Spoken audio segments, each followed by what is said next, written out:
And welcome to the YouTube coverage of the 2023 Digicel Oceania Challenge. It's here at the Blockhouse Bay Bowling Club. I'm Dave Worsley, and with me, Alex Reid.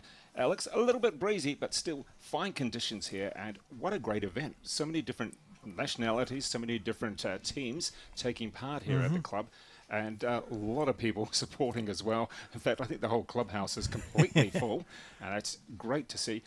Alex, what are we going to be watching this afternoon? Yes, I mean, there's an embarrassment of riches really in regards to the bowls, but we are going to be focusing on the women's singles gold medal match and the women's fours gold medal match. And if you have a look here, there's a post-section chart, if you will. So you can see in the singles we've got Tokelau, which is Anne Gately, represented by Anne Gately, taking on Carmen Anderson of Norfolk Island. And in their semi-finals, Tokelau successful 21 points to 15. And Norfolk 21 points to 17 over there at the bottom of the draw. The fours, which will be in an inset at the top right of our screen, the Aotearoa Māori team defeated the Cook Islands 19 points to 11 in their semi-final, and they are taking on the Fijian team, who defeated Tokelau 15 points to 5. So some good games on this morning. All right, that's great stuff there, Alex. And the breeze at the moment, you can see the flags sort of fluttering, and then we go. It's strong again.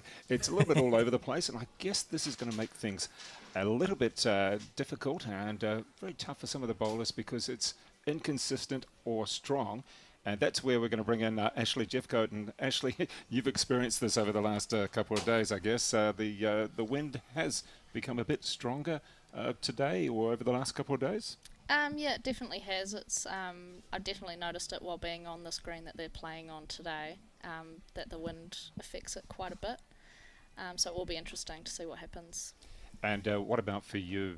You've competed, and how have you got on? Yeah, I just played in the triples final. We just got silver to the New Zealand Māori team. It was very tough conditions out there, but they played a really awesome game, which made it very difficult for us to score early on, and then once we did, it was kind of too late to catch up. But Were you on this rink, Ashley? Was it the rink we're covering? I was on rink 3, yes. Cool. That's right. good. We can see rink 3, so you've got the experience there. But you were part of the New Zealand under 26 team, is that right? Yes. So basically a junior, which is always quite nice to be when you can be in your 20s and still considered a junior. Yes. For you, I mean, what club are you actually from as well? What region? So I play out of Carlton, Cornwall in Auckland, so I have played on the screen quite a bit, which was good coming into this tournament, because all the other girls I've played with are spread across the North Island. Well, tell me some of the other players in your team. So played this will test you. Don't leave anybody out. I played the triples with, I had Henrietta Scott at lead, so she's from the Hawke's Bay, currently up in Auckland studying, so she was playing a bit up here. I've got Olivia Manser, who was my middle of the triple. She's from the Wairarapa, but is currently studying in Christchurch. And then in the pairs, we have Caitlin Thompson, who's from Taronga, and Bri Atkinson from Taranaki. All right, great stuff there, Ashley. Well done, Ashley. Well done. Yeah, I did turn the page, just in case you forgot anybody. But in the meantime, we're just going to switch here to the actual live action. And Alex Reid, tell us who's at the mat here and what are we looking at? Who are we looking at? Yeah, so we're watching the women's singles final. So the first bowl was delivered by Carmen Anderson. She's got the red and black bowl that's split in half. And Anne Gately's playing with the blue and white bowl that is split in the other direction. With Actually, we're going to bring you in on this because Alex does have a little bit of issues with colours. So perhaps you might want to describe the bowls here. So, excuse me? You can see here with the orange and black coming up. No. It's orange and brown. Okay, orange and brown. There you go. Okay. There's going to be a lot of issues here. So that was the Norfolk Island Bowl. And Alex, the Norfolk Island team, who was that actually bowling for them in the singles again? Sorry, I'm still reeling from the colours, but yes, it's Carmen Anderson, and any long-time bowls viewer will know the name Carmen Anderson. Right. She's a world champion. She's been playing at the top of her sport for 20 years. We saw her at the Multi-Nations. She was in the Multi-Nations, very successful in the women's pairs, leading in the final and was defeated by Selena Goddard and Caitlin Inch there. So in form, obviously, and I think it's going to be a really good game here. Okay, well, so that she has, there we go, it's up to the mat right now. And let's have a look at this particular bowl. Take us through this one, Ashley. Right. You're just waiting for it now. Yep. She is playing quite a nice hand. It is a little bit tighter on that hand, so I think it might hold out a little bit. She is just a little bit weighty as well. But It's interesting, isn't it? Because these players will have had trial ends there and back, but you know, you never. Doesn't matter how many trial ends you have. That first end of a game, of a final in particular, actually, would you say there's always a little bit of nerves? I know Carmen's been around for 20 years, but it's the sort of your first end. yeah, it's really one of the things you've got to remember when you're playing on this green is it's quite touchy, especially in this wind. So you've got to remind yourself before you step on the mat that you're not going to be playing your full delivery as such. It's quite fast.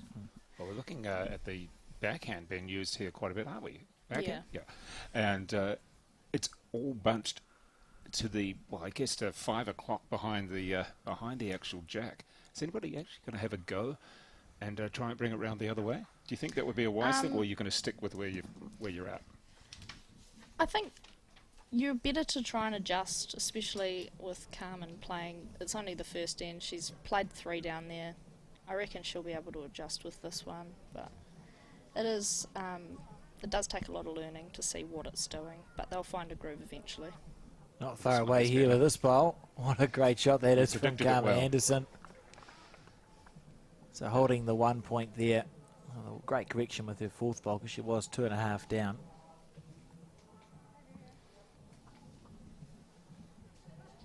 And on the mat now from Tokolau. Who have we got again? Just reminding people who have we got. This is Anne Gately, and she plays out of the Nine Eye Bowling Club. She started her bowls in Victoria, is my understanding, in sort of the early noughties, and then moved to Hong Kong for 10 years and played bowls there, and has returned reasonably recently and found quite some success. A holder of 4 Wellington Centre titles and 1 there on the first end. Now they Norfolk Island, the blue lollipops, and if you look at your score tick at the top left of your screen, that's why there's a blue. So it all matches the scoreboard, the lollipop, Good and stuff. Everything else. Now, Ashley, can you see what's happening there on the 4s? Because Yeah, it I looks can. pretty well bunched around the jack, doesn't it? It is, yeah. We just played the lady with the blue bowls is Minna Paul from the New Zealand Māori team, and we just played her in the triples, and she was very consistent on the draw, getting within inches of the jack. So good to see Let's she's see. continued that in this game. How many points there, albeit that it is ends, of course, but it's still nice to get those points on the board early on. We'll just Yes. check that. Oh, where are we asking for the umpire? This is on the singles one, the main screen. I think there's just a question as to whether the jack had been delivered to its legal length. Probably possibly on the short side. You can see there the jack is not that far up from that T mark in the middle of your screen, so that's the question. Everyone's asking for an umpire, but I think it's the same. Even the umpire's asking for an umpire. I don't know how that works. I think it's the same thing. So they're just going to measure this. I don't recall what the minimum length is. It's 20-something metres. There's 3 umpires now on this green, but between the 3 of them, It's going to be one at one end and one at the other, and one supervising.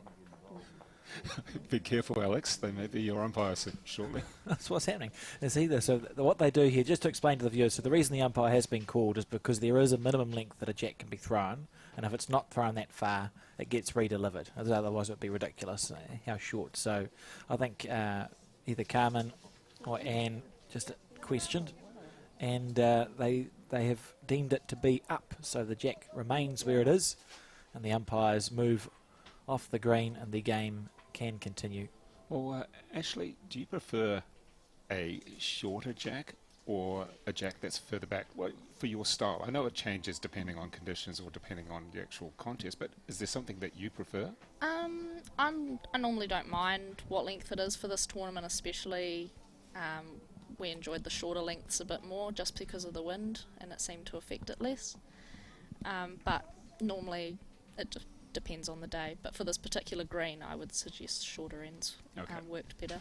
Yeah, and also with that wind, I was about to call it a breeze, but at the moment it's all over the place. Yeah, it's swirling quite a bit in some games, so it's hard to judge.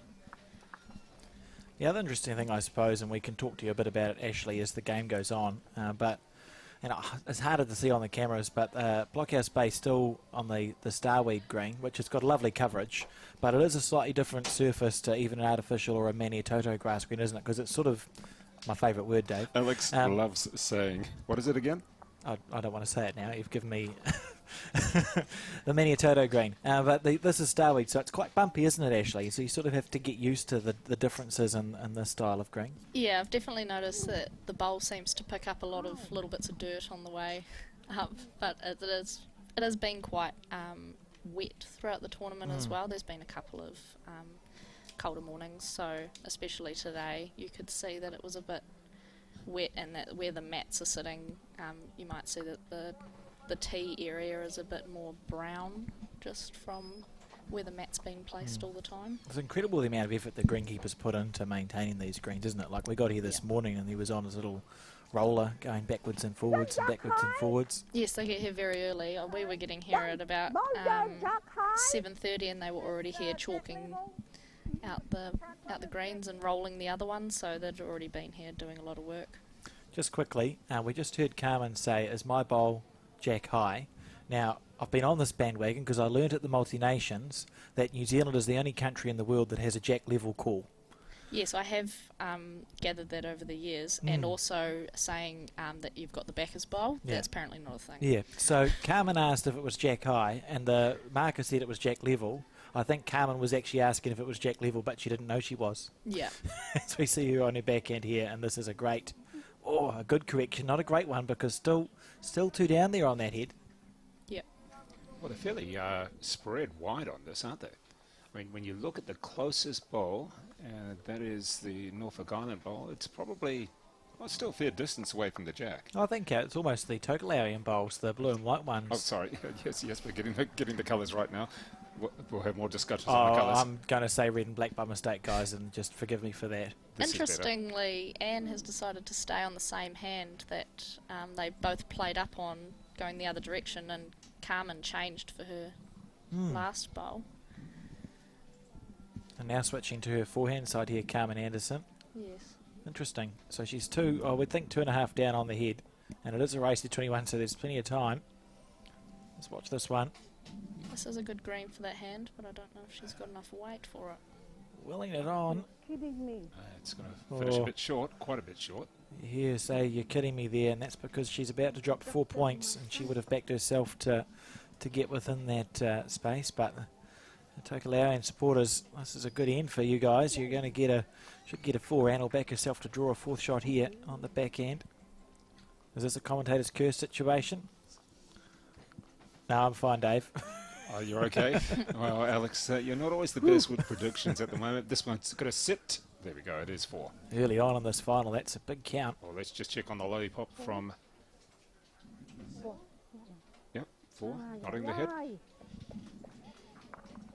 There we go. Well, it's a 4. There we go. That is a 4, and it is a nice... Well, it's a nice 4 as well on the second end to get that so quickly in the game. What about you, Ashley, when you get that big score really early? Oh, it gives you a lot of confidence going into the next couple of ends. You just got to maintain that momentum that you've got from getting a high score. And we can say that Aotearoa Māori, as you can see there, got a 1 on the first end of the 4s. I think that'll be a game... what did you find the speed of play, Ashley, in the 4s when you played those two teams? Do you think it'll be a game that goes real quick, or do you think it's a game that they might sort of take their time in this final? I reckon they'll take their time. Yeah, having played both Fiji and the Aotearoa Māori team in qualifying, they both were very detailed players with what shots they were going to play, going up to the head, having a look. So it should be a really close game. They actually played each other in qualifying, and the score was 12-all going into the last end. So this is why we have you in the commentary team, Ashley. That's brilliant. Oh goodness! And who won the section play game? Ashley, do you remember that? The Aotearoa Māori team won on that occasion, so it should be very close. We actually had to play the first day on the carpet, which is out the back. So there's 2 grass greens. Why was and that? a Was carpet. it just so busy, or was it weather? It rained the night before, and so this top green here that they're playing on today was actually underwater. So they focused on getting the B green ready for the men, and then this one had a bit too much water on it, so they decided not to play on it for the first day so it could be played on for the next Yeah, few It days. seems fair enough, as long as some of you didn't mind playing on the carpet. Yeah, no, it was definitely difficult on the carpet, and obviously we'd had the practice day on the grass green, so it was very different for everyone, but everyone was under the same conditions. Well, you were in Central Otago for the fours and the mixed pairs, Yes. and there's such a variety of clubs there. Yeah. I mean, from wherever to wherever, and there really was a great variety, but it was certainly a lot of fun being there. Did you play on the artificial with any of those clubs? I mean, Queenstown and was it where else? A couple of other clubs, I I think. think Arrowtown had Yeah, one. I Arrowtown think. as well. I mean, beautiful clubs, but there was some artificial. Did you play on I those? luckily didn't have to play on any of the artificials. I got grass greens the whole time, which was nice. Played at Ranfurly, Clyde, and then at Alexandra. Okay. Those Yeah. people in high places. You did well there. You did well. I mean, because there's some people that just take it and go, yep, that's fine. We know how it's going to play. But Yeah. you can understand at a place like Queenstown, which can obviously get Yeah. a bit of snow sometimes, that you have to have, if you want to carry on playing throughout the A year, you backup. have to have a bit of artificial as well. So it kind Yeah. of makes sense. Albeit that having to adjust from one day to the next, almost one morning to the afternoon, Yeah. is a little bit difficult, isn't it? I think definitely for me on the first day of this, playing on the artificial was definitely a mindset change, because I was thinking about what the grass was going to play like, and having played on the artificial a couple of times, I knew it was going to be a bit different. Right. Fair enough. And what about for you coming across Auckland? It's not that far in kilometres, but you've got to come from your club to the surface here. What's the changes in surface? So this club is definitely a lot faster than what my club is. We're not a starweed club at Carlton, we're a mix. We actually have a bit of Manitoto. What a great word. Good stuff. Oh, well, that's good to hear. And in the meantime, on the green, well, it's Just half a bowl wide there, Carmen, but she sat down. I think that may be the shot, you know. What do you think, Ashley? Who's got what here? I think that last bowl of Carmen's might have just snuck in for the shot. So that's the one sitting at the back next to Anne's white and blue bowl. You'd say the one at 5 o'clock on the screen. Oh, finger measurement. You sort Are of... you a finger measurer? Definitely not. I'm against the finger measurement. Good. I can't trust myself that it's going to be correct. I try to trust my eyes. If someone in my team can do it, that's fine. But also, once the end is finished, just grab the tape. Don't worry about the finger measure. Just go straight to the tape. It is funny though, Ashley, and you'll get this too. When you've played a bit of bowls, you sort of get an instinct for who's holding the shot. Yeah. Like instinctively there when Carmen's bowl sat down, you think to yourself, that's probably the shot. You know, you do get a feel for what's what. happening. Yeah. Even from the other end, even from 35 metres away, sometimes you know, particularly when you've exactly. given it away. All right, Alex, and also Ashley, take us through this bowl from Anne Gatley. Well, it's looking very wide. To start off with, that hand is a bit narrower than the other hand, so She'll be disappointed with that, won't she? Yeah. Sort of a little bit overplayed there, that bowl. Well, I can't stress enough how quick the screen is running. So, you know, I know that bowl missed by a bit, but out of the hand, you don't actually have to misdeliver it by much for your bowl to go careering off. And we see Carmen Anderson using the finger measure situation. I think she's holding one. So for Carmen, it's just about adding a second shot. 4-1 down on the race to 21. It's really early on in this game. Nothing crazy needs to happen. And there was a run shot there that we missed in the fours at the top right corner. I didn't see, well, no one clapped, so, well, someone's jumping up and down. Not entirely sure I what's could see- happening there, to be honest. I can see Lisa White smiling, or just laughing. Oh, well, Just off screen, she's laughing a lot. back to the singles, I suppose, in lieu of not knowing anything about what just happened in the fours match. And Carmen Anderson on the back end, looking to make it, we think, 2.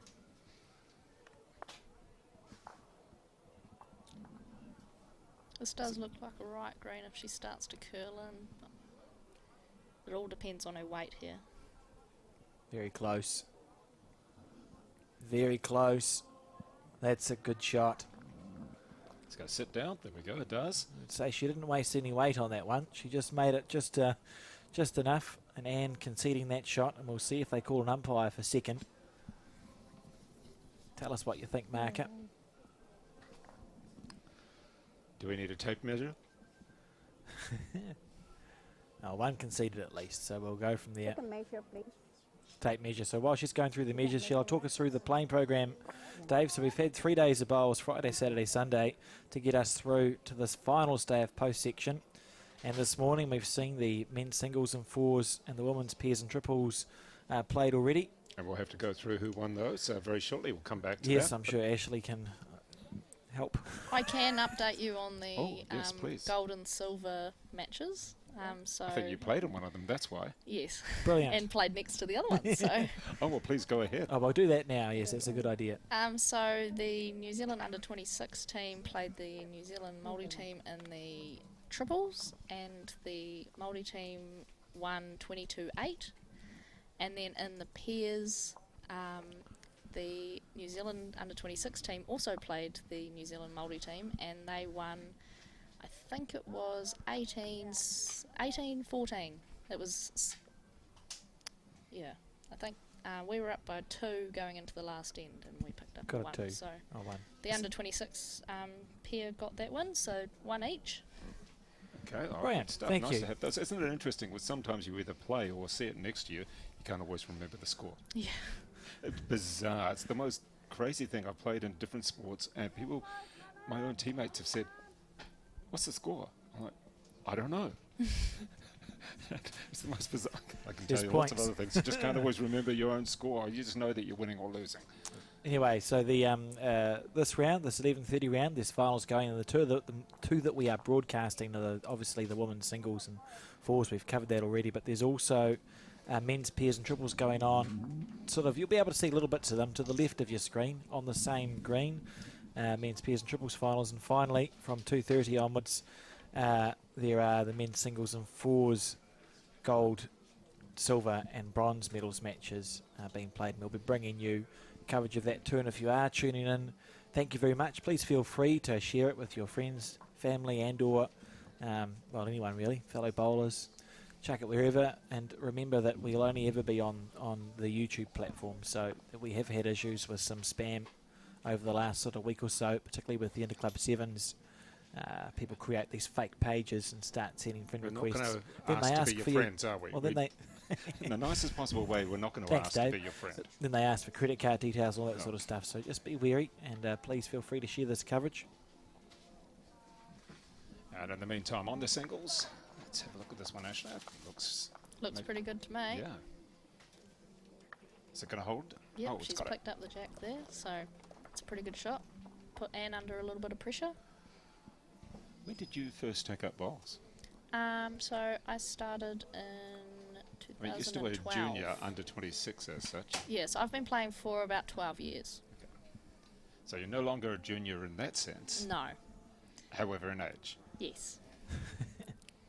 And Yes, why did you start taking it up? Was it because your parents were at the club, or was there any particular reason? Oh, so my parents' business sponsored the Twilight Bowls. Okay, you So can give them a plug if they've still got the business. Oh no, they don't have it anymore. But just a local Raglan girl. That was a great try, Dave. Hey, I don't mind. It's all right. And so they sponsored, and they'd perhaps go along, and then We had to go down one night for a just to show our face, and so we went down there, and I had a go, and the club coach said, if you want to ever take it up, I can give you a hand. And I kind of thought, well, if I'm that good, I don't need one. And then I never actually played for another 4 or 5 months, and then I started high school the next year, and they had the secondary school tournament, and it was all history from there. Okay. I mean, when you first had a go, did you think, well, this is easier than I thought, or this is harder than I thought? I thought it was easier than what I thought it was going to be, and then Gee, obviously confident, weren't you? as you progress, oh yes, I was a typical teenager that thought I was good at everything. But obviously once you progress, you get out of the rookie phase and you start actually having to play. Okay, well, let's look back at the the singles here, and we still have the one shot to Norfolk Island. It looks like one. And at the moment, looking at one, perhaps a measure for two. Just coming down pretty quickly behind this one and willing it on. Come on, See if the baby. bowler's... There you go. Is that going to take any notice? Oh my God. It's got a lot of personality showing through there in the bowl. Yes, one down. It's very easy to do that on the screen. You think that you're going to be arriving with nice weight and it just pulls up because you're so scared to run through the head and take everything out. Well, coming on the backhand. How is she going to go on this one? It's pretty straight. She's looking pretty good here. Yeah. Very good shot. Oh, what a bowl there from Anne Gately. Now, who's got the shot? Has she got... How's your measurement on this one? Looks a little bit different on the screen to what it looks That's like in shot. person. It looks like Anne's got maybe a couple there. Yeah, the one that's just been pulled out, and then you'd think the one that's maybe you got 2 o'clock to measured the jack is at least second shot. Doing the measuring again? And even the one that sits at 9 o'clock to the jack could be third shot. You reminded me actually when you're talking about beginners and bowls of the Dunning-Kruger effect. Have you heard of that? No. So it's about confidence versus competence, right? Yeah. So at the beginning, your competence Three. goes up the slope of a mountain. Yes. And then as you go on, you fall down the valley of despair Oh yeah. and then slowly up the slope of enlightenment. Oh yeah. So to put that into a bowls context, we often find it with juniors, the first couple of years we get a lot of success, right? Yeah. Because you've got no scar tissue from losing. Yep. You just go, it's an easy game. Yeah. And Pretty then much. you get a couple of losses and the game suddenly becomes harder, so you have to learn the lesson the hard way, and then you slowly make your way back up the, whatever I called it, the slope of sustainability or whatever, and then you become properly competent again. And Yeah. I think it's a fascinating effect that can be applied to lots of things, the Dunning-Kruger effect. If you Google it, you'll get a better explanation than what I just gave. As long as you're not in the depths of despair, Yeah. that's okay. Actually. Yeah, I don't want to be in there. Yeah, that's Oh, okay. dear. Looking at the scoreboard, and that was a fairly good end because it is now 7-3. So what was it, a 3 there? That gets to start. Let's see where she's going to put the jack. Playing well, looking pretty That jack's going to keep on sailing, isn't it? Yes, it is. Put together Anne Gately. Interesting, Tokelau are the newest member nation of World Bowl, so this is their debut at an international event.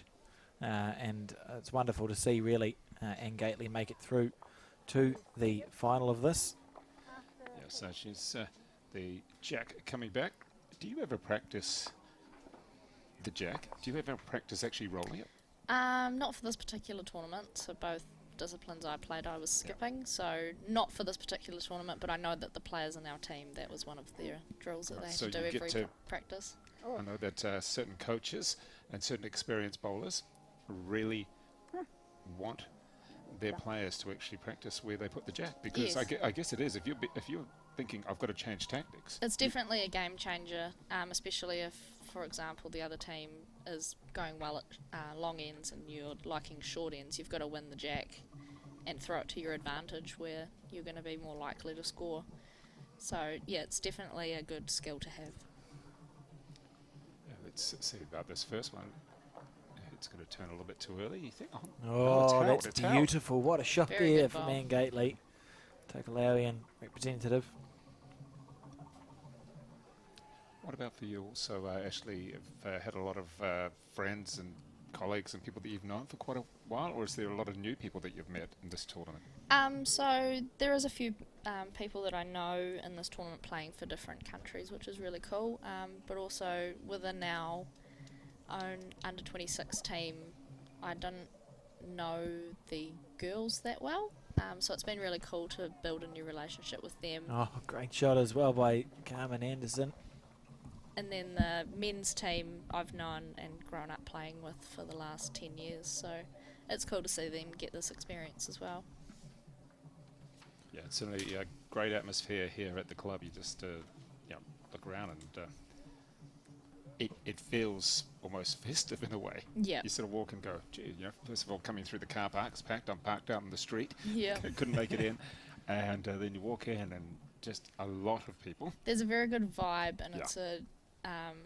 it's a very friendly atmosphere here.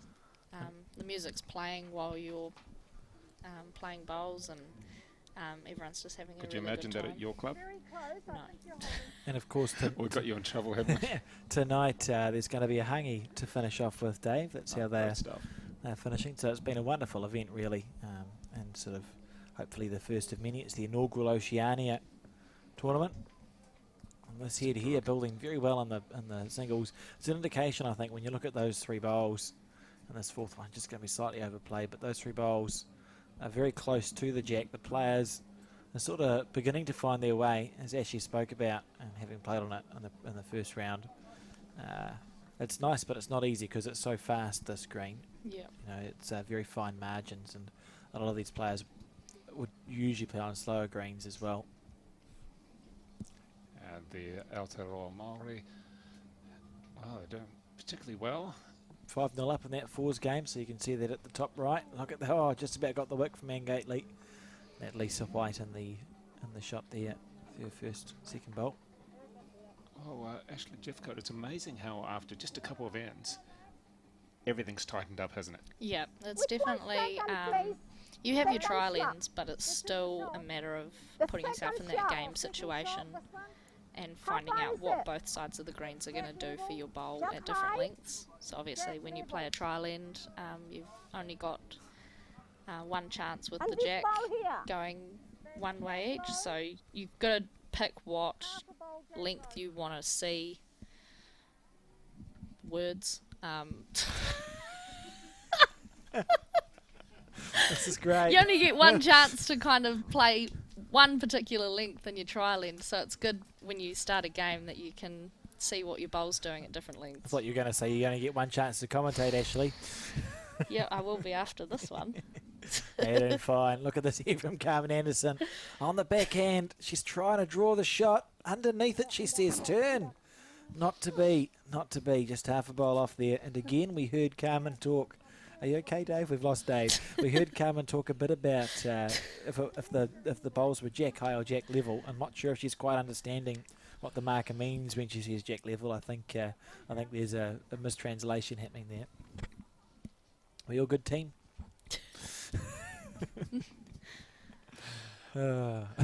Okay, so give us an explanation of what jack level means, because obviously you explained before that it's not used anywhere else. Yeah, so New Zealanders, because we're reasonable, common sense people, when we say jack level, we mean the bowl is level with the jack. So it's if you were to draw a line across, the bowl that you see on your screen to the left at 9 o'clock is jack level. You'd probably call the bowl to the right jack level, and if you're being So what do they pedantic, you'd say say it's a elsewhere? bowl jack low. What do they say elsewhere? Elsewhere, they would say that bowl is jack high because it's up to the jack, whereas when we say jack high, we mean it's past the jack, don't we? Yeah. Well, that actually does make sense. So, yeah, thank you. We make sense, but everyone else in the world seems to have a different... Saying the bowl is jack level is good for when you're playing your next bowl, because you know the bowl is a bigger target than the jack, so you know that bowl, if you're inside that, you're going to end up level and with the shot, which Yeah. is a good indication. And because it's level with the jack and not low, there's no opportunity for you to clunk into it and get stymied. Well, But, Carmen Anderson has she's- wandered back down. What do you think she'll do here, Ashley? Carmen, I think she's 1.5 down on the head. Just get a shot of the... I think Head her end. her bowl in the front is holding. I think she'll look to play the same bowl. She can always, she can get a roll or two out of her bowl on the wing, or if she sneaks under it, she's a chance for a second shot. So just giving herself a chance here, really, isn't it? And that looks reasonable at this stage. How's the weight? Oh. Well, it was a long wait. It didn't really turn back in. A well-played bowl there from Carmen, to be fair. And what is it, a 2? We thinking 2 or 1? I think it's just the one. We think the bowl, or actually thinks the bowl at 11 o'clock is the shot, which is probably about right. Just wait for an indication. And Got the measuring again. It looks as though, are we measuring? Having a and look. We've got the tape measure out. I'll just point out while we're waiting, in the background, Jean Ashby, there we go. Jean Ashby is one of the life members of Bowls New Zealand. She's the lady in the background with the scarf and the lovely hat, sitting or standing next to Fred O'Reilly. Done a huge amount of work for Bowls New Zealand, Jean Ashby. And Brett O'Reilly to her right, our left, as we see it, the sort of one of the instigators behind this Oceania tournament. But great to see Jean out. She's still an active umpire. Wonderful woman. She sends the Bowls New Zealand staff a Christmas card every year. Just absolutely, just magnificent human being, and one of the we've got a few life members at Bowls New Zealand, and certainly she's one that deserved that honour.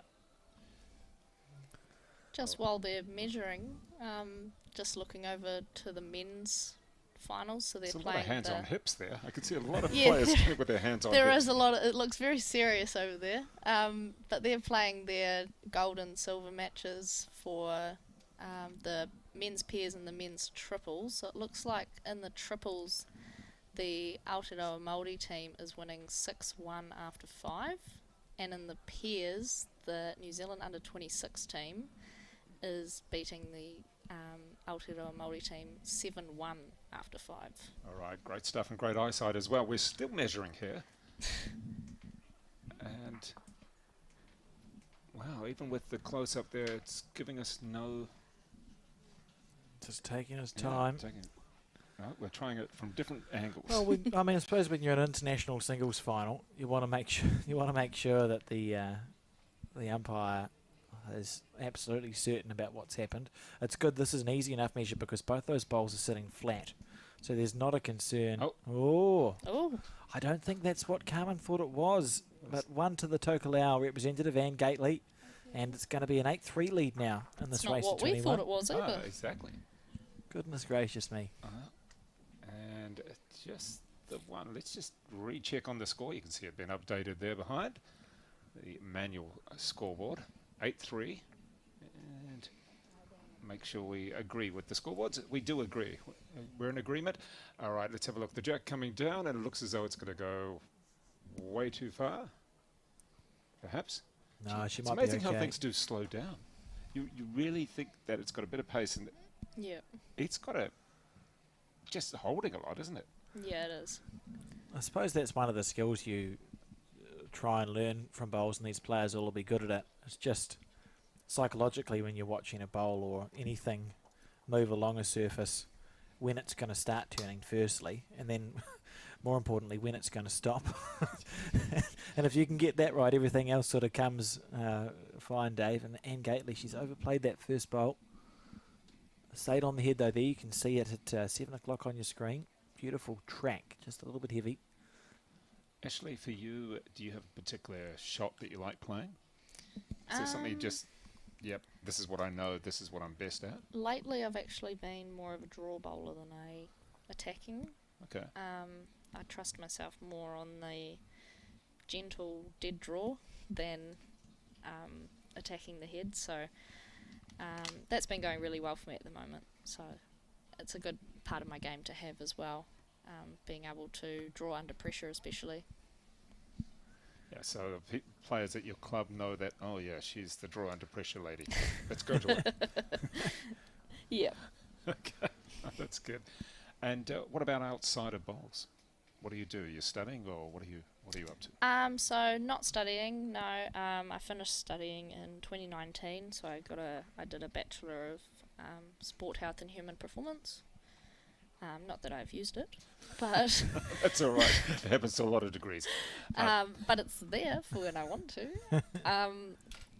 But I currently work at the Te Rapa Racecourse in Hamilton, so that's a really good job to have. We hold horse racing days, so we had one on the weekend which I actually missed because I was here.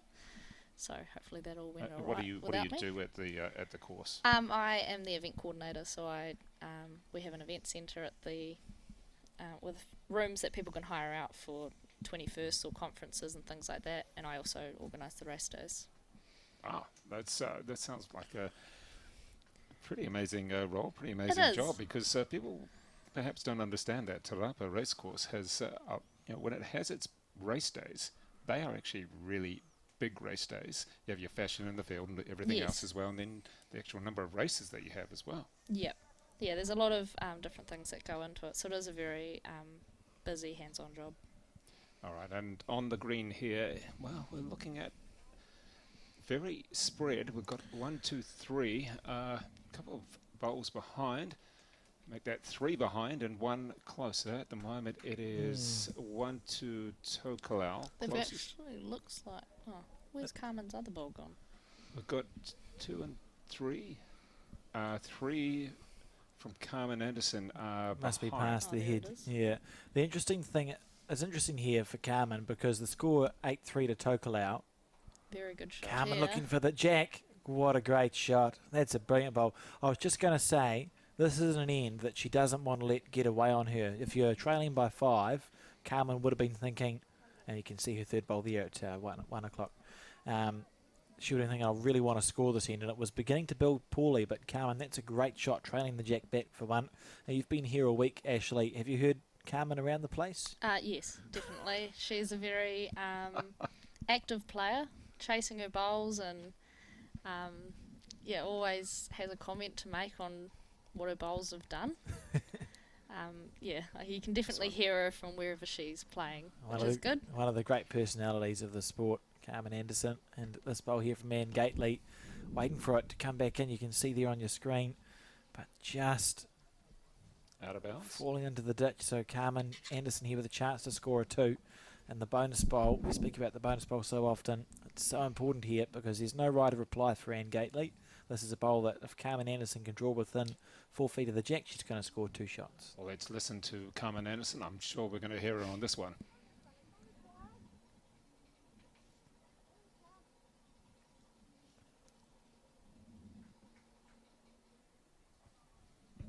Very distinctive style. And watch Carmen watch this bowl. The talking should start soon.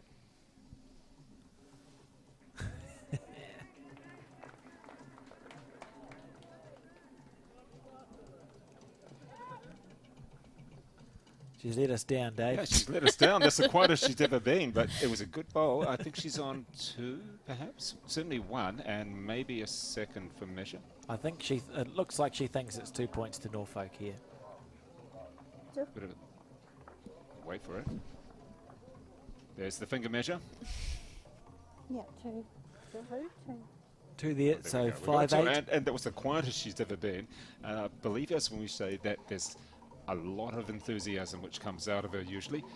That one was full focus and a 2, so she goes up to 5, but still trails a 5-8. Remember, it's the first to 21 in the singles, and of course, as we look at the 4s, it's 15 ends, and we're into the 5th with Aotearoa Māori 5-1 up against Fiji. The wind totally inconsistent. You can see certain flags are strong and others seem to die. In theory this afternoon the wind should be dropping by about, well, maybe 5 to 10 kilometres. It's not unpleasant, but perhaps, Ashley, if you're a bowler, you've got to, do you add it into your bowls that this could be happening? Yeah, you definitely have to take into consideration what the wind's doing, and it has been swirling here, which means it's changing just about every bowl. So you've really got to keep an eye on what the flags are doing. One of the things I miss, Dave, and I don't see them so much anymore. Most bowling clubs used to have what do you call it? A weather vane? Is that a thing you can have? Yeah, and it had a bowler A at one bowler end. on the top, yeah, and you could just see what direction the wind was going from. And I thought that was I really liked them. That was a very good bowl, by the way, of Carmen Anderson there with her first one, right on top of it. She'll be, well, it's not really a comeback that it's not really a comeback because she's only 8-5 down, but she'll be keen to score end on end here, see if she can get 2 or 3 ends in a row. Very good first bowl, and Gately following down on the back end too. The players seem to have picked that side of the rink. Actually, when you played on this rink in the triples, what was the kind of hand do you think? What hand was sort of, and by that I mean for the viewers, what hand could you miss by more and not get punished as much? The hand they're playing. Yeah. So, yeah, they're definitely on the right side. The other hand is very wide because that's the way the wind's coming from. So you have to take into consideration taking a lot of green, but also keeping your weight down. As I said before, it's quite touchy, so it just tends to run on a bit. Yeah, and if viewers are watching that bowl come in, that she took the same green, but that was affected by the wind. Yeah. About 2/3 of the way up, there was a gust of wind, and you could see Carmen's bowl just straighten up and stop turning. So that's a wind-impacted bowl, and as a player, you have to get it. It's really counterintuitive, Dave, to not make a correction with your third bowl now for Carmen, because she doesn't need to make one. because she played the same as her first, although maybe now she does. See, Anne's ruined everything because that bowl's possibly in the way. Just trying to make my point. We'll see what Carmen decides to do. Would you switch hands, Ashley?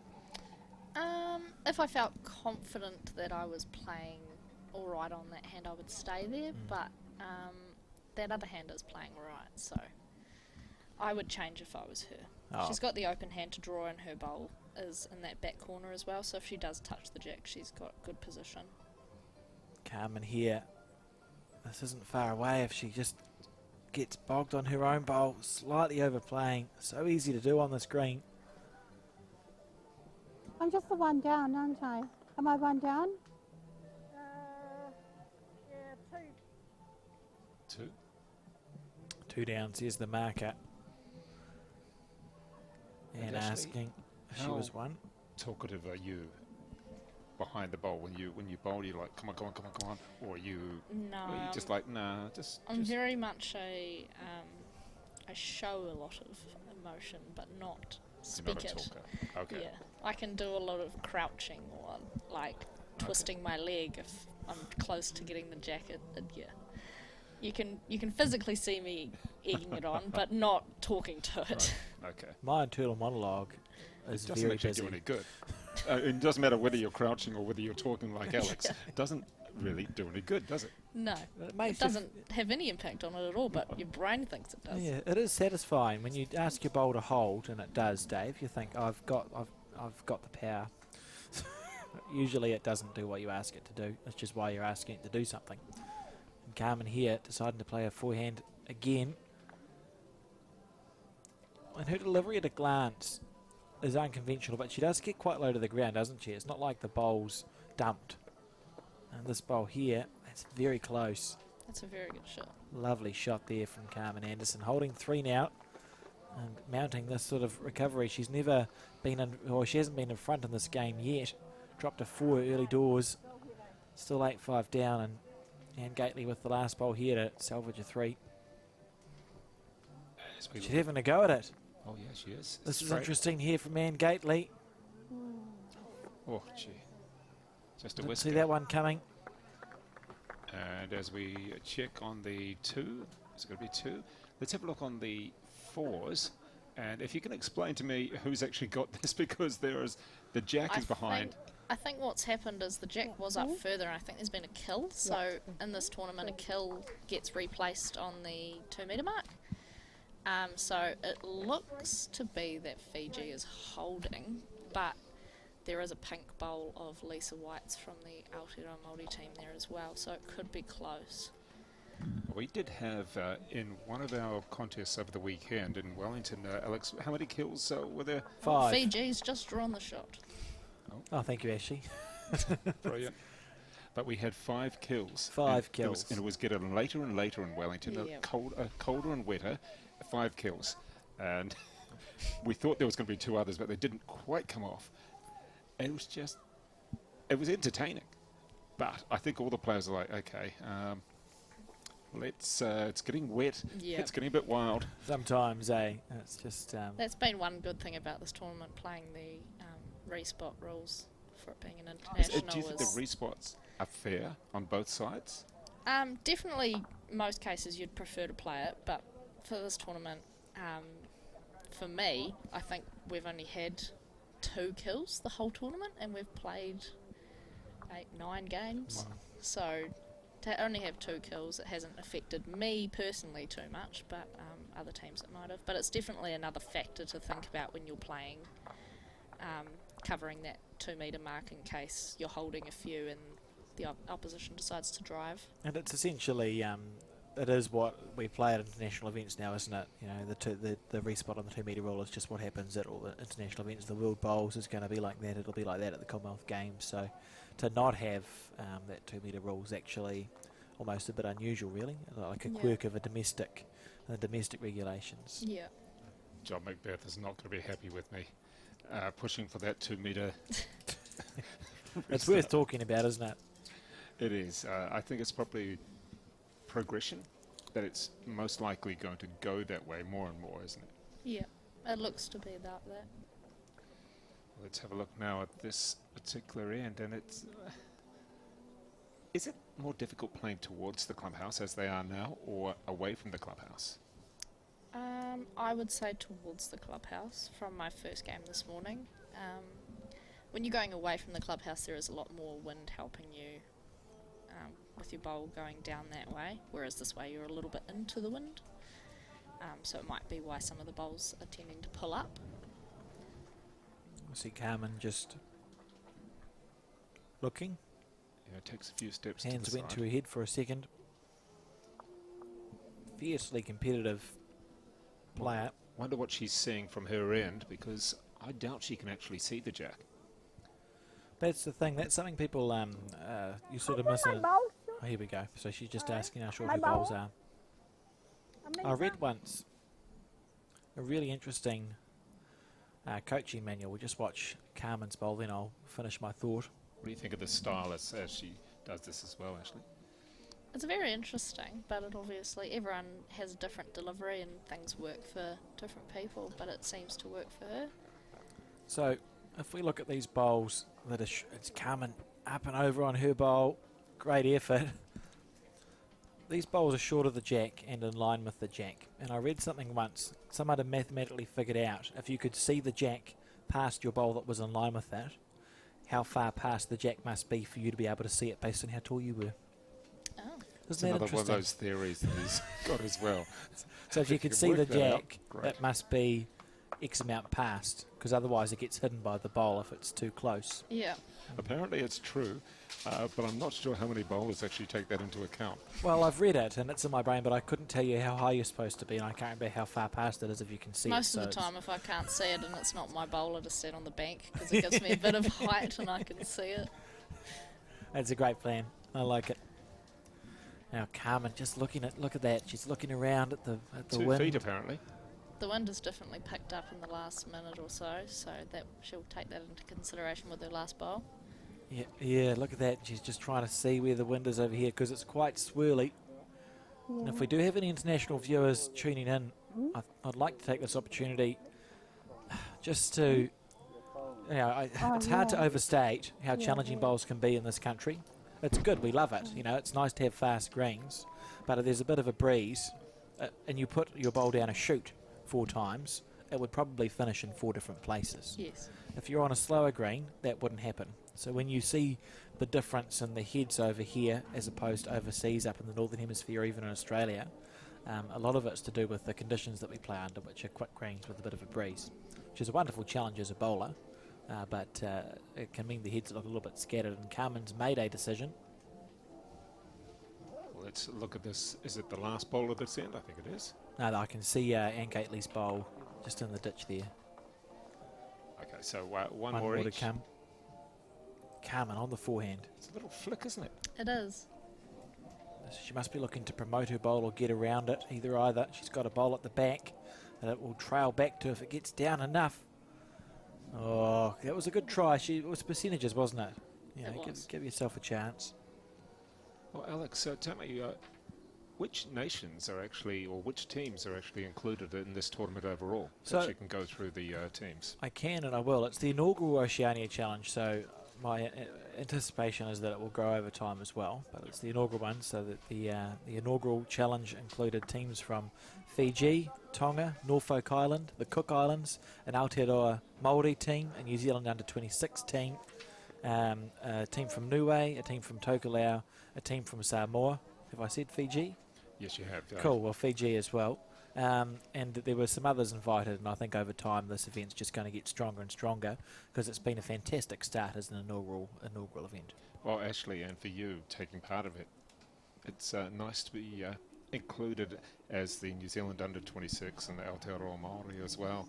It's Yeah. nice to have those 2 teams in it to give the home interest. Yeah, definitely. It's been really cool to see the Māori team especially get a hit out of a tournament like this, and also the under-26 team. There hasn't been a development team in quite a few years, so it's cool to see our up-and-coming bowlers get a chance to play internationally. Oh, who's got this one? Oh, she's conceded 1, so Carmen's conceded 1 shot to Anne Gately, and I think that's what it will be. 1, so 9-8 now in this race to 21. We're not quite halfway. You could see that the umpire there had a blue and a red lollipop Ready at the to ready. go. At the ready. So were you present at the opening ceremony, Ashley? I was, yes. Can There you- was a porphyry that took place on the back green on the carpet, so it was good. There was quite a few people there. The countries got welcomed in, and then each of the countries got a chance to speak as well. Yeah, it all went on for about an hour and a half, and that was on Thursday afternoon before we started the tournament on Friday. Oh, And the jack into the ditch. I've seen it overthrown a few times, the jack. That's a lovely delivery from that umpire. That was a Yes, beautiful this is delivery. Very straight. Put her out Wasn't there. that nice? It really is. Unbelievable. You can definitely see that Anne is liking the longer ends, so that'll be why she's overshot it a couple of times. She's finding her length really well on those longer ends, but I don't think she's enjoying the shorter ones as much. And Ashley, with your really good eyesight, how are we looking at some of the other greens? I think we've got the Maori playing and At the men's ones, an update. So the men's triples with Dạ, the lặp lại. Aotearoa Māori versus the under 26 New Zealand team, it's 9-2 to the Māori team after 8 ends, and so they Two and a play 18 ends in the triples. And in the pairs, you want to go? if Finbar moves to the side, it's the New Zealand under 26 team of Finbar and Seamus beating the Aotearoa Māori team 7-5 after 8. right, well done, great stuff and good eyesight I too. am so impressed that you could read those. I look and I just see, I've got glasses on. Maybe I need new glasses. It just signs. It's amazing stuff. It helps that there is little laminated Yeah. names above. Well, those are the ones Scores. those are the bits I can't see. All right, well, I could great take a eyesight. stab at the scores, but I couldn't tell you the names. And sounding like a broadcaster as well, Ashley. In the meantime, we do have the measuring tape out. This is the second or third time we've seen this happen in this final. The minimum Seems length. Okay. 20. No, it's not up. No, don't chuck it back. No, they can put. Oh. So once the jack isn't thrown They up can put twice, so 'em in. Anne threw it in the ditch, and then Carmen threw Let's it go Put 'em back in the again. There you thing. go. It goes back to the Tell 2 you Have it metre. back. And No, out I of, don't want They it. out put of it the back two again. jack deliveries, the umpire's one was nicer than Anne's there. So the jack goes back to the 2 metre, and Anne, since she threw the jack first, can place the mat where she wants, but the jack has to go on the 2 metre. It's fascinating. Yeah, it's fascinating. And in the fours, well, Fiji is holding 1 with the yellow bowl, and the pretty well Māori spread, team actually. has the second shot. you look at the spread of bowls, and I would have to say it's a dog's breakfast. It's very essential this weekend to have back bowls because the jack does move quite a bit. Heaps of these countries are used to the slower greens, playing on 10 to 12 seconds, so they are looking to play through the head. We found that especially against Fiji when we played them in the fours qualifying, that they're always looking to be up into the head. They're really ever short. How much analysis do you do? Maybe not so much for this tournament, but you know that when you're going to compete in a particular tournament or you played in the fours, Yep. how much do you analyse what you do? Or do you just think, I know where the jack is, that's where I'm going to try and go? Or do you get told by a lead or a skip, no, this is what you've got to do? So in the fours, I was playing 2 in the 4, so I was instructed You by guys did quite well from what I Val can Smith. recall. Yeah, it was good. I just learnt, I think at that tournament it was a pivotal point for my personal bowls where I just learnt to take my time a bit more and really assess what I was doing with each bowl, think about the speed, think about what the wind's doing, think about what my green's doing, instead of hopping on the mat, chucking it up and realising I'm narrow or too wide or too heavy. It was really taking my time, and so that's been quite good for me personally to analyse what I need to do with each bowl so I'm not forgetting what my Yeah. conditions are. Yeah, because I mean that would be the useful thing. Is to just well I can see the jack. I'm just Yeah. gonna bang it in there. And you've got quite a gap, especially in fours, from when you play your bowl. There's 6 other people that play, Right. you know, before or after you've played yours. So there is quite a gap, and you're waiting about 5 minutes before you play again. So the conditions are always going to change when you step onto the mat. So it's just reassessing what that's going to look like for your bowl. Yeah, because that would seem that with youth or with experience, it generally is going to change. Yeah. I mean, obviously we've got a couple of youngsters like yourself who have won the singles for New Zealand and singles champions for New Zealand. But then in a fours, it's quite nice to have someone more experienced to actually just do their job, whatever that job may be. Yeah, definitely. And in the meantime, on this end, you can see probably just maybe 10 centimetres away from the jack, we do have Norfolk Island and Carmen Anderson looking particularly good. But in the meantime, it is and Gatley here. On her backhand side. Just taking her time. 9-8 is the score.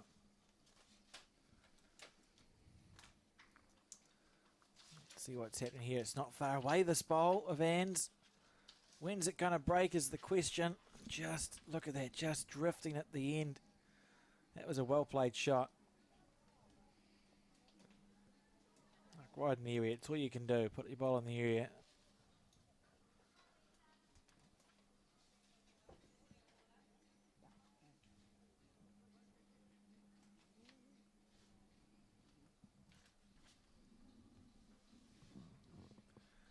Carmen Anderson on the back end.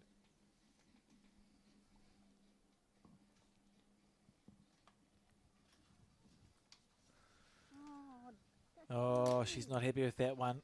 But I think often it is, yeah, you're just giving your bowl a chance. It's a bit +3, the conditions are a bit +3, the green's quite quick. You put your bowl down the track and you just have to be at peace sometimes that it's not going to do what it's supposed to be doing. And in that case, you'd rather be wider than narrow. Yeah. And slice the jack back down for one down. Imagine the reaction if that had happened. But we see the score all square again, I think, here. It should be 9-all in this race to 21. And I'll just take this chance. We've spoken a bit about the Oceania, the Digicel Oceania Challenge for 2023. It doesn't happen, these things don't happen without sponsors and supporters, Dave. So we'd like to thank... Well, who we got? Yeah, Digicel as the naming rights sponsors. I think they provide... they're a very big company in the Pacific, aren't they, for the islands? But also the World Bowls, and we'll thank ourselves, Bowls New Zealand have been helpful, and Bowls Auckland as well, and Blockhouse Bay Bowling Club as the host club, but also the Blue Waters Community Trust and the trusts.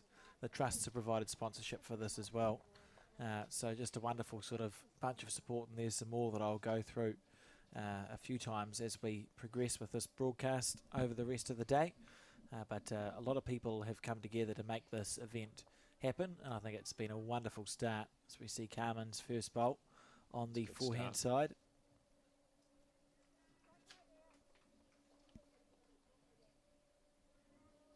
And opting to play the backhand side here, which was the wider hand. Remember, it turns more, that hand to our right, because the wind is going from our right to our left as we view this game, from our right to our left. So this bowl should turn a lot.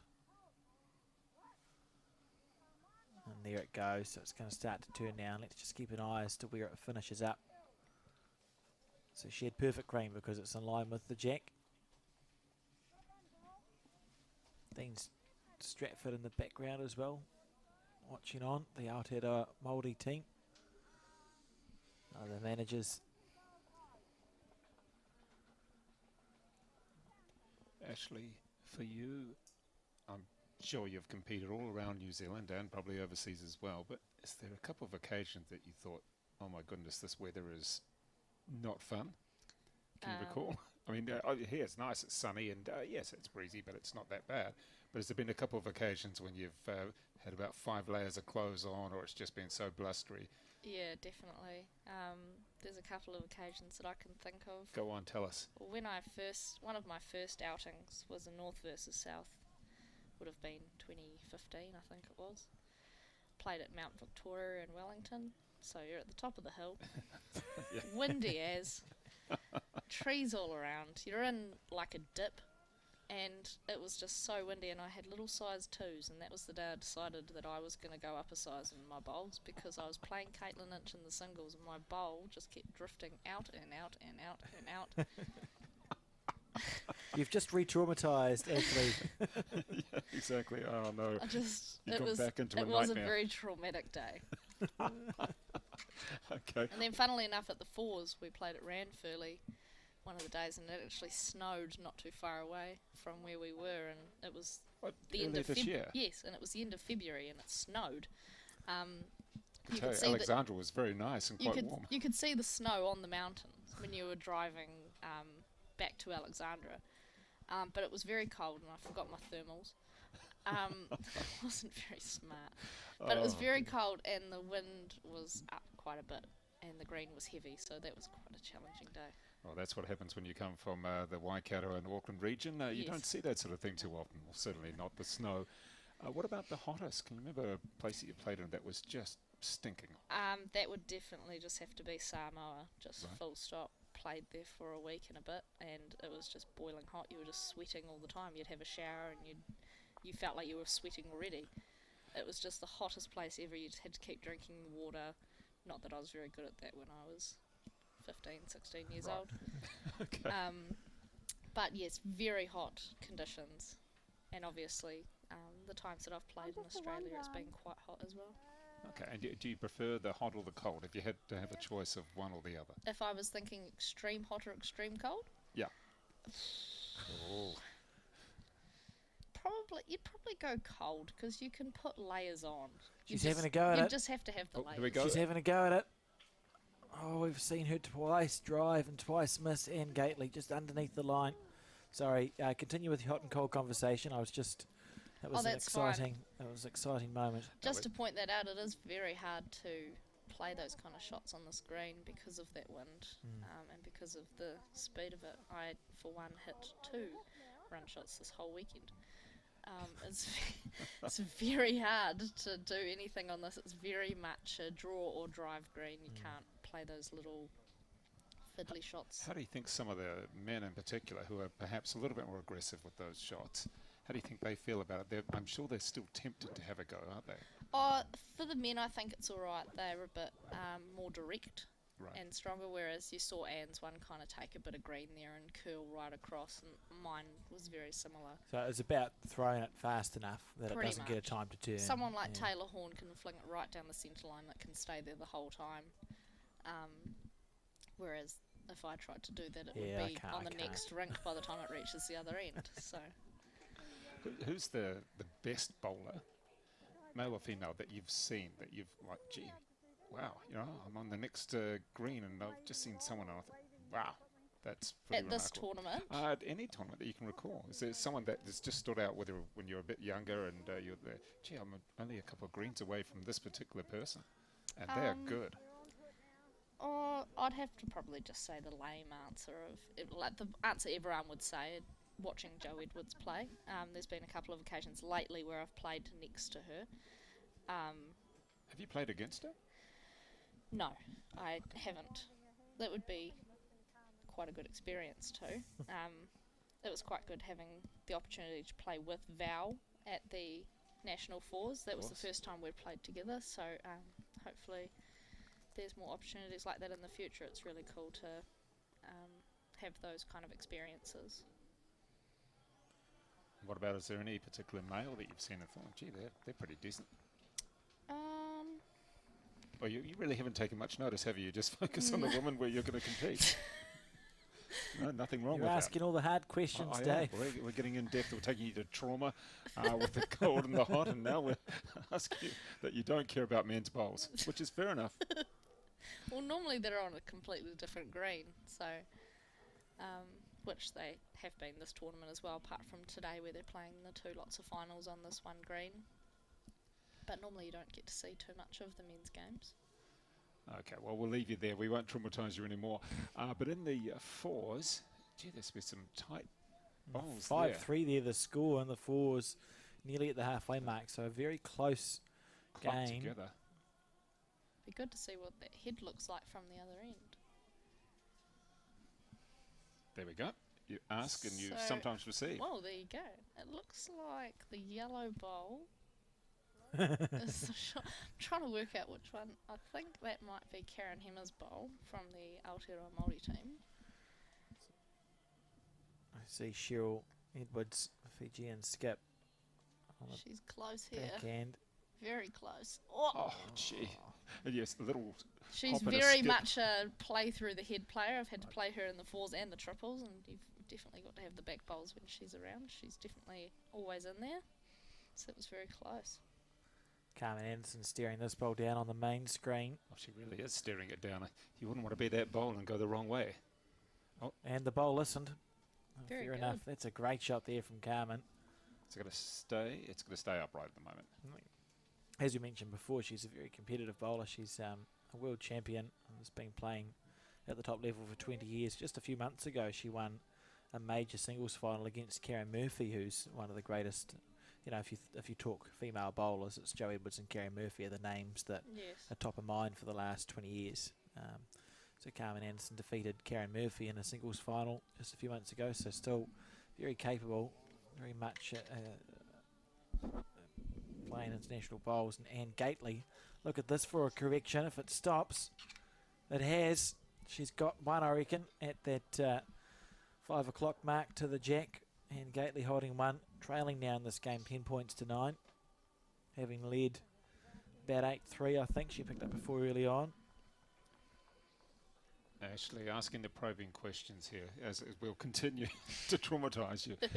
What are your workmates at Te Rapa Racecourse and your friends actually say when you say, I'm just going to be up in Auckland, bowls tournament? Oh yeah, they're really supportive. It's really cool to have a supportive crew around you.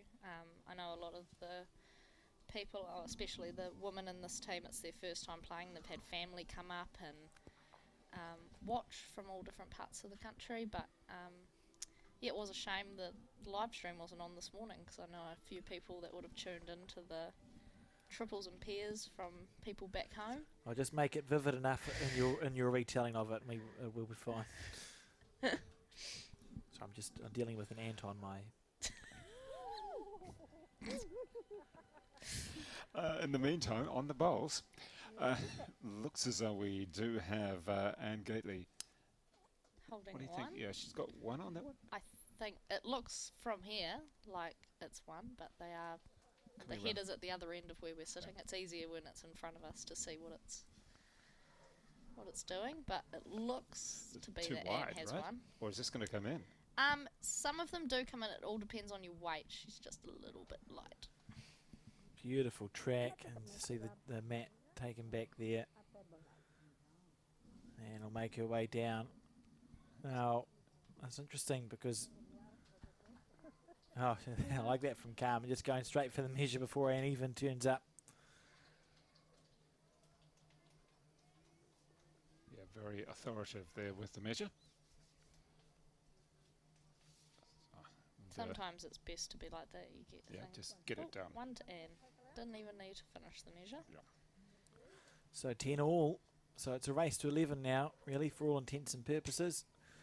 First to 11 will win this inaugural Oceania Challenge Women's Gold Medal match, and Anne That wind's really picking up now. certainly is.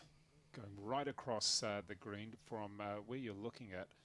It's from the left to right, from the camera angle, or from the clubhouse. It's from right to left, although it's really difficult to tell. As you look at the flags, and some seem to be almost going contrary direction. Now it almost winds down. That's part of the challenge, I think, Dave, and Ashley will probably talk about it as well. It's swirly, isn't it? Is that how you would? Yeah. Is that how you would describe That's the wind? definitely Swirly? how I'd describe it, yes. Got a couple of the flags actually tangled up at the moment. So Yeah, the flagpole has 4 flags on it. yeah, there's some. It's a good indication of where the wind is at Yeah. different levels. I think if we can get a little view of the flagpole at the moment, I'm sure we'll be able to just try and explain. Well, it will explain how the wind is or isn't. I think it's Windy. Yeah, it's difficult to actually look at the moment. So we'll take a look at that shortly. But in the meantime, it is Carmen Anderson getting down very low.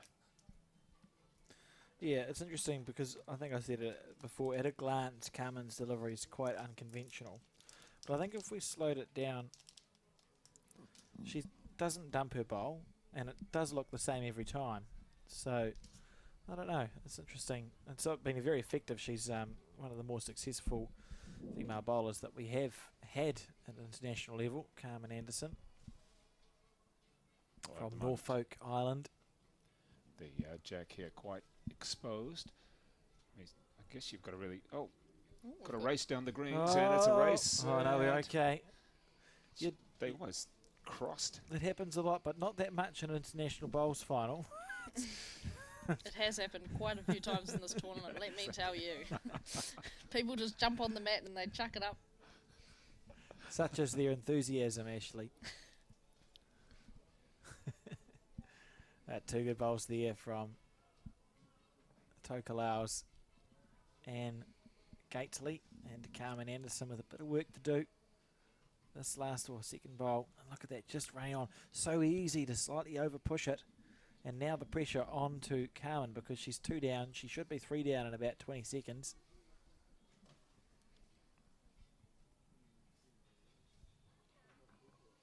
And this one coming around now from Anne Gately on the backhand side. What do you think? It is a good green for that hand. It's not bad, Has she actually. got the weight? Yeah, this is lovely stuff here from Anne. Applying pressure. Good. And the good thing about this is there's so many gaps, Dave. If you look at that, that's 3 good bowls. But it's not like there's a shelf of bowls to rest on if you're Carmen Anderson, is it? And she has gone right in Carmen's line for the trail of the jack there, so she looks like she's changing her hand. Is Carmen going forehand there? Or is she going to go round to the backhand like every other bowl? I think she'll be looking to sneak under that bowl at 11 o'clock. She's looking at it very intently here. This is such an important bowl for Carmen Anderson. She wants it to get back down or even around that bowl of Anne Gately's for the shot. If it sits, she's got one. That's brilliant. And I timed that 18 seconds. So that's not slow, is it? An 18-second green. Well, it was pushed along perhaps by the breeze, or perhaps not. You really cannot predict what it's doing here, but in the meantime we're just waiting for another bowl to go by from the 4s. It looked as though it was coming fairly much at the jack here on the singles. Yeah, beautiful shot there from Carmen Anderson under a lot of pressure really. She had nothing to hit. She just had to try and draw, and she had to forced to switch her hand as well. She did so successfully as Anne Gately plays her backhand for the 4th and final time this end. Holds a number of Bowls Wellington centre titles, does Anne Gately on the backhand. This is close, a little promotion, just a little tap on that one. Oh, a too little tap on that one. Left it behind. Oh, Carmen's coming up to the head. So at the moment, are we looking at 1 for Carmen Anderson, or do you think it's the other way round? If she is holding Ashley, what would you do if you were her? Would you play your last bowl? It looks a bit stressful. I'd be looking to play it. She played a good bowl with her last one. There is always danger, but if you're open to the fact that there is danger, there is quite a bit of room. Yeah, and I suppose the positive thing for Carmen, because she'd probably play her forehand side but just to our left, those 2 bowls that are potentially in her track on the forehand side are both sitting flat. Yes. So if she has good weight, she'd actually be unlucky to lift them up and over enough times to count. So Yes. it's safer than it looks, isn't it? It is. Or something like that. She makes her way back down. We haven't heard her be that vocal in the last few ends, Carmen Anderson. I wonder if she'll make a bit of noise this time, if this is a close bowl. I reckon we might see it here. All right, well, let's Yeah. get ready Calling for... it, you've heard it here first, folks. Well, let Carmen Anderson describe it herself. She gets ready on the mat, and it gets down low. Let's let her do the run on this.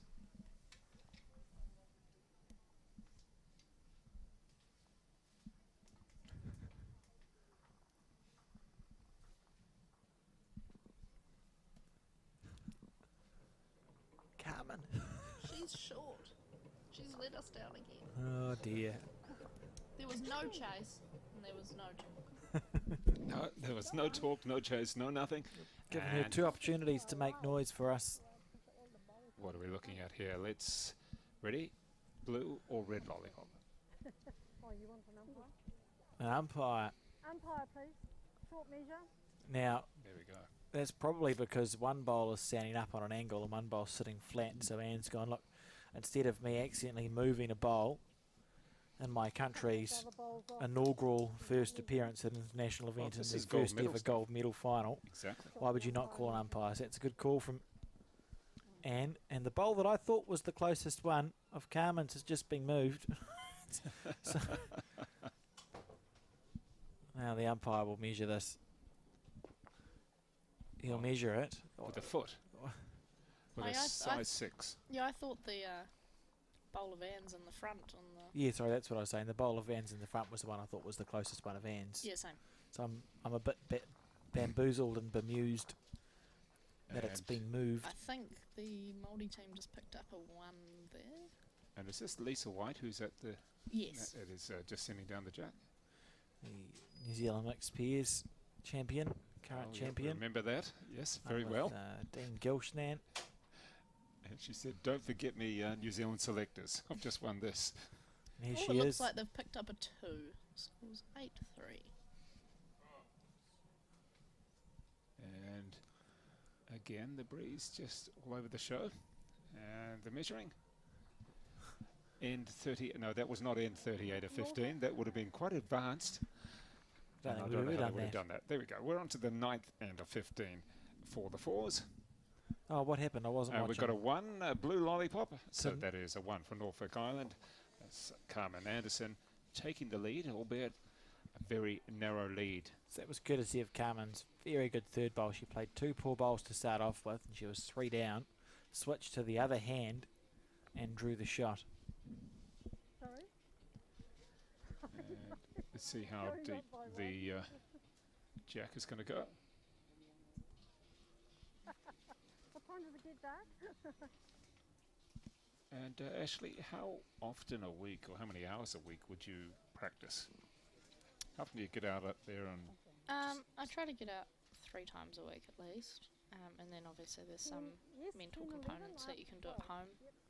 like what? What's something that you do? I mean, you tell yourself, I'm going to do you picture things or You can do some visualization if you can't get to the green. That was one thing that we talked about in the lead up to this tournament, especially for some of the younger ones that haven't experienced that before. They could do some visualization of different shots and things before this tournament. does that help?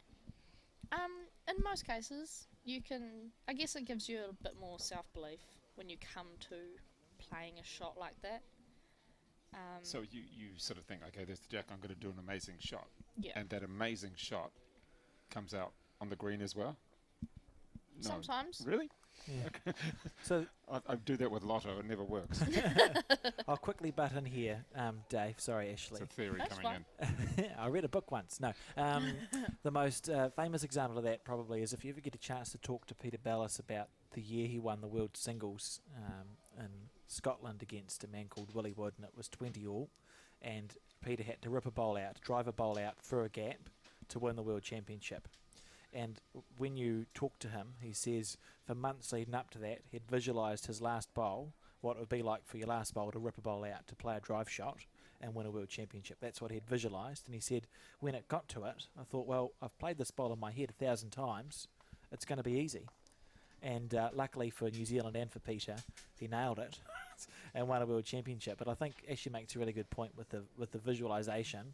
That sounds a bit strange, I think, sometimes if you haven't played a lot of bowls, or I suppose any sport where visualisation can be employed, but it's actually quite helpful. It's a handy thing. That's me. I've done my bit of talking now. You can go back to interviewing Ashley. No, I mean, so that is one of the things you do is try and visualise. And Yep. it's not necessarily always the winning shot, though, is it? No. I mean, you're thinking about it, okay, so this is what I usually try and do, perhaps. Maybe I'll try something different, or just run through the same shot over and over again. You can just run through different shots, I guess. Depends what position you're playing. But for me, there's obviously different shots of dead drawing if you're a few down, or if you're wanting to drag the jack a metre, or if you're wanting to drive as Alex said, rip out a bowl to win a game.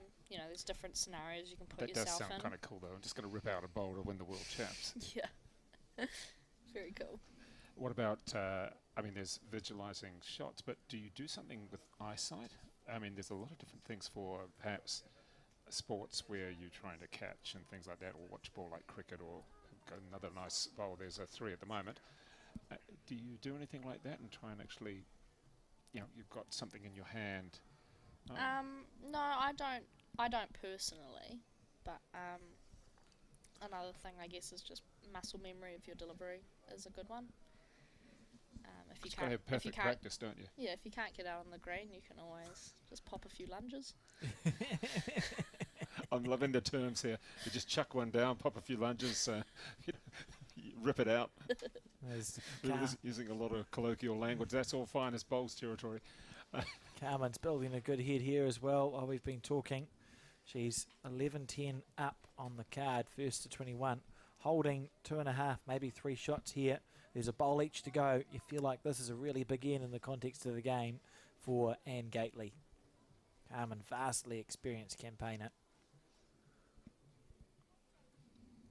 Take a look at this one. She's been fairly quiet, albeit the hang signals are quite enthusiastic. Oh, where'd that one come from? We've had a drive from the men's game, and the jack has come over onto Carmen's ring. Oh, dearie me. We had She's one had of to those stop. the other day in Wellington that had actually hopped. I think it was Jamie Hill against Shannon McElroy, that the drive then hopped over and then went across 3 greens and just scooted across. Didn't hit anything. Well, not on those greens, or maybe on the one it was meant to. Oh, this is nice. But it just shot, I think, probably across 4 greens plus the verge as well. But you've got Jamie Hill against Shannon McElroy, Yeah, so yes. between those two, who knows? He can be pretty quick. What do you think's going to happen here, guys? What's Anne's best call if we presume she's 3 down to those 3 bowls at a level, or at least 2 down? 2. Probably she's got 2. And maybe the bowl at 11 o'clock may cancel out a third, do you think? Possibly. We'll call it 2.5, eh? But what do you think her shot selection is? Does she try and draw it, or we've seen her be aggressive? Does she have a go? Like, what's the situation here? If she drives it and it kills, her bowl should go into the ditch for 1. Because it looks like, Carmen's back one might just be close to the 2. I guess she's got to weigh up what shot she's most confident playing at this time. On the draw. Huge bowl for Anne Gately. She's looking pretty good. This is a huge bowl. How's your weight, Anne? It's looking pretty good. Oh, Not enough. Agonising. That was not even a gallop shot, was it? That was a revolution. It's a great song by the Beatles. 1. 1 or 2? 1 I feel like she deserved to cut that down to 1. Norfolk?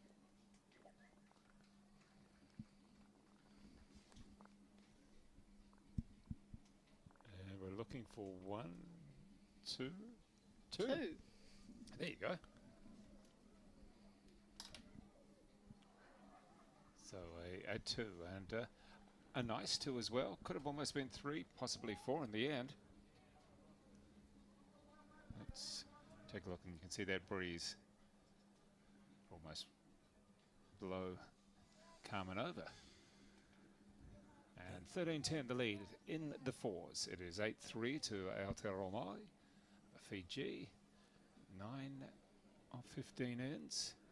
Can you see anything special happening? Oh, there's a nice drive in the men's, and you're going to see not much. I was going to say, just watch for another bowl to come across the Yeah, we were. the screen. In the men's game, it looks like the under-26 triples team is catching up. It's 11-8 after 12. And so they play 18 ends. And in the pairs, it's 15-7 to the under-26 team after 13. All right, great stuff there, Ashley Jeffcott from Auckland, Waikato. Where do you like to be associated with now? You're working in the Waikato, but you play in Auckland. Yes. I live in Waikato. I guess that's where I'll All claim. right, go for that.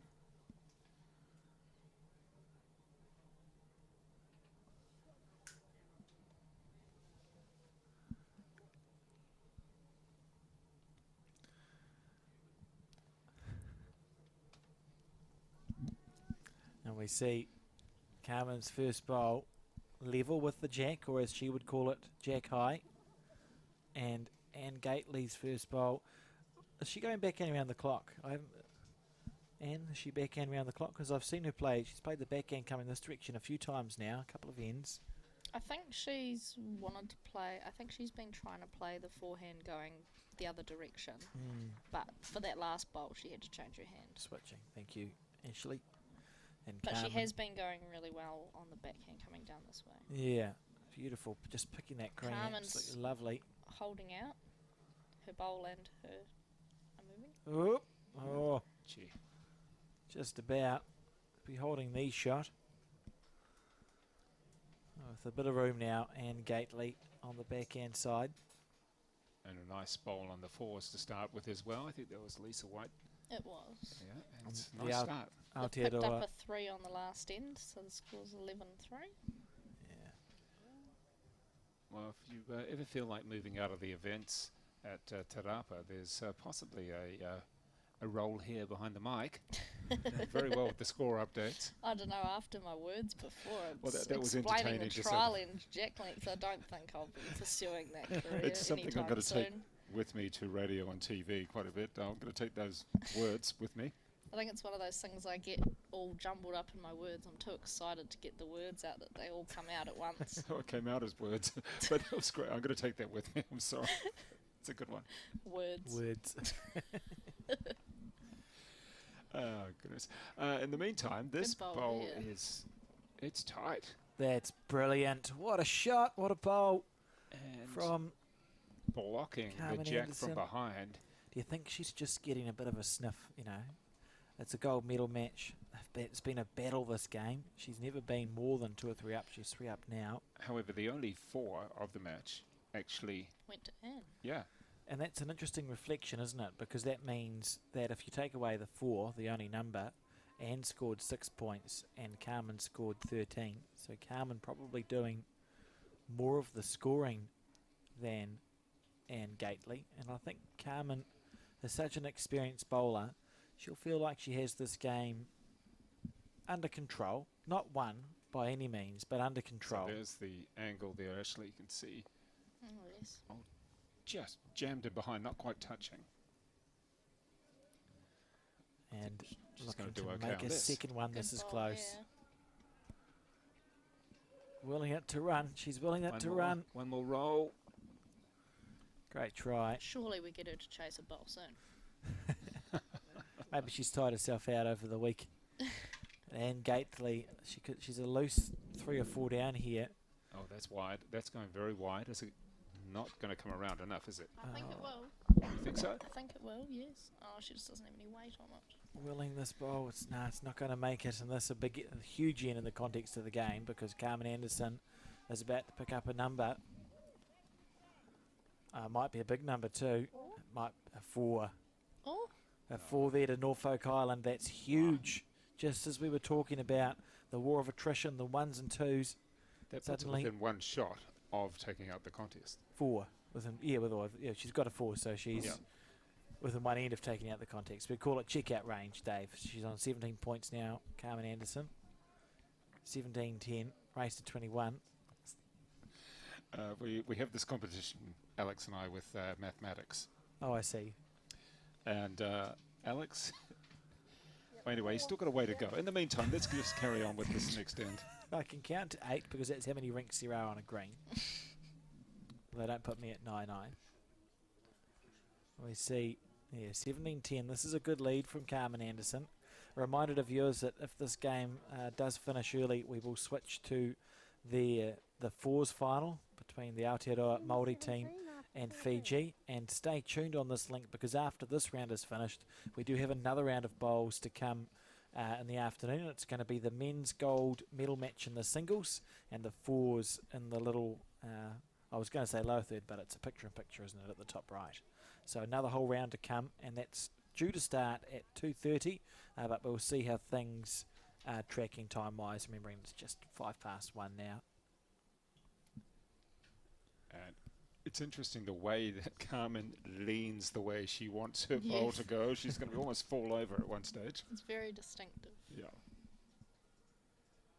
whereas perhaps Anne Gately just doesn't give away much in her facial expression or even her body language at all. Looks like Fiji has just killed the end in the fours to be holding 1 on the tee. Yeah, I'm just getting quite a bit of guidance there from the Aotearoa Māori player. She's really bringing it in and saying, this is where I'd like it. Yep, she's put, that's Galen Kanawa at 3. She's just been told to take a lot of green on that side. So that's the side where it's turning in quite a bit. Well, they're almost over in this rink, aren't they? Yes. Really come across. It's a great bowl. In the meantime, there's... Carmen, yeah. oh, she's done a wrong bias. Oh, no. There's a wrong bias in the final. Oh, Oh, dearie me, Carmen. Oh, no. she gets a high five. Oh, oh no. Oh, that's not good. So what was she looking at? Not the bowl. I thought, oh, Wow. there's a divot or something. Yeah. Oh. Okay. She probably just needed to slow herself down a little bit because... Fiji's just taken the jack into the ditch. They were 1 down and now they're 1 up again. It's just changing every bowl. This is just game. this last 45 seconds has been unbelievable. Everything's happening. And this is a And great bowl. Gately's now And drawn the Gately. shot. We might see a run up now- from Carmen after this bowl. Carmen, check your bowl. I think Carmen probably needs to just slow herself down, Yeah. refocus on what she's doing. She's got a sticker on the outside, so that's... Yeah, checking the... Yeah, very good. There we go. She's looked at it. She's on her backhand. It's all happening here at the Oceania Challenge at the Blockhouse Bay Bowling Club. We're not too sure if it's all happening the right way. This one's Here we going to go. come back in the right direction. Carmen Anderson, is she going to talk to this bowl? Is she on the run? She is. Nope. She's on the stalk. It's She's gonna turn too close. She's soon. going to run enough. Oh, not quite. Yay. Exactly. Wow. In the meantime, and Gately's like, well, I've got 2 up. Two. Oh, you just couldn't write the script, eh? You know, Carmen got a 4 to be 17-10 up. She's now 2 down on the head. She'll probably be 3 down on the head in about 20 seconds. She's played a wrong bias. She's hit a bowl up. It's all happening. Goodness gracious me. That was an extreme angle, even no matter what she was doing. Well, at first I thought she was just taking a really wide line. Yeah. And the bowl... This is good. This is good, though. Look at this from Anne Gately. That's top-notch stuff there. And 2 still, though. I think she's holding 3 there for the sake of a good story. Ashley, what do you think? You're just going to make stuff up. I'm going to say 3. Okay, there you go. Oh, Carmen's got the finger measure out. this is just unbelievable. This end is unbelievable. And psychologically, Carmen had been sort of, you know, she'd been going along nicely, just got a 3-point lead, then she got a 4 to be 7 points up. She would have been expecting just to continue to turn the screw in this end.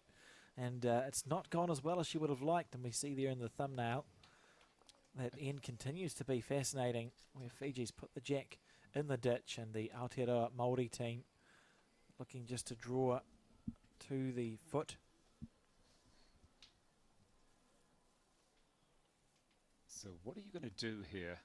For Carmen. Yeah, what are you going to do as it's Carmen? a hard head. Ashley, what's your choice? Good You're luck, Carmen. Ashley. Right now, you're Carmen. What are you going to bowl? I'm Carmen. You're definitely playing positive.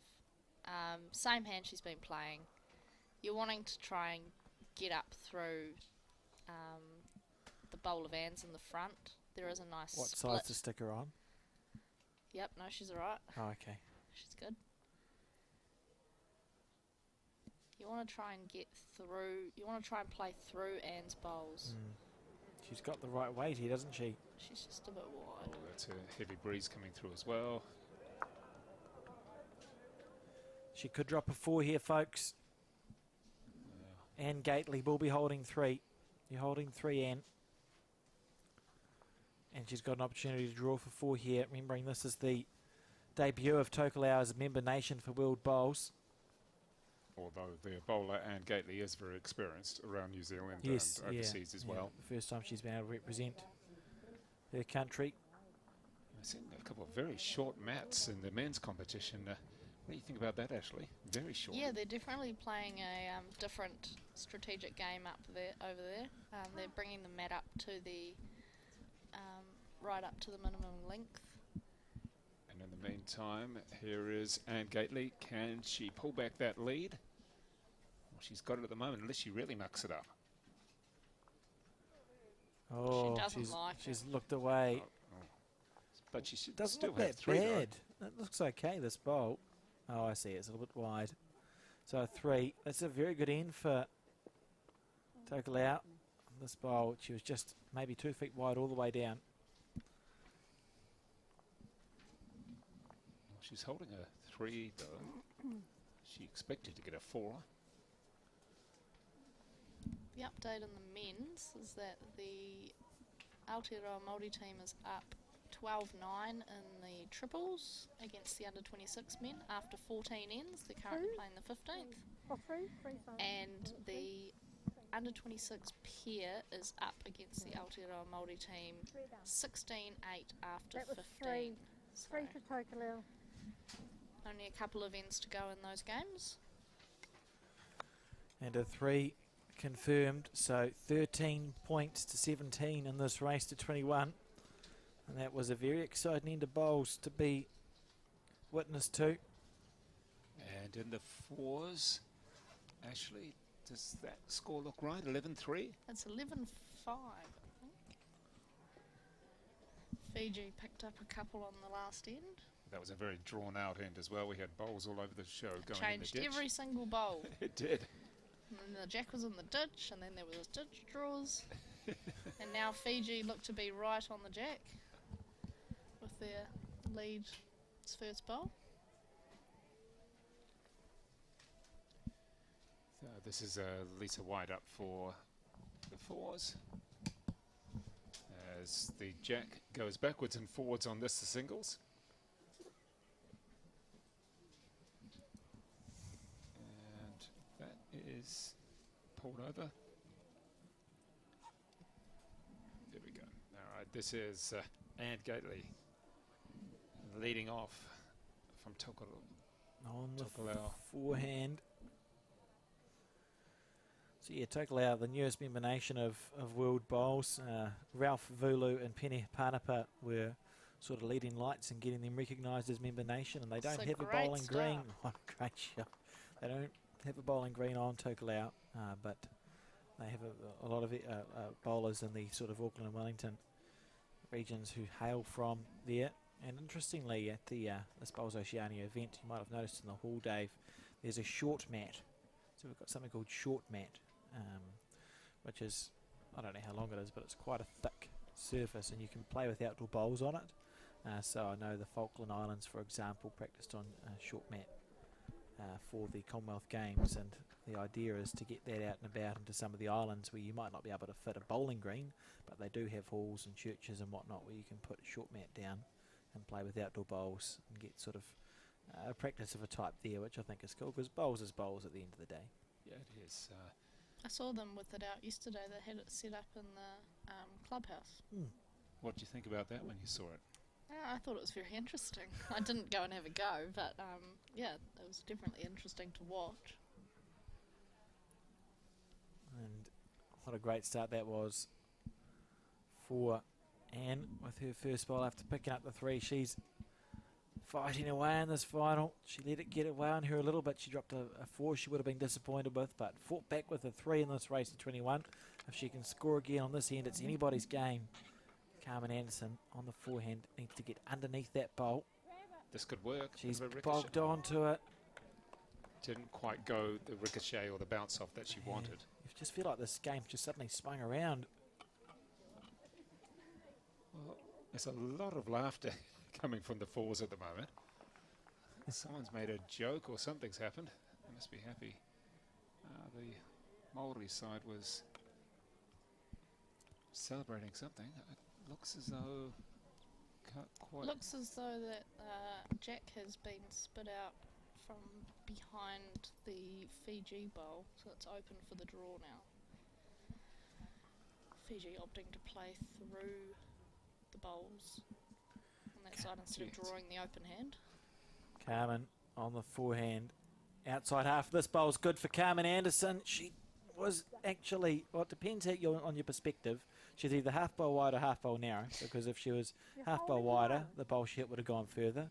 And if she was half bowl narrow, her collision bowl would have gone in for the shot. But Well, it is one for Anne Gately then. Ultimately unsuccessful.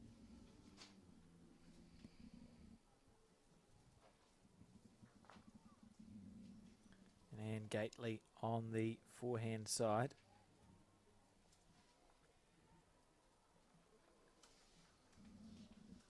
How's it going? I think It's probably going out to the right a little bit too much. Yeah, she's asking her bowl to hold. But nearly, it nearly did it. Nearly held to that shot bowl, but just running on there, you see. So Carmen Anderson only one down here with a decision to make, I suppose. What are you going to do if you're Carmen Anderson, Ashley? Oh, you'd just be staying that side, trying to draw under your bowl. You've got the catcher at the back. You can sit the shot bowl. You can always use that second shot bowl, whether it's doing what she did with her last one and bumping it up, or using it to come off of and get the shot.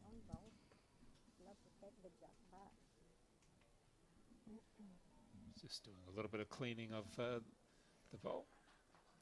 How often do you use your cloth or rag? All the time. I take it with me everywhere. I'm very attached to it. Everyone in the team has learnt that it's like my little blankie. You know when you get like a blanket when you're born and you like keep it forever? Yep. That's like my cloth. Your blankie. It is. I take it with me everywhere. If I go out somewhere, if I go for a drive to grab my lunch in the middle of a day of bowls, I take it with me. Look at this here from Carmen Anderson. Oh no. Little dink, but it's gone. Still only one down. God, that was such a good effort there from Carmen. And Carmen, and you can't see her on the screen, but Carmen has looked happier. Yeah, well, just the one. That'll take the score to 14-17. I'm curious, though, about your cloth, your blankie. There was actually from the cartoon Peanuts, it was a Snoopy. There was Linus who had his blankie with him all the time. But in this case for you, why is that? It's just something that helps you focus, helps you concentrate when you cloth down the bowl? Yeah, it's something to hold. I feel weird if I'm not holding it when I play.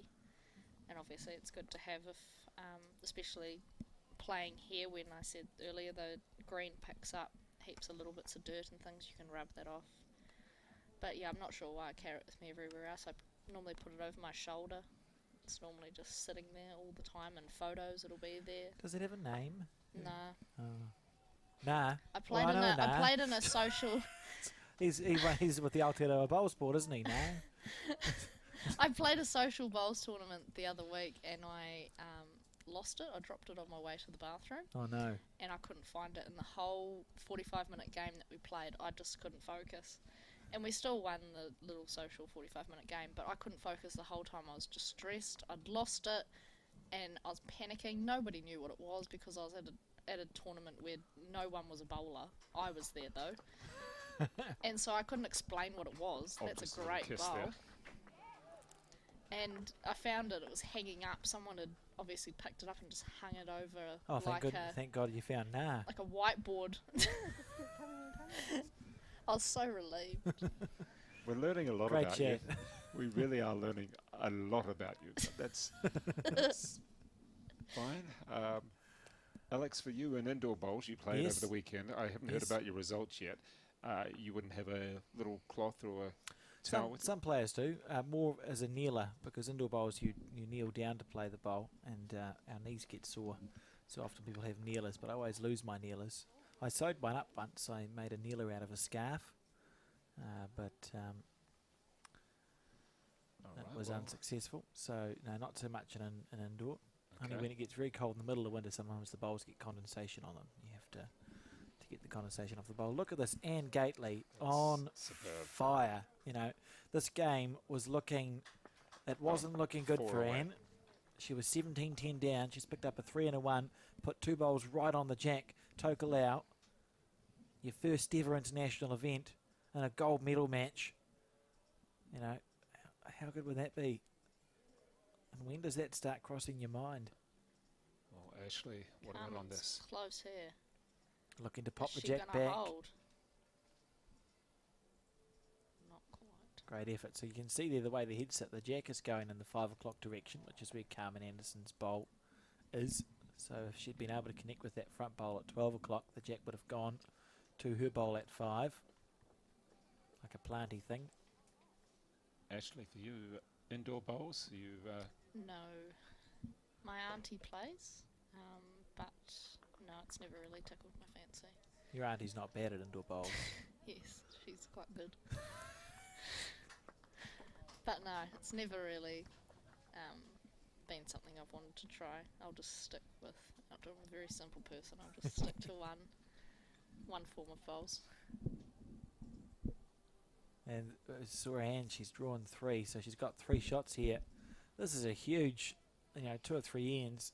It all started, we had that drama of the wrong bias. And now 17-14, Carmen Anderson 3 down. Huge stuff. On the back end. Staring at this bowl. When's it going to come back? She's close here to drawing second shot. Carmen Anderson trying to cut it down. She's on the right line. Running after the bowl at some speed. Wow. Wow, she says.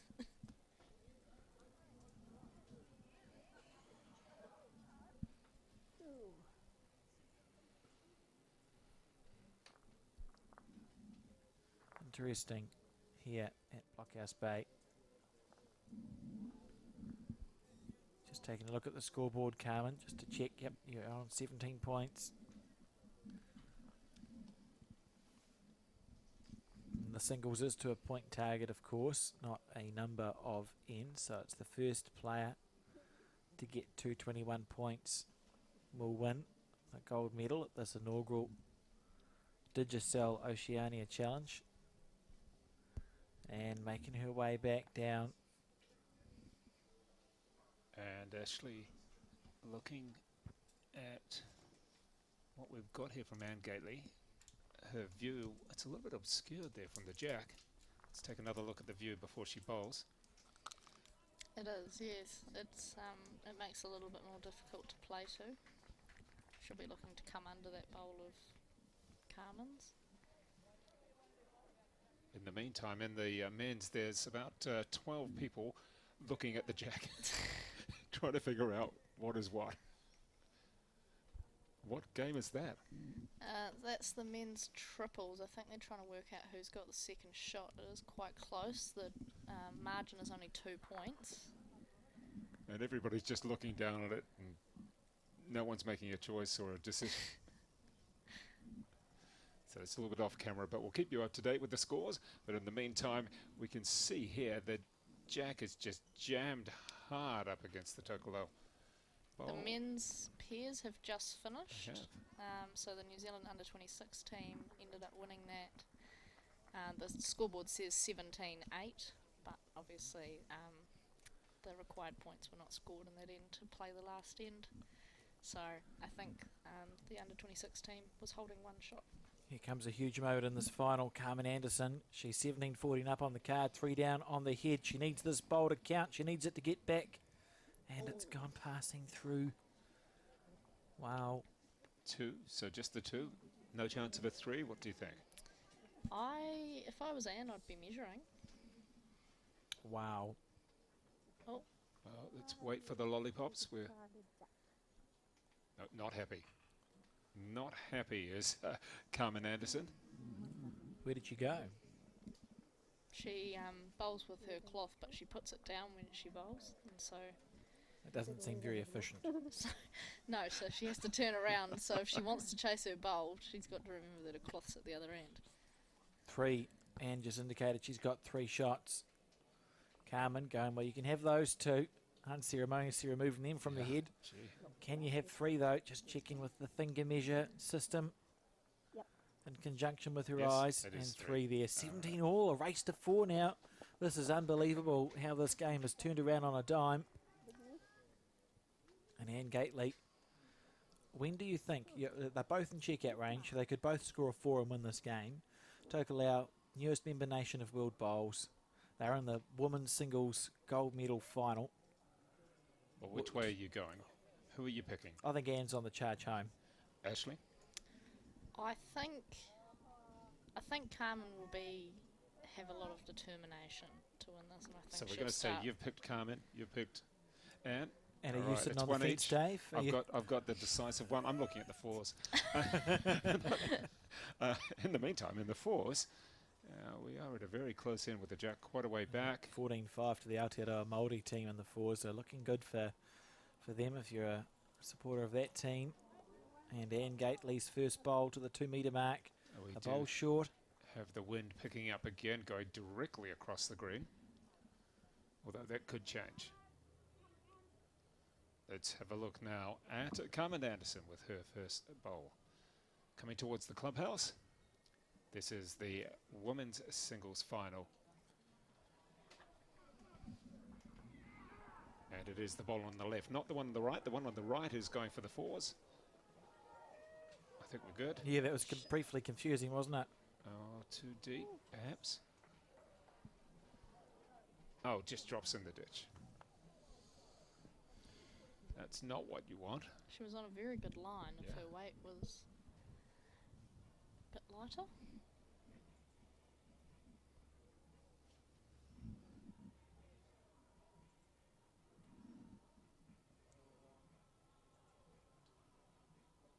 And has this got the weight?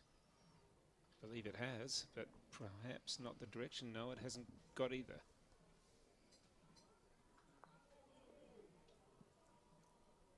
And it is quite tight, obviously, on the scoreboard. And at the moment, though, perhaps the nerves coming into both bowlers. We've got one in the ditch, one to the left, just a little bit high, and the other one certainly a little bit short. It is an interesting point that Ashley made with Carmen Anderson, keeping in mind she won a world championship, I think, in the late 90s or early noughties, so she's sort of been around for 20 years.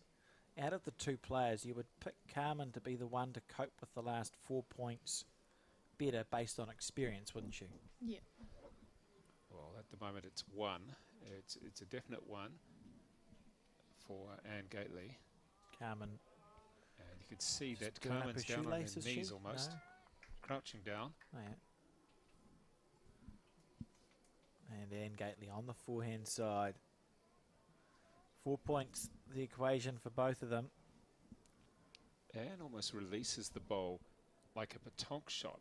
Starts with the palm and then almost turns it around and it flicks it out of her Yeah, it's hand. interesting. A lot of players have different quirks. Well, at the moment, there wasn't much of a correction. It's very short. Yeah. Carmen on the forehand. The only good thing about Anne's third bowl is that it might be in the line, and it is short of the head, so we call it mud in the eye. You know, it can be challenging to try get around. I was just thinking if I was Carmen, I probably would have changed my hand. Well, this one's, She could get a very good result here. it's good. That's She has. that's a slice of good fortune. Hangs it in, bounces it off. That And- bowl, yeah. Ashley, what do you think we've got there in the fours? Everyone's coming down. So Lisa White's holding the shot with the pink bowl. Anne Gately on the second- probe. Oh. Oh, She's on She's the probe. close. She's close to the bowl. She's close to it. She's got the She's bowl. got it in the and jack. the jack in the ditch. That was nice.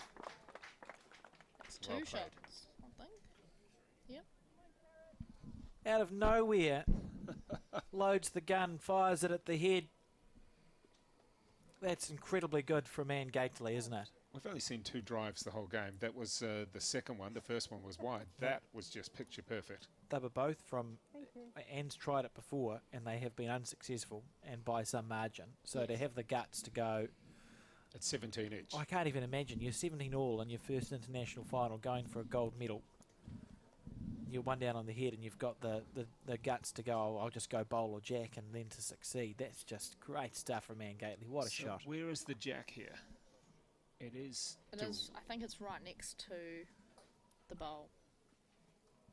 Oh no, it's over here.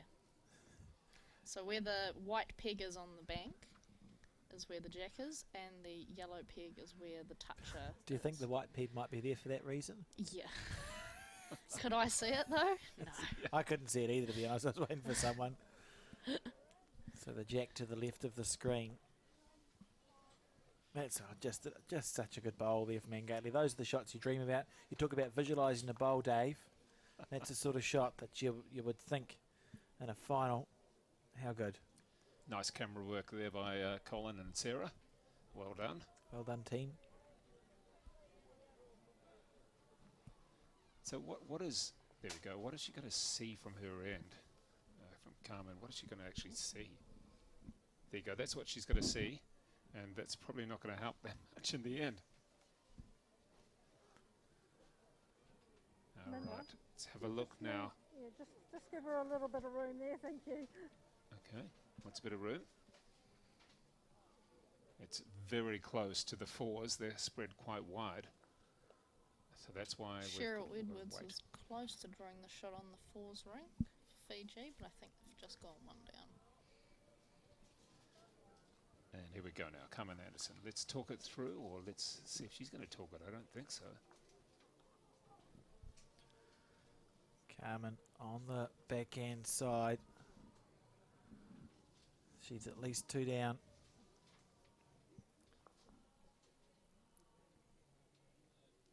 This is not bad. This is close. That's great stuff here from Carmen Anderson. That's a great bowl. She's done it. Has she? Oh, Oh, Oh, oh. no. Well, she was happy, but she's then reserved happiness. She was happy, what did she and want? then she's kind of stopped. Well, I don't understand why. I don't understand what was happening there. She actually wanted it to go. She should have said go bowl, but she asked it to stop and it listened. One. We've got a one. One. That was unbelievable. We've been waiting for the entire game for some. Oh, Oh, umpire's measure. Come on. One in the dip net. Jackson Really? dip.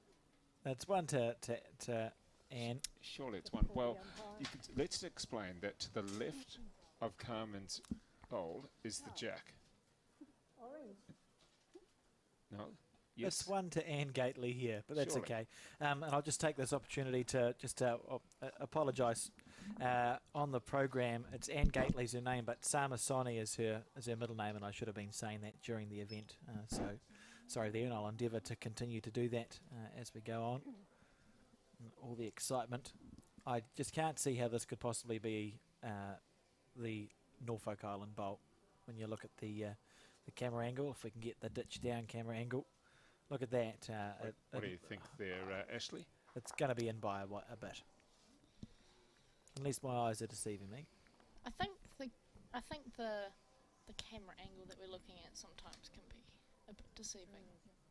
I think it should be Anne's because it's more straight on. Yeah, the bowl at 9 o'clock to the jack is directly sort of across from the jack, whereas the bowl at 10 or 11, it does look further away. It'll be interesting to see when the umpire gets there. We've got another umpire there. So they'll we've got the two of them. I'll have a string measure, and you can see they've chocked the jack so it doesn't move in the ditch. Yep.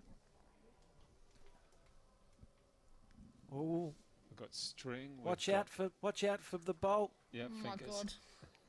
god. Oh. We're okay. Okay, we've got the string measures. So we've got fingers, we've got string, we've got tape. Have we got a laser here as well? Here we go. So the string Stop measure, touching now. that looks very competent. That's a very competent job there. So they've gone, and then this bowl here. This is longer. Well, it's closer than I thought it was, to be honest. Oh, that's not straight. You didn't have the string straight. There was a bend in it. Dave, They were leaning it on the Now they'll wood go- and it was bending. they'll go back. Oh, they won't go back. Okay. It's 1 to Anne. One to Anne, as we said. So one should And take allow. Yeah. Samasoni Gately, the Tokelauian representative, 18-17 up now. What a shot. Oh, just the one then. And, well, we had a furious measure. Almost knocked a couple of bowls out the way, but that's fine. And then we didn't do the tape, we did the string. In the meantime, with the fours, getting closer there, albeit not on the scoreboard, but at the ends. And the Aotearoa Māori team looking very strong for that. In the men's triples, the Aotearoa Māori versus the New Zealand under-26s, they're playing the last end. The Jacks just come down. It's 14-11 to the Māori team.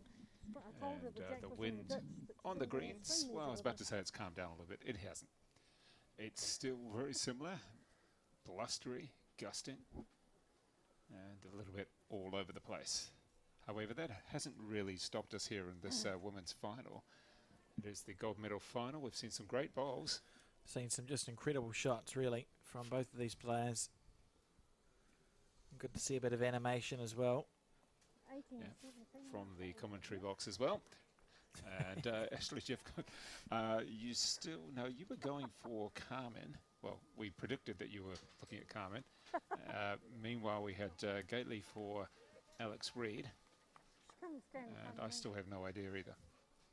Yeah, I think, as Alex pointed out before, Carmen's just played in a lot of big tournaments where she's been under pressure, and I think she'll be pulling on that experience in these last couple of ends. Well, that's your tangible difference, isn't it? Because we know Anne's played a lot of bowls at a domestic level, but Carmen has been an international representative for 25 years, and this is the first event that Tokelau has participated in as a member nation. So there's a difference in experience there, and if Anne can pull this one off, what a start to your international career for both the country and for her. Yes, exactly. Looking for the late turn here. It was going fairly straight for 2/3 of the way, and gee, that is a big turn, isn't it? It is. It was straight and then bang. But then that's the second bowl already, one for each player, that has just looked good and then really shifted Yeah, across. that wind's definitely picked up, but it is swirling quite a bit. So it's quite deceiving. You think it'll be the narrow hand, but there is a gust. As soon as a gust of wind comes through, you're gone. Let's see if this one's going to work. I think it is. It's going to be a lot closer. Looks very good. Very good pressure bowls from Anne. Is it? Oh, it did tip as well. It just did touch it, so that's looking very good. That's 2 bowls, and 1 is a toucher. Carmen, you're going to do the same thing? She's going to go the same way? I think she has to go the same way, because she's got all the 4s in the other way. Oh, she's going to keep it tight. Not very wide. Could be. Is it too strong? Yeah. There we go. Interesting. It's always a here. good place there by the tee, though. By the re-spot mark. Okay, 4s. Move across a little bit.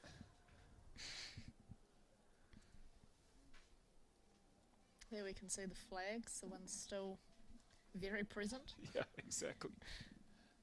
And well, let's see. This one's going out wide, and they have been the better bowls. Well, the last one was. No. Anne's putting Carmen under a lot of pressure here. She's holding 3. So she's holding the match.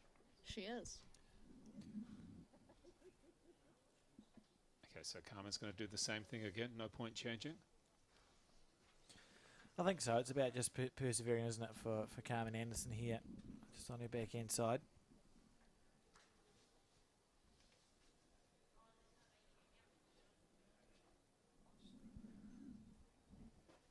And Ashley, take us through this bowl. Right. Her green's looking alright, but it all depends on her weight. She might be running through again through that We're gap. going to hear a noise. Listen Oh. for the noise.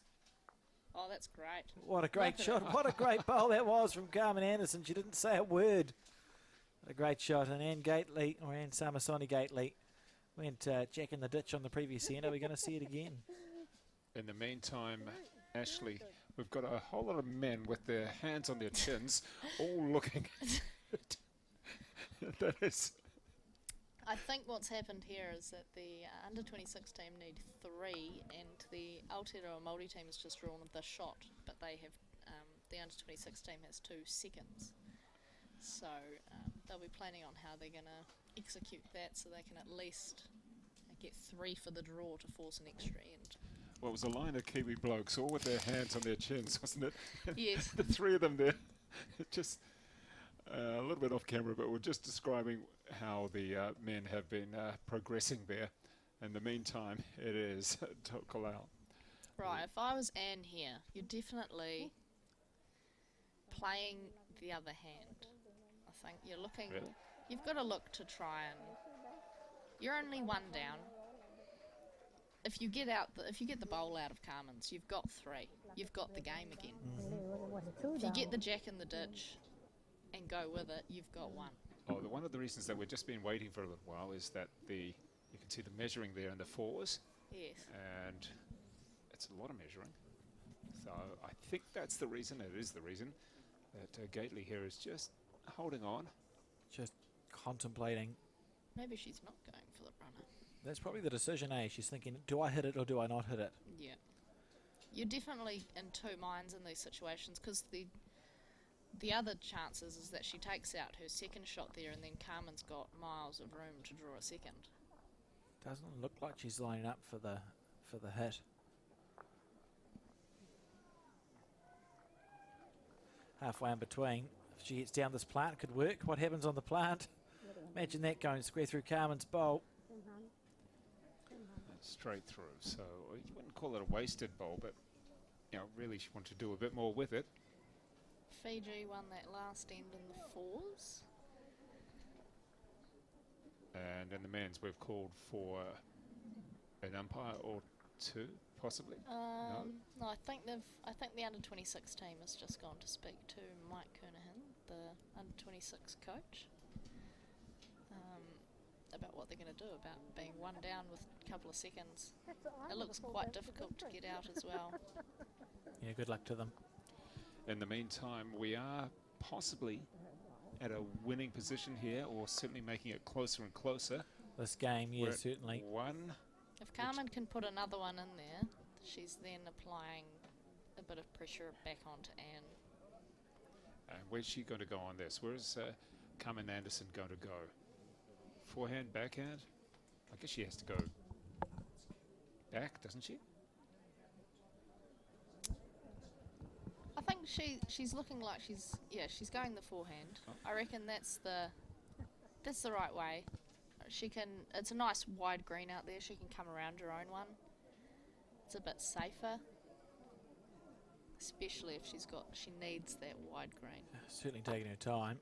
While she is, I've got a bit of information. The conversation was about whether the jack goes on the 2 metre mark or if the killer's a kill, Dave. Right, on that other rink that we can't see. Just in that other final, as Carmen Anderson now, having moved her rag from one side of the rink to the other, plays her bonus bowl. She's left her rag behind. Wait for it to come around, but it seems it doesn't really want to. Oh, maybe it might. It's trying, just the weight here. Too That's big? perfect green, but just overplayed it. So we're going to see the game first to 3 now, 18 all. As this final goes on, and what a final it has been. 18 all. There we go. You heard it. And in the meantime, we do have plenty of finals coming up this afternoon as well. It is the Oceania Challenge. We've got Norfolk Island against Tokelau. And 1, there you go, the lollipop, the blue one going up. And this particular contest, well, we thought we had it almost wrapped up. But Ashley Jeff got in the 4s there. I think they're going to finish before us on the singles. I think they might, yes. Depending on what happens in this end, it looks like Lisa White is on the jack again. Currently, the Māori team is winning by 9. So if they score this end, they won't need to play the last end. So Fiji need to pick up a number here to have a chance going into the last end. Okay, but in the meantime, the gold medal final here in the singles. Alex Reid, who have we got and which bowls they're using? Just for people who may have come in a little bit late. Well, last time I said this, I got the colours wrong. Okay, well, we know that at the mat at the moment. We know she's got So orange. this is and Carmen Anderson with the red and black bowls that apparently Orange aren't. and brown. The orange and brown bowls, if you say so. Carmen Anderson from Norfolk Island playing Anne Samasoni Gately from Tokelau, and it's Tokelau's first appearance at an international level. And I think we can report that the gold medal has gone to the Aotearoa Māori Bowls in the men's triples. Am I too soon in reporting that, or are we okay to say it? Ashley? I think you're correct. It looks like the under-26 team only have 2 shots and they needed 3. Congratulations are extended. Hamish looks to be playing his last bowl for the Māori team. He's got about 3 metres to draw the shot, so... And this particular bowl from Anne Gately is... There we have nerves, Wow. Dave. Gee. That's the first sign of nerves we've seen from Anne. It's way up the Falling green. short. Very short.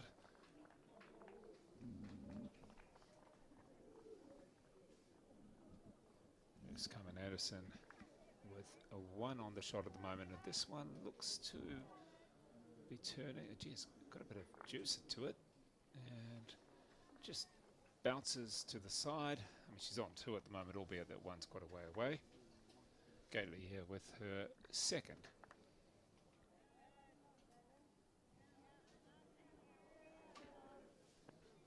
How should you feel about this? You've got to put a fair bit of power behind it because the jack is quite a way back. Anne was liking these long ends at the start of the game, but I think when Carmen started picking up the jack, when it was Carmen got away to the 17-10 lead, she was playing a lot of medium length. I think that wind has kind of slowed down a little bit, it looks like. It appears to. But I think, yeah, the nerves might be getting to Anne a bit now. So Yeah. just the 1 at the moment. Another big end, like Anne's played so well in this game. Kept herself in it. She was 17-10 down. This is also very tight. Oh, she's added weight, hoping for the, you sort of hope for the jack move and once realise you're narrow. But it's a poor bowl Seems to from be Carmen. getting a bit more overcast here as well. The sun's disappeared a bit. It's looking very Not meant bleak to get any outside. rain. Not meant to get any rain, although... We're inside, I don't mind too much. And Anne on her forehand. So at the moment it's just the 1, and it is the 1 to Norfolk Island. She's doing Tight. the down. She's on the tight side. Willing this bowl to hold up against the bias. She'll be disappointed with that. Definitely a chance for Carmen here to get a 2. Put her on to 20. And we're not over yet. It may be 18 each, and we're going to 21. No matter what, unless there's some sort of dramatic change, we're going to be playing another end at least. Remembering that. We just need the 4s to sort of move over a bit, please. Carmen on the forehand. She's walking it down. No, she's not.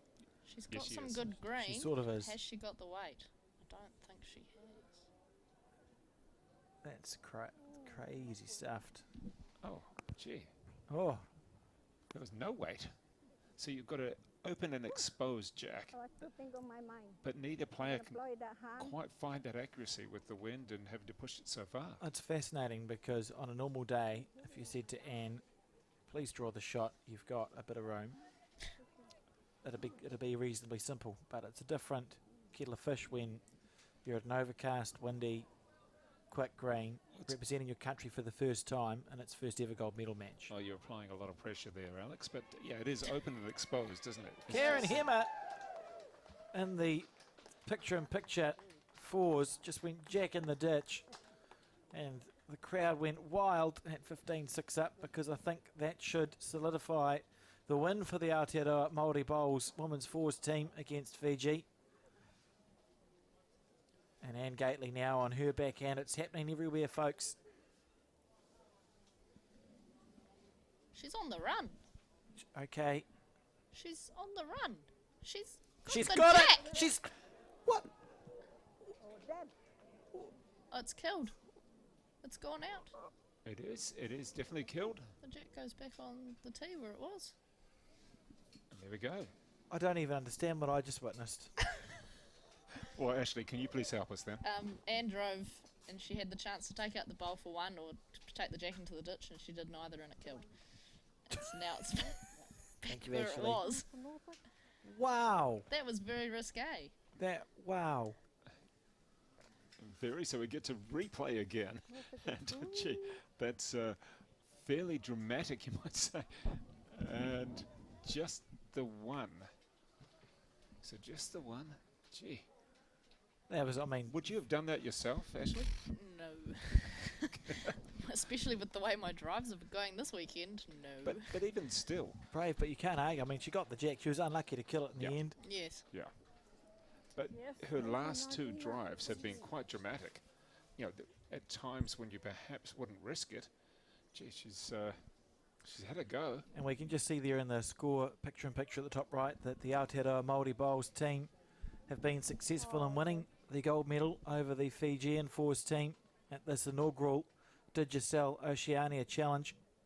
Now, congratulations go to them. Yes, yeah, no, she hasn't been around. And in the meantime, back with the singles. Amy's just going in with We the are card. still going for 21.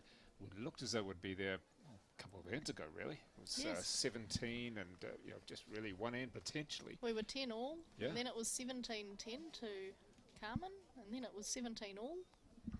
And now we're Alright. going 1 for 1. And I can also And tell Alex? you that the bronze medal has been decided in the women's singles. Natasha Grimshaw winning the bronze medal, having trailed 7 points to 19, has won Holy. that game. So a great comeback there for Natasha. And our congratulations go to her and the Aotearoa Māori Bowls team, having a wonderful inaugural Digicel Oceania Challenge event.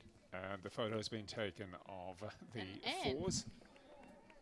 And drawing a toucher on her backhand. It's all happening. Oh, It is. We've got the photos, lots of big smiles there in the fours, but in this, the singles, it's not over yet. We get a toucher to start with. And Carmen Anderson is thinking, well, what am I going to do here? What is she going to do? It's early stages in this end. nothing would surprise me, Exactly. Dave. We've seen everything from wrong biases to jacks in the ditch to dead draws and in between. And thank you if you are tuning in to watch this. We've got a considerable number of viewers at the moment, so thank you for tuning in. And remember, hang around for the afternoon's games where we will bring you the men's singles gold medal match with the men's fours gold medal match in the picture-in-picture. So we're here all afternoon.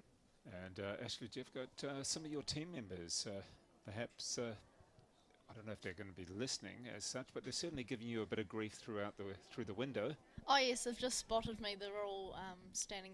All the girls are standing there after congratulating the men, which I'll do when this game is finished. Just wave. But, yeah, they're all just giving me a wave. I'm sitting here with my headset on, giving them a thumbs up. And This particular bowl could be coming around quite. Oh, no, it she hasn't got the weight. No. The line is perfect.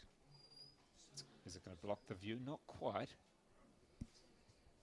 Gee. I wonder what that view is from Carmen. What she's looking at. She's going out to the side. There you go. That's the straight-on view. that's what the player can Where see. are you looking at, Ashley? What are you going to do for that? Yeah, you're not sure, are you?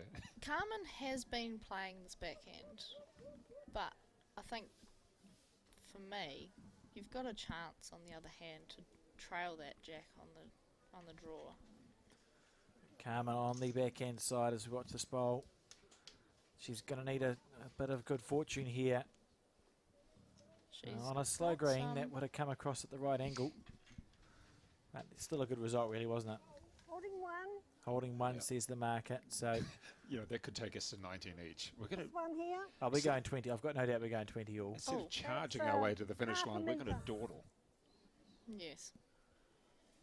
We The looked as though crowd we will could have been on gather. charge. Anne does still have 2 bowls though, doesn't she? She does. The one in her hand, and she's got one more behind. So she could. Let's watch Get the three. Get actual The 3. delivery here. Curious about her delivery, how she releases. Oh no, this time she didn't quite do the flick around. On the forehand, she tends to do that more than on the backhand. And we see If Anne. this comes in, it's a good bowl. It's the right line, isn't it? How's the weight here from Anne Summersonic Gately on the backhand side? Oh, Is that a 2, do you think? no. I wouldn't pick, but could we potentially see a runner? To Yes. Sit, to sit the back bowl of Carmen's out. Walked all the way down. Anything could happen, Ashley. Yes. It's so unpredictable at this point. Carmen Anderson's made her way down to the head, and you would think now Carmen would be on the forehand side, but just to our left to try and trail the jack back to her bowl, like you can see at 6 o'clock. just And actually, well, even further than that, because from that angle you can see Carmen Anderson's got all 3 bowls past the head to our left on the screen. Just trail the jack towards them. You could pick up the full count of 4. She only needs 2. what's your bowl, Ashley? I'd be changing hand. She needs to come down the other hand. She's got the option to sit the bowl, drag the jack. Just made it sound simple. Yeah. It is so much easier when you watch it, I tell you that. Behind a microphone, every bowl's easy to play. Oh, even if I was standing there and I was Carmen, it's easy to say it, but it's hard to execute it. Okay. Oh, let's just watch this delivery now. She gets down low. Carmen Anderson. Have to push that jack a little bit deeper, perhaps. On the forehand, She's got a good green. she's watching this one with absolute intensity. She's on 19 points. She only needs 2. She's very close. How's the weight from Carmen Anderson? Oh, she's What a done bowl! it. Oh, there we go. We've got some. Oh, wow. There's one more left, though. What a Gately's bowl. looking at it. She's holding the win. She's holding all 4. That's beautiful stuff from Carmen Anderson. And what are you going to do if you're Anne Gately? There's the expression. There's the comment of the day. Oh, Words. Yeah, well, Goodness. yep. Come on, Ashley. she's been playing the backhand. You'd be feeling more confident down there. You've just got to beat that wing bow and you'll be in for second. Surely. Beat the wing one and you're close for second. So at the moment, Get we second, cut it down to 1. You've still Okay. got a chance. still got a chance. At the moment, we believe we have a win, a victory for Carmen Anderson of Norfolk Island. However, and Gately getting a couple of words of advice from coach there. And let's see if the words of advice, she's just wants someone to just help her out there. Just tell her Sometimes something. just verbally saying what you're thinking Right. puts things into more perspective. Taking her time. It's wise for her to just have a chat. So she's game down here. Okay, well, here we go. Alex Reid and Ashley Jeffcoat, take us through this possibly final bowl of this women's singles. Oh, Anne will be hoping it's not her final bowl, but she is game down here to keep the Tokelauian hopes alive in their first ever international event, to win their first ever gold medal. She's got 1 bowl to do it on the backhand side. What do you think, Ashley? Her How's the green, line? her green is very good. Her line is very good, but has she got the weight? She looks alright. Is it going to keep going or is it Oh going to my stop? God. Anne? Oh! I think it's 2. I think it's 2 as well. That was such a well-played bowl. Oh. Well, certainly Carmen we have Anderson thinks it's 2. She thinks it is, but I'm not sure. No, it's 2. It's 2. It is. There we go. And we'll- Convinced now, we'll- and the we'll- champion. We'll hand it to you, Dave, because I'm overwhelmed. Ashley, you can help us out with this. So after that bowl, I mean, you've got to look at Carmen Anderson. She's over the moon, ecstatic. Gately is, well, obviously disappointed, but she came so close. She was desperately unlucky with that last bowl. She could have easily gone with it and held 1, and it could have been 19 all. And we could have had Well, there a we couple go. of That's more ends. the Norfolk Island flag coming on out as well. And great celebrations there. And it came down to effectively, well, that last bowl there, and we could have kept on going, maybe made it up to 20s. And it is Samasoni and Gatley just getting a bit of a hug there from teammates and supporters. And it is a win for Norfolk Island in the women's singles final. The gold medal going to Carmen Anderson, and she's ecstatic, very, very happy. Such a close contest. And Alex Reid, I believe we're coming back in, what, about half an hour? Half an hour, yes. You've got time to take a deep breath, have 3 biscuits and a cup of tea. What contest, what match are we going to be having at 2:30? The men's singles gold medal match at 2:30. It'll be worth coming back to watch, as I'm sure with a bit of luck it'll match that. All right, and well, Ashley Jeffcoat, thank you very much for joining us. It's been great having you, and we've certainly been entertained all the way through. We're going to let you continue on and maybe catch up with your teammates and, well, maybe watch the rest of the great bowls. Thank you very much. Perfect, thank you.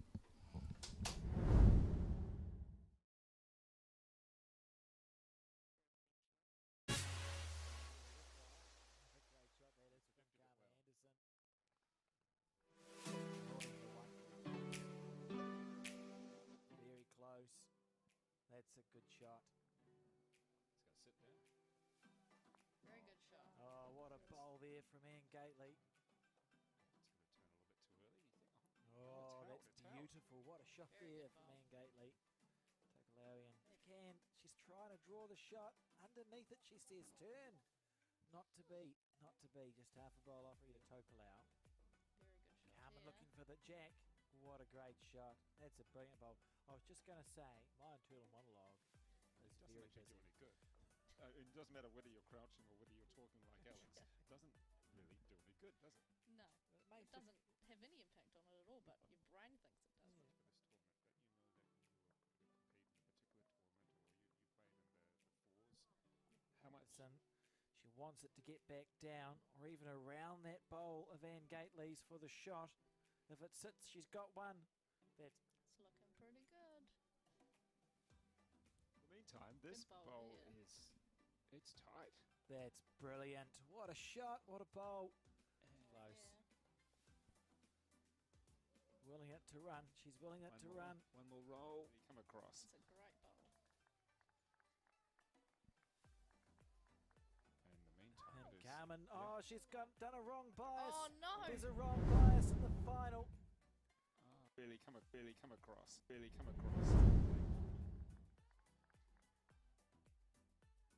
Really come across. It's a great bowl.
And welcome to the YouTube coverage of the 2023 Digicel Oceania Challenge here at the Blockhouse Bay Bowling Club. There's been some fairly tough conditions with the wind. I was about to call it a breeze, however, that would be wrong. It has been gusty to say the least. However, we have seen some great bowls so far. And Alex Reid, what are we expecting now? What are we going to be watching, that is? Yes, so I think what we're going to be watching is a couple of gold medal matches, the men's singles and the men's fours, the men's singles between Chris Smith from Tonga and the Aotearoa Māori bowls, Kaylin Hulia. And if we look on the screen, we can see how they got there. Well, we can't actually, we can just see what's going on. So that's the gold medal match and the bronze medal match.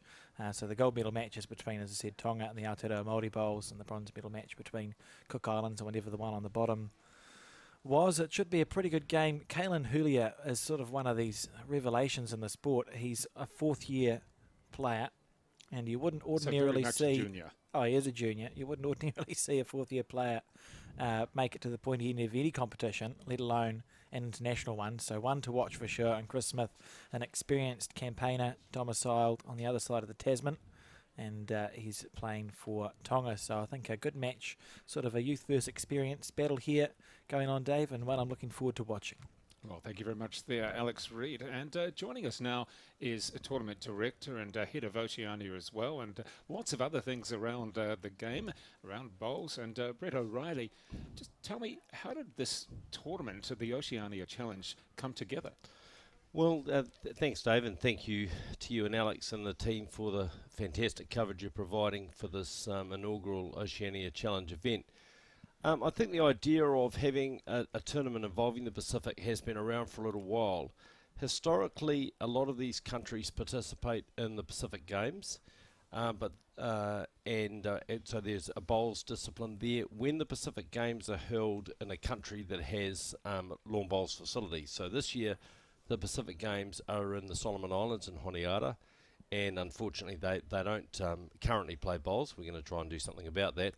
And so they weren't in the Pacific Games. And then also in the past we've had a wider Asia-Pacific Championship, which unfortunately just became too unwieldy because we simply have too many countries in Asia-Pacific now. So I think both as a replacement for the Asia-Pacific event, as a substitute for having bowls in the Pacific Games this year, and just in general, the Pacific countries wanting to have more international competition amongst each other was the genesis of this event. And when I first raised it with the World Bowls Board, they were really supportive of it, and hats off to Mark Cameron and the Board of Bowls New Zealand, who just said, right, we're in. And so here we are today. I'll let you guys do a bit of commentary and I'll give you a bit more background in a second. Alex Reid, just who we got up for people who've just joined us, who's on the mat right now? Yes, this is Kaylin Hulia here on the mat, just following his bowl up on his forehand with the white. Well, actually, I keep saying bowls colours and I'm wrong. I think they're white bowls. Who knows? Yes, they are. They're speckled white, light blue. And the other ones are green. He's playing. Thank you. Chris Smith with the green bowls, and Chris Smith started off, I mean, that's two pretty good bowls for this first end of the singles game. It's a first to 21 situation. Chris has put two right on the button. And let's see where he goes with this third one. Remembering in this game, in this international event, like every other international event essentially, if the jack is killed, it gets respotted on the 2 metre mark. So I think Chris there looking to cover the back in case Kaylin gets aggressive.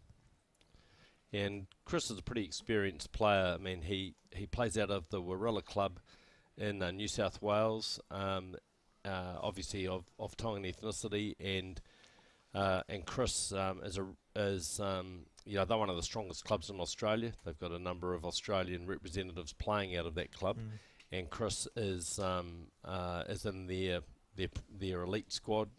Often in their number one pennants. I was talking to him the other day. He said it's actually a pretty hard team to stay in because there are so many good players. But he's been around at that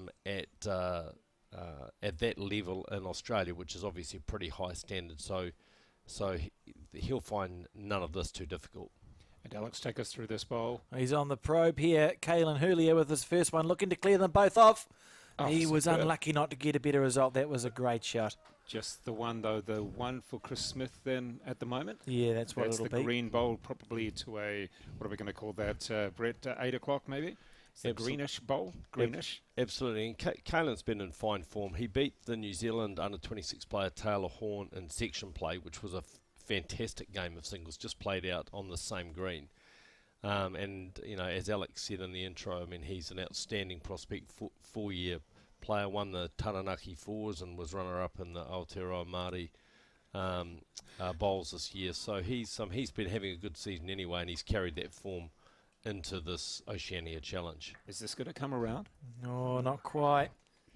All right, so it should be 1-2 Tonga then? Is that what we're looking at? Yeah, it'll be 1 to Tonga. So first blood goes to Chris Smith here, and this race is 21 points. First on the board. And the Tongans already celebrating 2 medals today, 2 bronze medals. They've won in the women's pairs and in the men's triples. So their re-entry into international bowls, having not played for a few years because of the COVID pandemic. And Daniel King and Peter Thorne have done a great job of preparing this Tongan team, who I might say have the greatest age spread. They have the oldest competitor in the Digicel Oceania Challenge, Winnie McClellan, who is a Justice of the Peace from Dunedin, and Winnie is 88 years of age. Goodness. And they have the youngest competitor, and that is Liam Hill, who just secured a bronze medal in the men's triples, and Liam is 14 years of age. So between the two of them, just touching over 100 years, but with quite an age difference between the two of them. Now, just for those who may have been slightly confused, I think we had the blue lollipop put up. However, the blue is for Tonga. Yeah, Is it? the red's for Tonga. Yep. On our scoreboard and on these scoreboards. So Les the umpire, he'll get there. It was just, Okay. Yeah, I'd say it maybe first end nerves for the marker there with his lollipop, so he'll figure it out. Yeah, that was the thing. They held out a blue lollipop. However, the point was for the red of Tonga. It's That's just the one, yep. minor technicality, but all good in the end. And we know that Tonga did take the first end by a 1, and of course it's up to 21. In the fours, of course, it is 15 ends. We have the Cook Islands against the New Zealand under-26. Even the scoreboard's the wrong way round. Okay, well, we're going to No, get there. their scoreboard's It's the wrong way early stage. round, Dave. It's okay. We'll be there. It's fine. In the meantime, Brett O'Reilly, how many players, supporters, coaches, etc. have you had throughout the tournament? Look, most of the teams that have 10 players in each side and managers, and some of the managers have actually played a couple of games. We've had a couple of players who were unwell during part of the 4 days, so the managers have filled in. We've had fantastic support from the local community here in Tamaki Makaurau, Auckland. I mean, it is the Polynesian capital of the world, and so we've seen that in evidence with so many supporters out. We've had a lot of music playing. Yeah, that's been great to come in and hear the music. And I wouldn't say it's a party atmosphere as such, but you can feel the enthusiasm when you come down the driveway and you walk in. Yeah, and it's important that this is an event where the players feel at home, and certainly, you know, when you play bowls in the Pacific, it's it's normally a pretty festive atmosphere. There's lots of music playing, but equally there's lots of really good play, and I think that's the other thing that the feedback I've had from supporters, just how strong all of the countries have been. I think we've had every country bar one featuring in the medal playoffs. And that's been a real tribute to the way the players have played, and as you commented earlier, quite tricky conditions at times with this breeze. And Alex, on this particular end, where it's quite tight as we take a little look. It's probably Caitlin holding 2 there, I think, and Chris Smith. This is a lovely tracked bowl. He's looking just to hold up to the jack, which he's done. He's unlucky there. So is it going to switch around?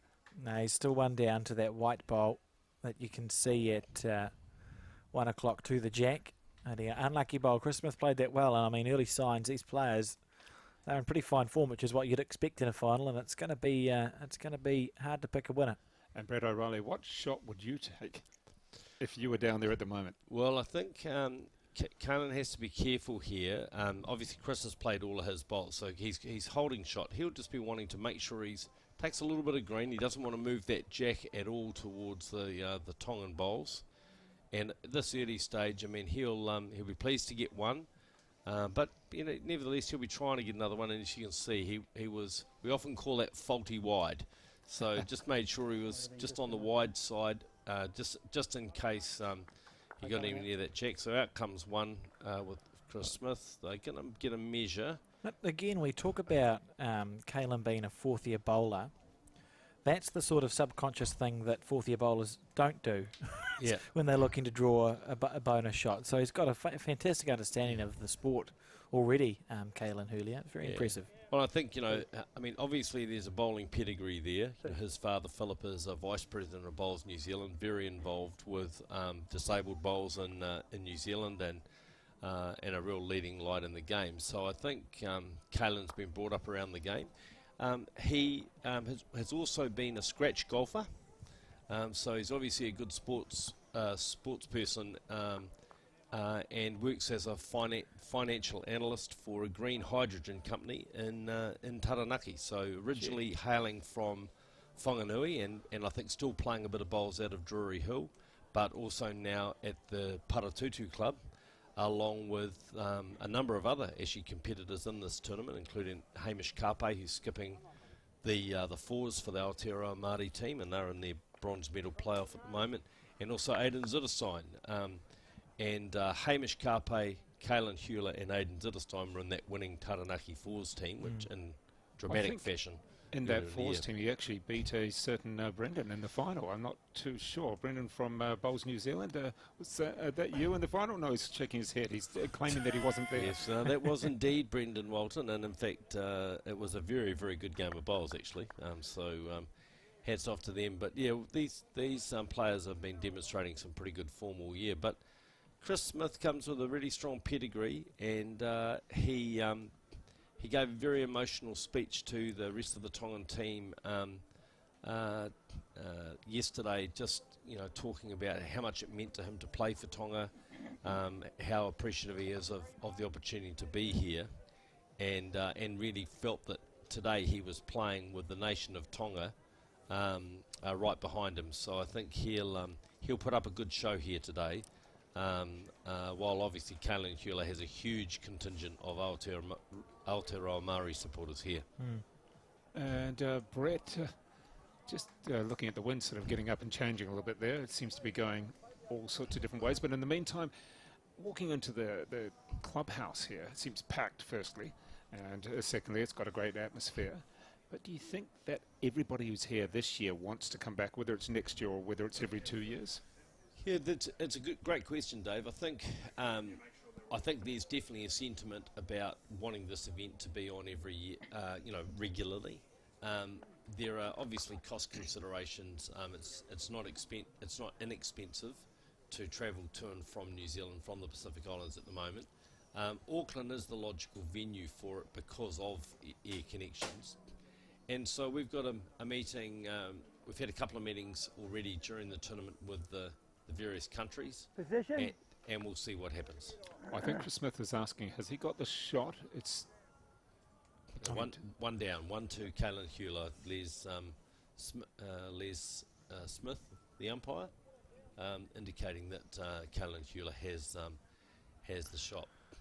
So Chris on the back end here, just looking to either promote or come underneath or around that bowl of his that you see, and that's a good shot. He's done enough. I think he's done enough to roll Kalen's bowl away into the 7 o'clock direction. I agree, and I think so.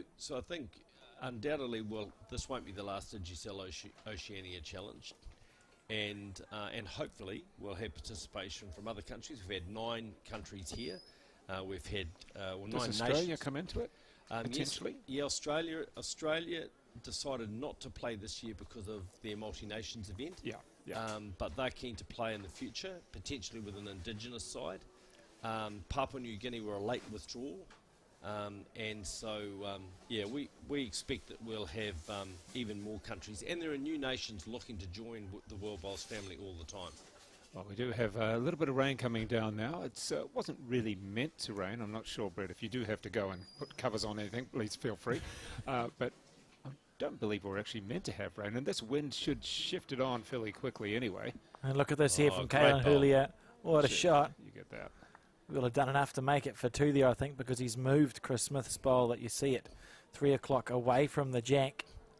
Yeah, it's interesting here at Blockhouse Bay. It's a little bit of a microclimate here in Tamakimikota, Auckland, and a couple of times we've just sort of had these random showers come through, but they don't seem to last very long, and certainly I hope that's the case today.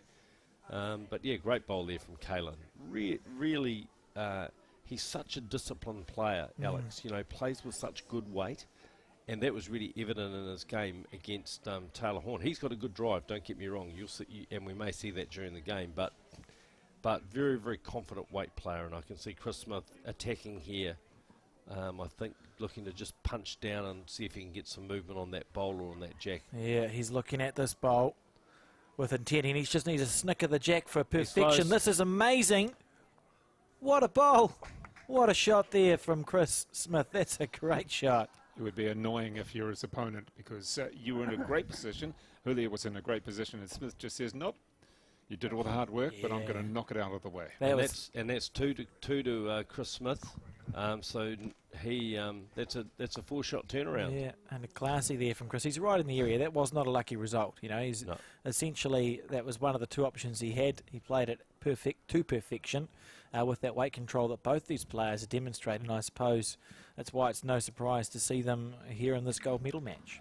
Just looking over at the bronze medal game, we've got Taylor Horn from New Zealand, under 26, playing Royden Apiro from the Cook Islands, and it's Taylor Horn leading that game by 9 shots to 2 in their game. And in the men's fours final, it's New Zealand under 26 leading the Cook Islands by 1-0. As you can see there, they're just taking some bowls out, so we'll have another score. Looks like a big number there.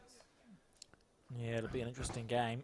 And thank you very much to the busy crew behind the scenes there from, of course, the Blockhouse Bay Club and our own Bowls New Zealand crew, who you might have just seen them adjusting the cameras and putting on the raincoats on the cameras.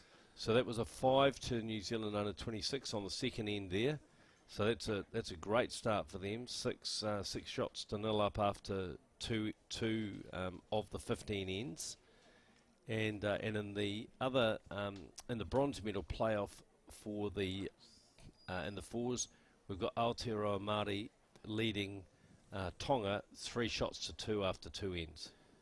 And don't worry, you're not seeing things. It's just it's not an earthquake, is it? It's all right there, Alex. We're just in danger of rain, and I noticed the room wasn't moving around, so we're okay. We're all good. We've put on the raincoats on the cameras, and all good to continue here at the Oceania Challenge.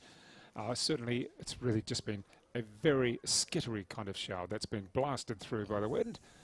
And as Brett O'Reilly said, it's really a microclimate here at Blockhouse Bay anyway, because it's sort of just over from the Waitakaris and not quite on the flat either. It's sort of nestled in the hill at this club, isn't it? Yeah, and look, I should take the opportunity of just thanking and commending Blockhouse Bay for the fabulous job they've done in hosting this inaugural Digicel Oceania Challenge. They're no stranger to major events. They've hosted the New Zealand Open here a number of times, but the club has really gotten behind the whole tournament. Huge number of volunteers, and hats off to Steve Ramsey, the greenkeeper, who's really prepared 2 outstanding greens. And I saw him here this morning just going backwards and forwards, making sure the rolling was done right, and it's not an easy job, and everyone's an expert greenkeeper. Brett, is something that you learn in bowls, but yeah, just hats off to Steve for sure. I echo that sentiment. And Brett, what about give some of the sponsors a bit of a plug? They've been hard working and great support for this tournament as well. Absolutely. Well, you know, Digicel are our title sponsor, and you know they're the leading provider of mobile phone services and payment services in the Pacific, and they jumped on straight away when I talked to Anthony Siu, who's the manager for the Pacific. Anthony and his local team based here in Aotearoa, New Zealand, have really gotten behind the event with sponsorship. We've been fortunate to have also sponsorship from Trust Waitakere, who have joined us. We've had some support from charitable trusts, from the Blue Waters Community Trust, and of course the triumvirate of World Bowls, Bowls New Zealand Aotearoa, and Bowls Auckland, and the Blockhouse Bay Club itself. So it's been a really good effort. And look, to put it in perspective, for some of these teams, for the Niue team, they had 3 months of market days on a Saturday morning in Niue to raise $15,000 so they could get to the tournament. That's how determined they were to be here. And it's not easy for them to get flights either. I believe you've got to go from Niue to Brisbane, then to Auckland. I think that's the only way, perhaps. Yeah, I'm not sure with... it's not easy anyway. With Niue, yeah, you're so right. And flights are still fairly expensive post-COVID. So it's... in fact, we moved the tournament forward a day so that Niue could get their connection back, because I think there were only 2 flights a week, and they were obviously keen to make sure that they weren't away from work for too long. And Alex, take us through this particular bowl here from Hulia. It's actually been an interesting end, Dave, because Chris Smith threw a short jack and has actually struggled to stop his bowl. So Hulia holding 1 at 12 o'clock, looking to make a bonus second shot. Down it comes. Oh, almost got the bounce, didn't he? So Great who's effort. got what? We've got 1 to Chris Smith and Tonga, you think? No, I think one to Kaylin and probably a measure for 2. So I think that white bowl at 12 o'clock is the shot. Yeah, there we go. So Yep, 2 to Kaylin. 2 to Kaylin. So the Aotearoa... Okay, that was a little bit surprising from the angles we were looking at. Yeah, I think just that last bowl of Kaylin set Chris Smith's closest bowl back. Yeah, so it's going to be a good tussle from these two. And yeah, as you said, Alex, Chris will be disappointed with that end. And for you, Brett, or for the club, for Blockhouse Bay Club, what do they get out of hosting an event like this?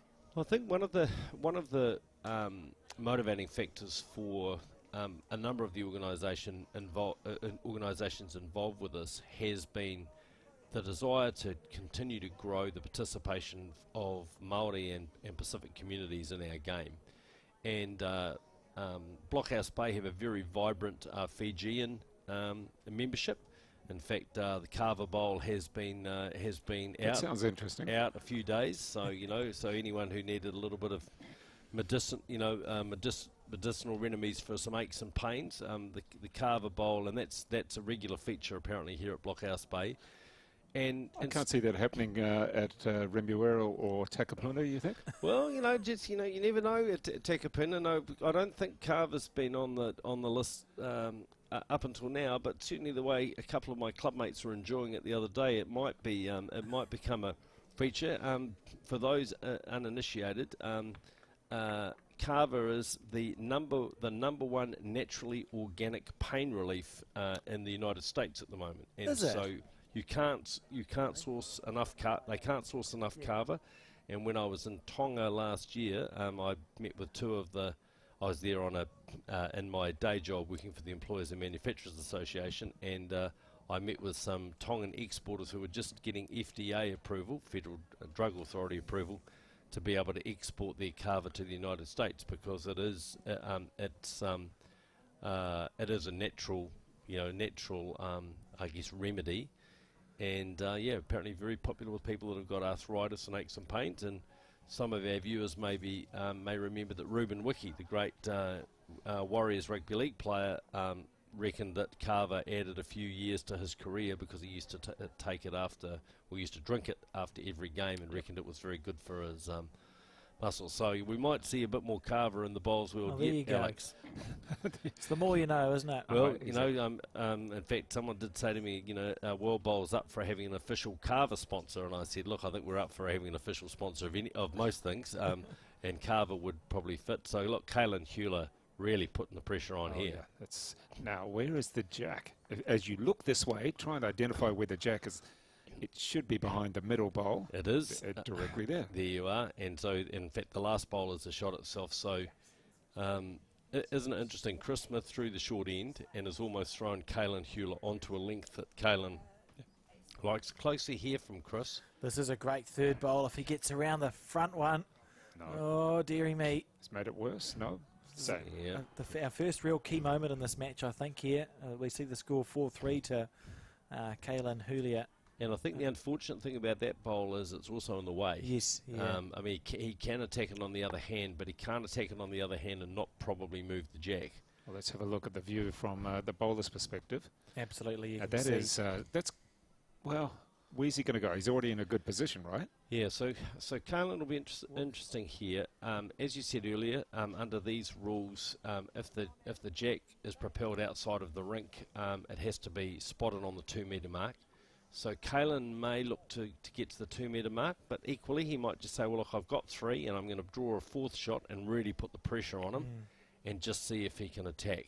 That looks like what he's aiming for here. So you're essentially saying to your... And that's a good bowl. Yeah, that's a great bowl. So he's may not be a shot, but he's covered. He's tried to make sure that he got a counter, but also got a bowl past the jack just in case the jack moved. So Chris Smith first having a look to see, am I 3 down or 4 down? And you can see he's just having a bit of a look at that. He won't be able to see much of this at all. If he is attacking, it's on the forehand side, but just to our left as we see it. Yep. So Kaelan, probably in the worst case scenario, Kaelan might end up 1 down. Chris Smith has a bowl out of shot, which is at the back. But he's holding at least 3. And Chris Smith certainly won't want to move his closest bowl. So anyway, here he is. He's attacking on the forehand side. He's very close here, Chris Smith. Just Something he could get lucky, something square. Nothing. Oh, gee. Hit fresh air. So that should be a 3. It is a 3. And that is a nice lead now. It's just pushed things out a little bit more. Yeah, this was the pattern of Kaelan's games through the tournament. He had some massive wins in section play. Once he really got into his rhythm, he was very, very hard to beat. And I think that will be the challenge for 3 it is, confirmed by marker Les Smith. But I think, Chris will just need to be very careful to not let Kaelan just keep drawing all the time, because he really is like a metronome once he gets going. And Alex in the 4s there. It's looking pretty good. Yeah, you can see there, excuse me, the New Zealand under-26 team, as we see a touch of drawn there by one of them, Davey Motu, I think. Yeah. And that score's now out to 7 shots to 0 after 3 ends, and that's a great start by David Motu, who did we had a formal porphyry as part of our opening ceremony on Thursday, and David sat on the manuhiri on the visitor side along with me and got up and did a fantastic whai kōrero. So David goes to an immersion school, so Māori is his first language, and we had a number of kaumātua there, and we had Willie Jackson, the Minister of Māori Development, there. And I think, everybody was just in awe that David, who doesn't say much at any time... Well, that's what we're about to see. Yeah, got up and just delivered this amazing whai kōrero. This one just going deep, staying in though. Motu in the semi-finals of the 4s, I think it was. He was a late ring-in, and he was... the rest of his team were quite amazed because he didn't really say much. He's still a teenager, and... he just went about his business, and it was very effective. Well, I saw that firsthand, Dave, because you may remember they beat our team, and thank you for reminding me, in the last 16 at the Nationals in Central Otago, played at Alexandra Club, and he was just in sensational form. Yeah. He just did the business. That was it. And I think there he was playing in the number 3 position for Craig Merrilees. Here he's been back to leading, and I mean the versatility of this young man, and he just gets about his business in just the nicest way. Well, this is probably a measure. May not quite look at it, but in real life, I think we are in real life, of course, it would probably be a measure more than anything else. Yeah, I think just looking out the window, Kaelan Hewler might have the shot, and he's close here with. He's on the right line. I'm not sure if he's got the right weight. Just pulling up a little bit there. Just sort of a gallop there.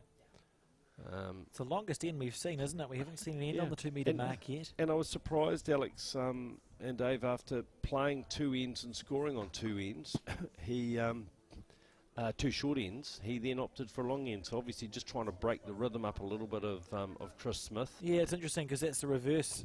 If we were to think about what Chris Smith probably needs to do against someone like Kaylin, who is metronomic in his draw, you ordinarily would suggest that you vary the length of the head. Absolutely.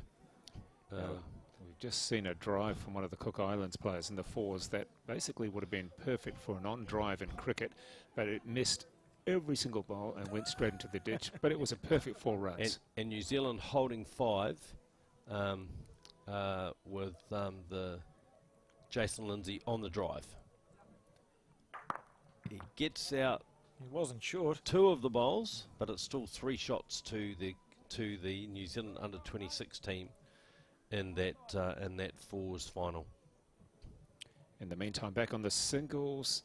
Here's a great bowl from Kaylin Hewler. Is he going to get in? I think that might be the shot. I know it doesn't look like that from the through the viewer, but just looking out the window here, I think that might well be the shot itself. And Brett, finger measurements, do you believe it? Well, I'm still old school. I just rely on my eyes. You know, it's bizarre because I've never ever spoken to anyone in the commentary box who's been a proponent of finger measuring, but everyone seems to do it. So I don't know, is there a Venn diagram somewhere, bowls commentators and the people who we cover, and they just don't seem to agree on the finger measuring Quite situation. possibly. In my case, it just might be because I'm old, Alex, and no one was doing it when I started, so I've just continued to do the same thing that I've always done. But big bowl here for Chris Smith. He really needs to score here and stop this run of scoring by Kaylin Hewler. Just a little correction required on his bowl that you see at 1 o'clock to the screen. He's close, but I think he may be a little quick. Is he going to stop? Willing it to Is he stop. going to stop? Yes, he is. He's drawn the shot. Well played. That's a beautiful bowl from Chris Smith. I mean, to say it's stopping the rod is to exaggerate because it's only 7-3, but he'll be really pleased with that. You know, it's just making sure that you're not getting concurrent ends scored against you, and 4-7 the score now. Yeah, very good bowl. So obviously, Kaylin definitely had 1, maybe 2 there. So yeah, that's an important. It's important for Chris. Now let's see what length he goes. What do you think, Alex? Well, I would chuck it back to a long end, just as we've just seen there. We saw Chris throw a short end earlier and be unsuccessful. Yeah, I certainly expected, coming from Australia where the greens are typically a bit slower than this, I expected he'd probably play longer ends, just because it was more his rhythm. But all through the tournament, I've seen a lot of him play, and he seems to have been pretty comfortable at most lengths. And I guess when you're playing at that level in Australia, you have to be. He obviously knows what he's doing. You can just you can tell really, and unsurprising to see both him and Kaylin here in this gold medal match. And for those curious about the weather, well, it has lined up again. Typical of Auckland. I can see some blue sky. There's some clouds, and the breeze is, well, it's a gust, and it's fluctuating as it has been most of the day. It rained just enough to cause a bit of mild panic. Well, did you leave the windows down in your car, Alex? And I don't think so. Good start from Kaylin Hewler here. It's a great bowl. Got a drive on the 4s, and bang, everything's... Oh, the jack is now totally exposed in the 4s, that is. And it's 1 to New Zealand. Went from 5 to 1. Yeah, so Tio Tuarua and Jason Lindsay, sort of a battle of attrition, drove out most of the New Zealand bowls, but there was just 1 left there in the end, which was... It's quite spectacular. One of the drive. bowls of Seamus Curtin. So look at this here from Chris Smith on the forehand side. He's got the jack Great back. bowl. It's a great shot. And he stayed with it. It's impressive because he wouldn't have been able to see the jack from his end. So you're essentially drawing blind. Great shot. And Kaylin just steady into his work.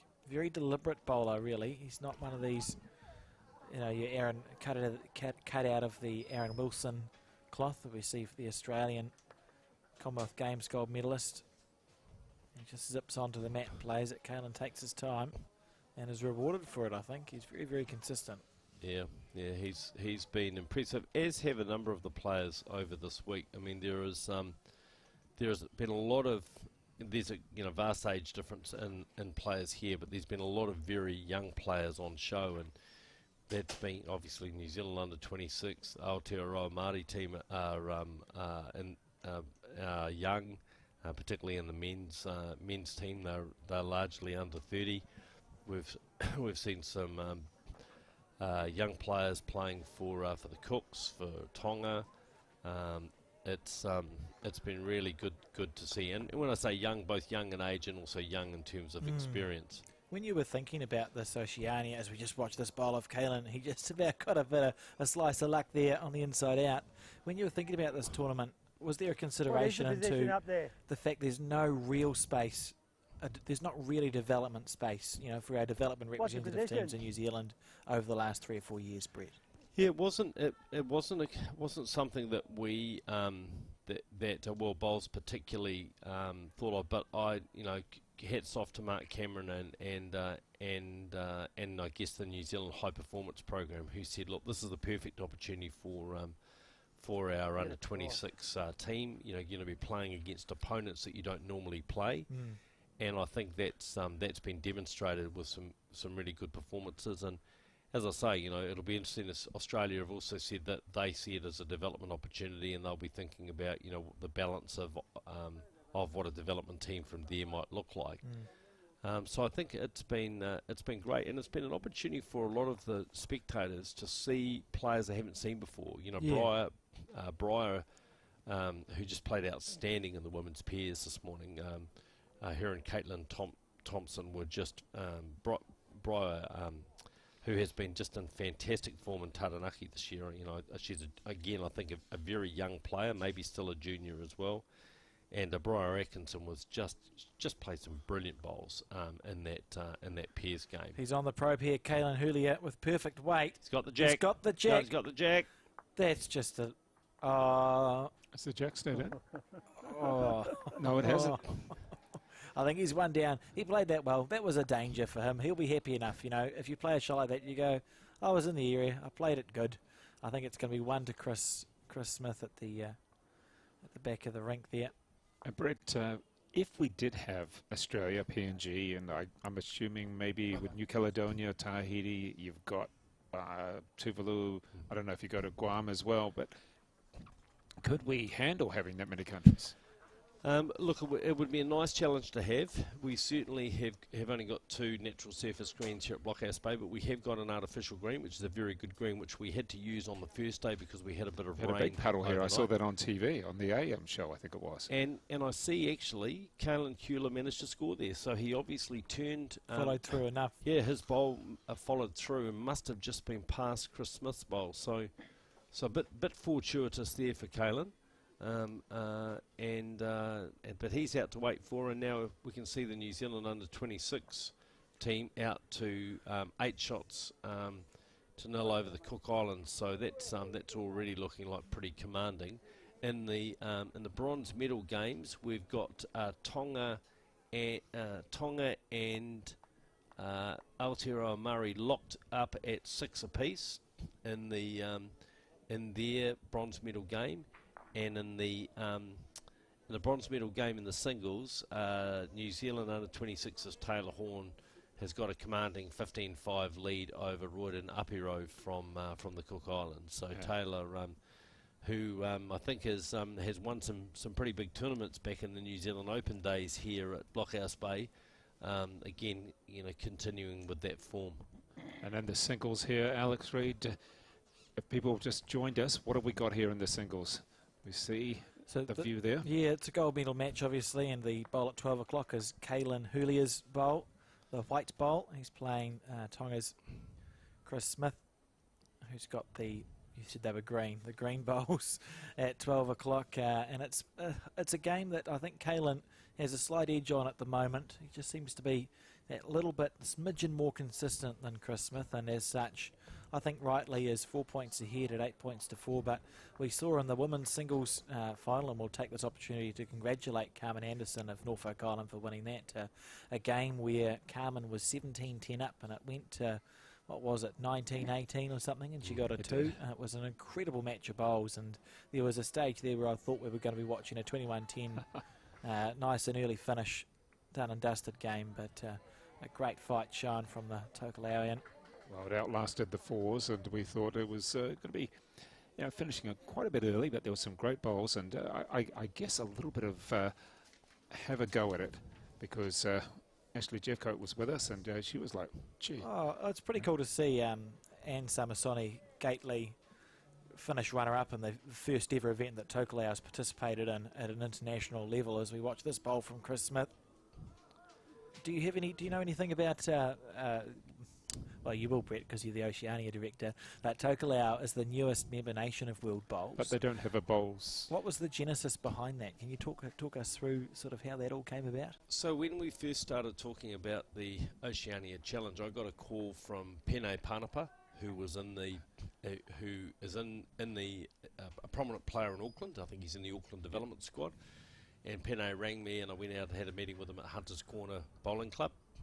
And he said, look, Tokelau have actually participated in the South Pacific Games, but they've never been a member nation of World Bowls, and they're not required to be to play in the South Pacific Games. So he said, look, we were very keen to be involved, and so we worked with them and with Ralph Vulu, who has been managing the Tokelauan team to get them together and to get them into the World Bowls family, and as a developing nation. Tokelau is quite interesting because technically they're part of New Zealand, and they're administered by an authority there. So we're still working through the final process for getting them formally constituted. Isn't that the same as Cook Islands as well? It is, except Cook Islands have their own independent government. The Tokelauans are a little bit different, I guess, because they're much smaller. But we were keen for them to participate, and not fast enough, Chris.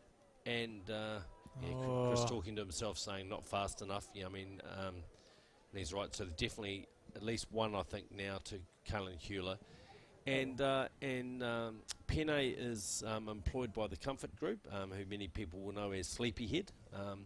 And so his employer kindly sponsored the Tokelauan team uniforms. So if you see any of the Tokelauan players around, you'll see they've got a very nice uniform sponsored by Sleepyhead. And so just so great to see that come together. And, for Anne Samasoni Gadley, who has been around bowls for a little while, just such a great final against Carmen Anderson, who is probably, I think, the most tenacious, one of the most tenacious singles players I've ever seen in this game. And we got a great photo a couple of days ago with two ex-world champion singles players, Marlene Castle and Carmen Anderson, who are old mates together. So that was quite a nice shot, and they had a good yak about bowls and times gone by. So, but great to see Carmen still performing. Gold here, silver at the multi-nations and the pairs a couple of weeks ago. Still a force to be reckoned with, isn't she? Absolutely, and she gives 100% every bowl. And Kalen Hewler, you just feel like he's on a run here. He's 10-4 up. You heard Chris say not fast enough with his run shot, which is, well, he was right. But I wonder if that's a moment for him where we're going to see, if he does attack from now, a quicker drive from Chris, and his logic will be on these greens, if you don't go straight at it with a lot of speed, you give your bowler a chance to turn or hold for no particular reason. And Alex, I'm a little surprised with Chris Smith persisting with this wide hand. The wind has dropped here since we've had that rain, but it's still a big hand, and I think he's giving Kalen a free ride on the slightly narrower side, which I think that Anne and Carmen really tended to play mostly in their game. So I think, I'm not sure. I mean, Chris has been around the game a while. He'll know what he's doing, but I'm just not sure it's the percentage hand. Yeah, it'll be interesting to see. I think there's certainly a couple of spaces where Chris could make changes in this game, and there's still time to do it at 10 points to 4. As we see him make a correction on his forehand side here. That's a pretty good bowl. We'll just take a little look at the fours in the meantime, as that one just edges past. And in the fours, New Zealand under 26 with the lead, but it's getting fairly congested around the jack, or certainly the view is blocked of the jack. Yeah, good bowl there from Taiki Paniani, the number 2 for the Cook Islands. In that Cook Islands team, the lead in 2, Aidan Zitterstein and Taiki Paniani won the one and only medal that the Cook Islands have ever won in the Commonwealth Games. That was in 2018 at the Gold Coast Commonwealth Games, and they were the pairs combination that won that bronze. Taiki hasn't played the last couple of years for the Cooks, so great to see him back in form, and he and Aidan picked up a bronze medal in the pairs earlier today, winning an extra end against the New A combination. Now, Brett, is there any particular medals or particular trophies that the winners get? There'll be gold, silver and bronze medals which have been struck specially for this by Bowls New Zealand, and massive thanks to Martin McKenzie, who has been the lead person at Bowls New Zealand for this event. I don't know when Martin sleeps, but it's not often, and he's done a magnificent job with that in partnership with Sally McKenzie and the other members of the Bowls New Zealand team. They've really, the medals are pretty special, and there's just watch this bowl. Wow. What a shot. And that's what I meant about just giving him a free ride on that hand. He's just settling into such a beautiful rhythm. Psychologically, it becomes really challenging when your opposition's doing what Caelan's doing, and just every bowl has a chance. Every bowl he lets go, you'd watch it and think, that's pretty close. And what viewers can't see is that Caelan's fourth bowl is right at the back, so he's got 3 shots and he's got the back covered. The other part of the Oceania Challenge is an overall trophy. That'll be awarded to the participating national team that has had the most consistent results across the 8 disciplines, and that will be awarded after the medal ceremony later today. And let's have a look at what Chris Smith is seeing. And gentlemen, what are you going to do? Well, Alex, firstly, what would you bowl here? It's not pretty, and I think, I don't know. Well, You've got the bowl at the back. I'd try and draw it, but I probably would miss. Yeah, look, I think at this stage of the game, I would draw to try and stay at it, but I think he's going to attack here. I think maybe he is drawing. He's going out very wide. It'll come back, though. Yeah, it'll come now, but he's too wide, and he'll be pretty disappointed with that. So that's a 3? That's 3, and at 13-4, in the form that Caelan Hewler's in. As we know in bowls, never say never, because the game can change. Seen a few of those change. But I would, I would venture to say if Chris Smith doesn't change the tactics, and if I was him, I'd be moving on to Caelan's hand. Then I think this game could rapidly get away from him. And look, and hats off to Caelan Hewler, just playing very, very nice, consistent bowls, high quality. Well, speaking of, you mentioned a lack of sleep, and a lack of sleep, I guess, for Colin and Brendan, who have brought all the gear from Wellington here to Blockhouse Bay. I think it was a flight last night. Set it all up, and away we've gone with Vision as well. So thank you very much to the lads, Colin and Brendan, and also to Sarah pressing the buttons here as well, because a lot of work to actually, firstly, get planes, get up here, and then reset it up as well. Well, and for a sport that for a long time lamented that we never got to see any of it on television, this innovation with having bowls featured on YouTube, and viewers around the world have had the opportunity of watching high quality bowls at first in New Zealand Interclub, and some amazing results there and now here. It really is showcasing our sport, and we've also had Phil Connolly, who's an intern at Bowls New Zealand, who's putting together a bit of a documentary about this first Oceania Challenge, which will be very valuable for sharing, good for posterity, but also for sharing with sponsors and potential supporters in the future.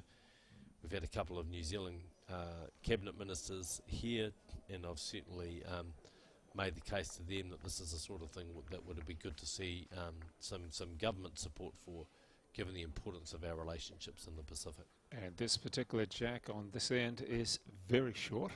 Yeah, Caelan Hewler lost the jack. He'd be disappointed with that, and allowed Chris Smith to throw a shorter end, and has actually forced Caelan to change his hand, because Caelan's dropped short with his first bowl, and Chris, but Caelan's pretty close here with this bowl. As we watch it come into the head in a second, any second we'll be able to see it. Here we are. Back into the head, and I suppose for Chris now is the hour, isn't it? Because you feel like at 13-4 down, he needs to be scoring now. and Kaylin's given them a little bit of a gap. Just take a look at the fours, because we have one heck of a, I guess, well, just a bunch around the jack. Yeah, so Tio Tuarua, the skip of the Cook Islands team, Look just at that. dropping short There there. you go. Tell me who's got what. Well, I think the Cook Islands might be holding 3 there. I think there's a first bowl of, Tio Tuarua's and one of Taiki Paniani and one of Jason Lindsay's. So would be my view. Back here at the singles, normal resumption. I think Caelan Hewler's just drawn the shot. And Just a little smile to himself as his bowl sat down, and I think that's probably given him the shot, just looking from our commentary position here, as Chris Smith comes down and just trying to probe for the shot, but I think he's Not short. enough. some frustration beginning to show. Got the hands on the hips. And for Chris, you know, we watched his first end, his first 2 bowls. He just about drew 2 touches with his first 2 bowls. And sometimes in this game you think to yourself, my first 2 bowls were touches.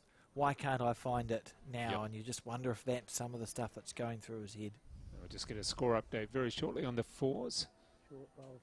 And looks as though 8-4 now to New Zealand. So that must have been 3 to the Cook Islands there. And a short end thrown in that picture-in-picture, that thumbnail at the top right. So the Cook Islands looking to change things, just as Chris Smith looked to change things. But his first 3 bowls And Caelan on the Hewler shy side, and look at this.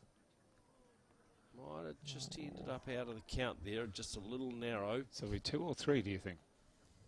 It may only be 1 to Caelan there. It's a little hard to tell how far that those bowls. Yeah, I think maybe just the 1 to Caelan. Well, this bowl that Chris is about to play, you cannot explain how hard it is, because he desperately needs to score. He's fallen short 3 times. The temptation to overcorrect. So let's see how he goes.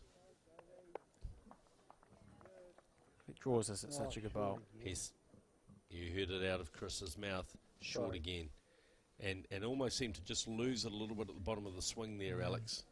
So let's see. Checking with the umpire. We're seeing some serious pressure he's here. dropped his chalk. Yeah, and you know, and Uppercut Caelan before I do, so still managing to have a bit of a joke with Caelan Hewler, but he's starting to get very frustrated There with we go. himself. Yeah, Just the one. interesting to watch. And it's when stuff does need to look to change They things. want to measure, do they? No. Oh, they were just having a quick look. And we'll see, I think, Chris's game style change. Sometimes when you're frustrated, it's actually good to let the frustration out. Just have a fly at it. You know, if Caelan draws a bowl close, Absolutely. wind up and just let it out. See if you can... Are you okay, Dave?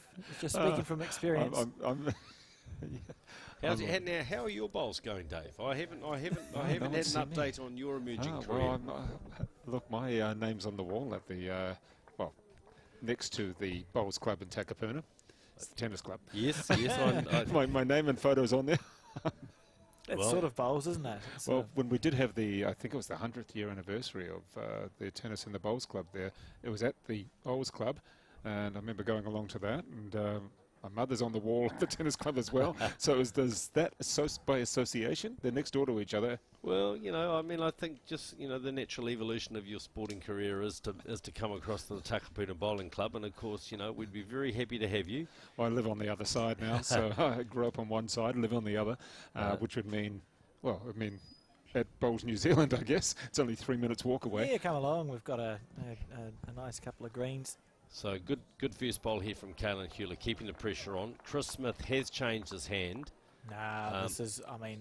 but that's not the bowl from someone who's feeling confident about their play. You're in dire straits, I think, if you're a Tongan supporter at the moment. 14-4 to Caelan. He's just Yep. been relentless. This was a time where something's going to have to change. That's all I'm saying. Yeah, look, I think never say never in bowls, as we said earlier, but Caelan's playing very well, and he swaps over now and plays the bowl out on this bigger hand, and again, look, that high quality. That's you just know. beautiful bowls. Yeah, two really good bowls. Yeah, just changes his hand, very close. Chris now pushing up on the and playing now with a little bit of weight, trying to see if he can get a bit of a result here. He's just going to slip through. Does he get that second bowl? No, he misses that as well. And yeah, that's not the kind of play that's going to make this game last a long time. And Kalen, in the meantime, is just going to keep. Well, we know he's just going to keep plugging away. He'll put 3 or 4 bowls close every end. Yep, he's just he'll just keep adding out on that wide side. And the Chris fours. Smith now, I think he's looking to attack again, is he? No, he's moved. Switching to the forehand. Yep, so obviously decided, but he looks heavy. Alex, he looks very heavy here, unless he's going to sit one of those bowls. Oh, he gets a touch, but he's in the ditch, I think. Is he in the ditch? Yes, he is, just out of camera, so that's still 3 to Kalen Hewler. Now let's have a look at the fours for a moment, because it looks very strange. The jack is way out in front. All the bowls are passed. Yeah, all the balls. Is it one of those rare bouncing forward? I wasn't watching, but You can see it looks that like the- it's quite a way up, so I wouldn't be surprised. So Kalen Hewler puts the 4th bowl in there, and this is going to be close to the shot itself. Look at this. Wow. Oh, that's just great bowls from Kalen. It's tempting just to wind up here, isn't it? Yep. You know, you can clear 3 bowls. So Chris Smith, 4 down. Shouldn't be short. Trailing 14-4. Fascinating shot selection. Yeah, I thought he'd be for sure on that narrower side and looking to probe, but he's trying to reduce here. Breaking now, but he's just going to slip past. Is he going to stay up?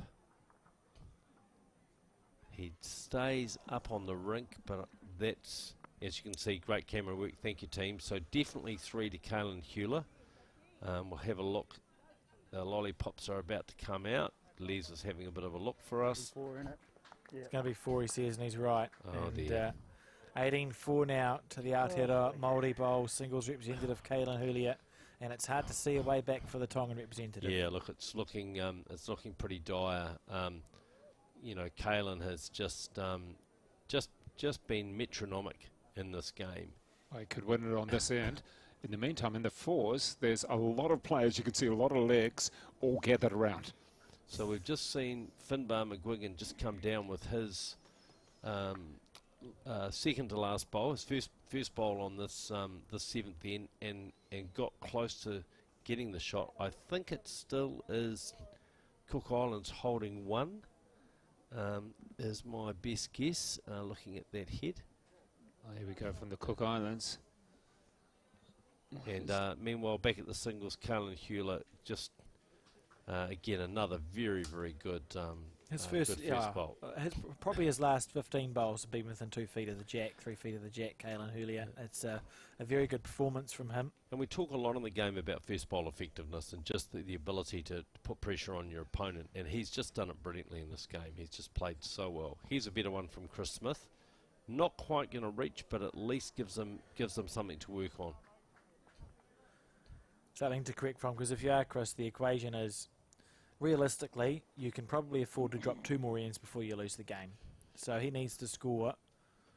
Well, you just can't afford to drop more than two more ends. And if that means you have to be aggressive, you want to get with more than a bang than a whimper here, I feel. What we are going to do, if this singles finishes soon, we'll switch to the fours, That's right. because there's a fair bit of distance to go. And we've got a guest commentator joining you for the fours, which is Phil Jones.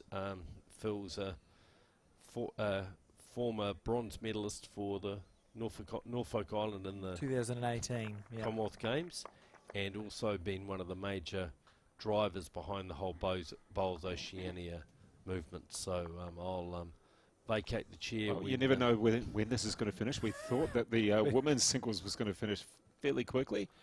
It didn't. It kept on going and got closer and closer. Well, looking at these 3 bowls of Kalen Hewler's, Oh, look at that. It's just Could be incredible, wrapped isn't it? up soon, couldn't it? yeah. So Chris Smith, he'll be attacking here, coming down on the forehand side, looking for the jack, looking for the bowl. Call it, Alex. Oh, well, I think he's got it. I think he's got the jack in the ditch. Oh, no. So it's still 3. No, he hasn't got the jack in the ditch, has he? No, That's he's, disappointing. I think that's a summary of the game for Chris Smith. That bowl was very close to perfect. He Yep. missed it by, he was maybe a centimetre narrow. so And, Kalen Hewler lies game. Yeah, Three shots gets him to 21 in the game, but he'll be looking to draw a close bowl here, I think, just to try and make sure that he really puts the pressure on Chris Smith. And he's on a good line. on the forehand. He's on a good line. He's on a very good line here. That's just simply 4 outstanding bowls. Look at that. Absolutely. So what do you do here, Chris Smith? This could be it. If he doesn't do something spectacular, what's he got to do? He got to draw a shot, and he's Came out with a bump. I would be concerned about whether this bowl's going to reach the head. It came out with a bump. yeah. I think that's all over. I think it's all over, folks. I think the Digicel Oceania Challenge singles champion is Kalen Hewler. Too good. There you go. You heard too good from Chris Smith. And he toffs his hat, does Julia. And a round of applause because he is the men's singles champion here at the Oceania Challenge. And congratulations and thank you very much there to Brett O'Reilly as he continues on his role here as a tournament director. And the thumbs up from Julia. Gives a big smile as well. I'm sure he'll be very pleased and very proud of that. Another What a performance that was, Dave. Just absolutely metronomic from Kalen Hewler. And what we're going to do now is cut to some highlights of that game, and when we come back we will watch the rest of the fours final between the New Zealand under-26 side and the Cook Islands. I started off good and then I just lost the plot. Couldn't get back.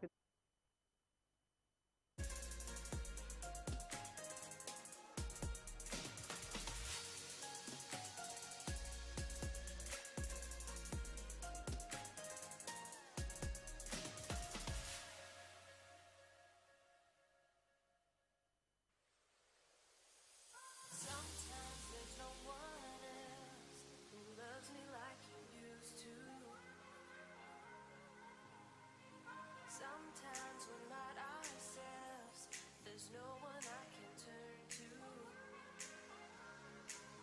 And I know all the feelings that we shared are in the past. And I know your relationships are never meant to last.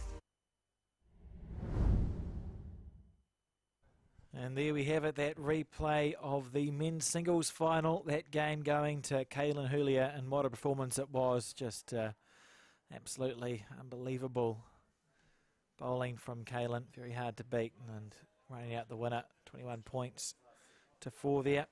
And we now are switching to the men's fours, which is between the Cook Island team and the New Zealand under-26 team. And I've just been joined in commentary by Phil Jones, Norfolk Island. Yeah, mate. How are you? Yeah, good. Good? Pretty happy after Carmen's effort as well. Oh, rightly so. It was an amazing game of singles, wasn't it? It certainly was. Yeah, for sure. So can you talk us through, just for the listeners, what's your role been at this Oceania event? Well, basically, I'm the men's manager of the Norfolk side. Years ago, when we first started this concept, I was voted in as the interim president for Bowls Oceania. And I obviously wouldn't miss the inaugural one, so I've come over. And I had the pleasure to play with my grandson in his first international. So we had a good time.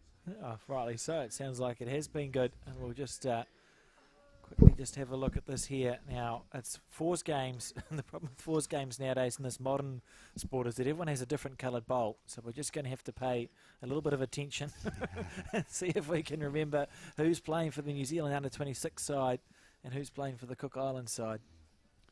And in the meantime, the wind has died down, well, a little bit, and the sunshine has come out. It is around about, what is it? Just about 20 to 4, so still fine weather around. And we're also seeing, just off camera at the moment, a number of congratulations for Hillier, and a bit of a pat on the back there from Mike Kernahan, the New Zealand coach. A few hugs as well. And as we see the teams, both teams coming down And Alex, ooh, who's got what here? There's a few low fives, high fives. So I think... What do you think, Phil Jones? Who's got what? A lot of people staring at it. It's got to be the white. Yeah, so you think the white bowl just behind the jack? Yeah, as we get the two I'm thinking. leads going down, do we? Yeah, we'll Yes, we do. understand. Well, yeah, once we get to the next 10, we'll just have to pay attention. Everything will become clear There after. you go, Alex, you pay attention. Yeah, there you go. Good on you. We'll keep on talking.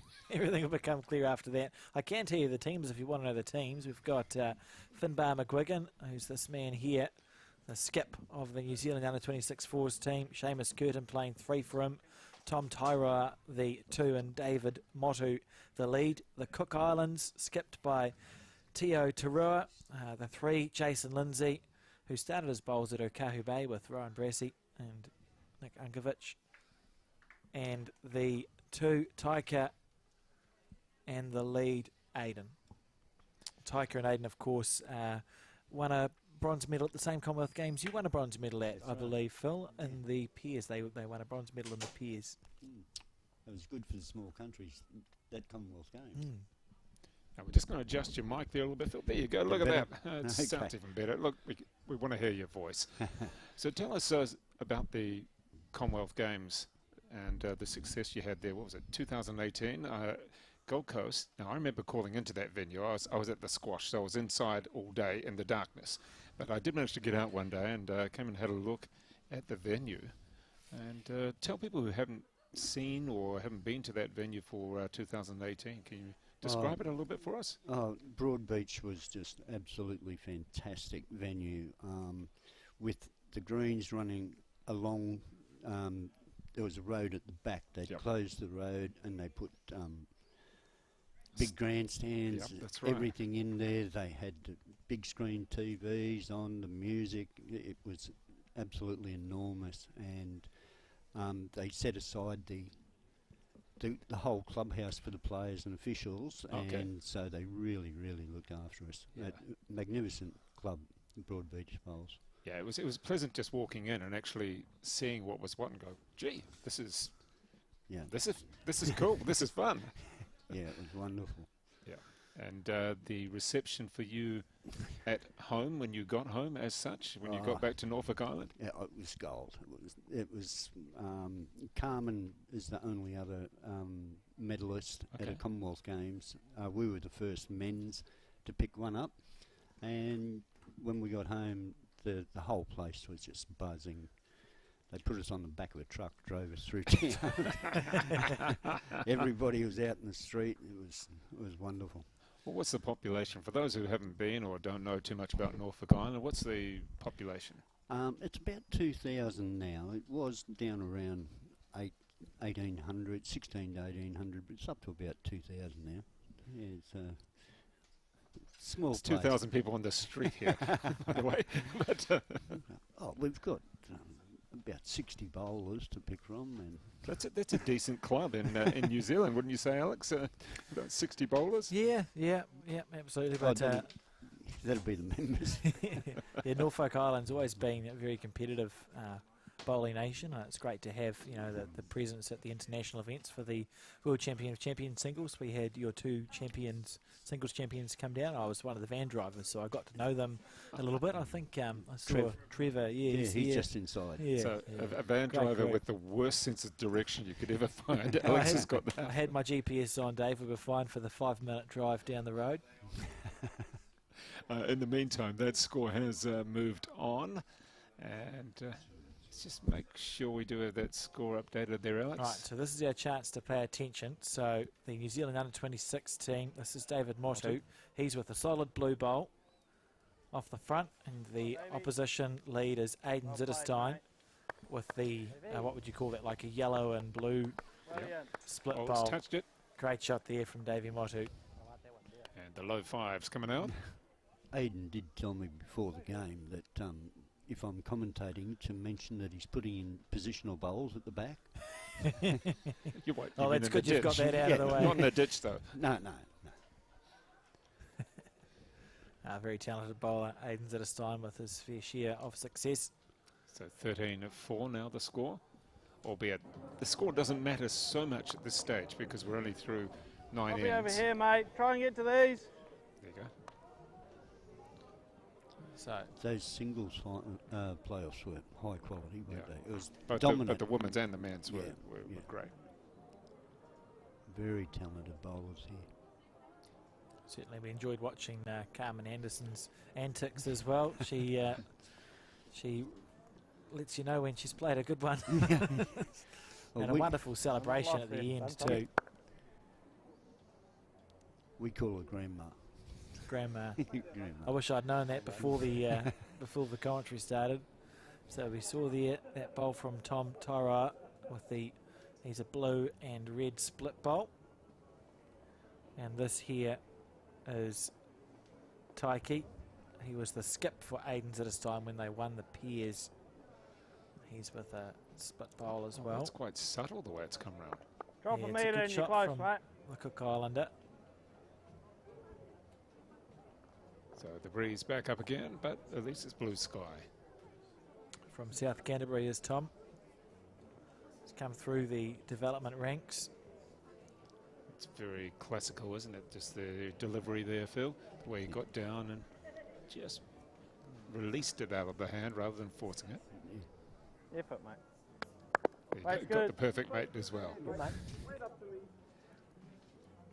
And Tio here, the skipper of the Cook Islands team, is a member at Bridge Park Bowling Club in Auckland, Mangere Bridge.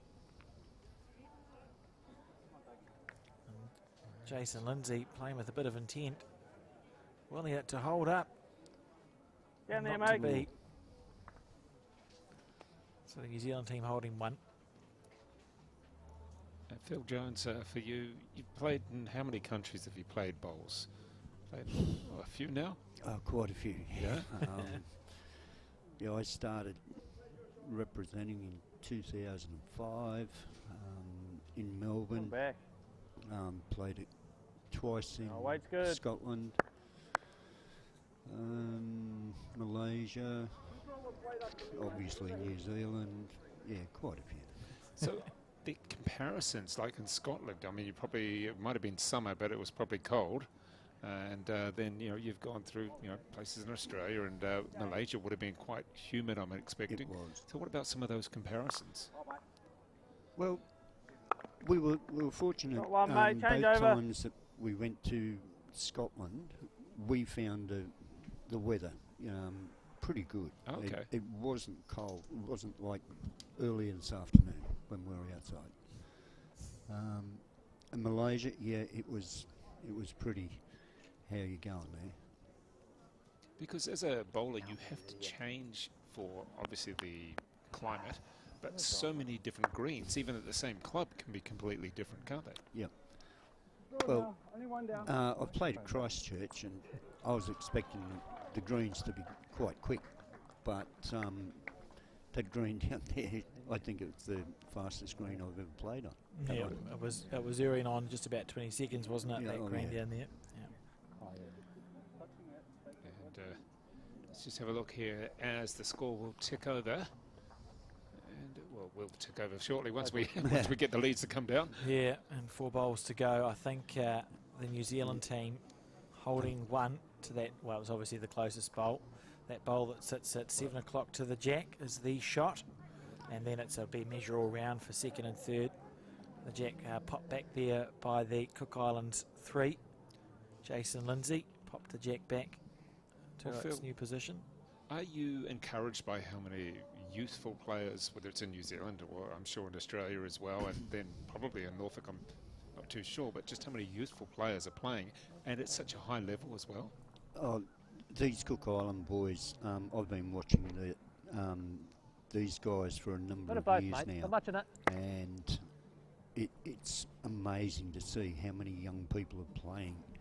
And they tell me that the average age of the Australian lawn bowls team is lower than the average age of the Australian cricket team.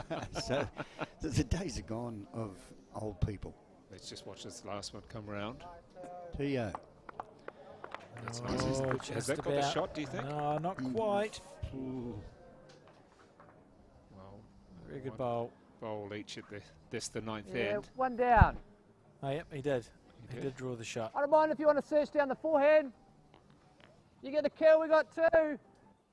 Clip him out, sit him through. I love it when they do our commentary for us. That's great. Yeah. There we go. What do you think of those instructions, Phil? Would you be okay with those? For sure. He's got lots of options there. Yeah. He Come down wants to and have a get look. in and have a look. And Finbar and Seamus have been playing bowls together since they were That's Davey. kids. They started bowls together in Wellington. Played a lot of pairs. They won the indoor bowls, secondary schools pairs. Did they beat you? No, they're younger than me. Okay. It was a long time ago for me, but yeah, well, a well-known combination in Wellington. Very good friends and play well on a bowling green too. Because Phil, the national singles winners in New Zealand are 27 and 28. Right. You know, Commonwealth Games reps, or one of them a Commonwealth Games medalist, and the other one just been selected for the World Champs as well. But when you get 27 and 28 as your singles winners, Yep. that's, people go, oh, bowl's a bit old. Wow. And that's where I point out, well, That's here we go. It's something that people need to take into account now, and certainly be very, understand. And this bowl He's given it a go on the forehand. He's looking for any connection. Fresh air would be unlucky, and that, essentially what he's got. He was a bit stiff there. That was well played. That might be a couple to the Cook Island boys. Yeah, it looks like he's been able to, he's accidentally moved away the second shot of the New Zealand under-26 team back, and we know the Cook Islanders have the multicoloured bowl, so it could be a 2 there. Maybe a 3 if Teo can get this bowl to stop. I think he's overcooked it. Yeah. 2. There we go. So 6-13 the score now. And we'll be playing the 10th. Of course, the men's singles, well, who was that won by, Alex? Kalen Hulia defeated Chris Smith in that match, and that was an exhibition of bowls from Kalen. He was just metronomic, really. I think you'd be struggling to find someone who would be capable of beating that. He just seemed to put 4 bowls a foot away from the jack every end until he got to 21. And how old would he be? He's late 20s, I think, Kalen. Late 20s. Yeah.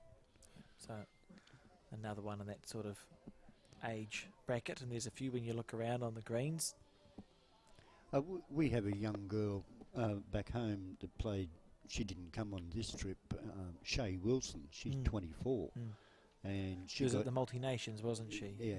And she got a silver medal skipping Carmen. Yes. In the pairs, and she lost in the semi-finals in the Commonwealth Games in Birmingham. So, yeah.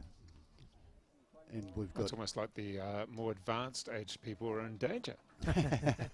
Maybe not so much in the 4s. No. You think in the 4s there's really room for people with a bit more experience, wouldn't you say? More so than the singles, anyway. Yeah.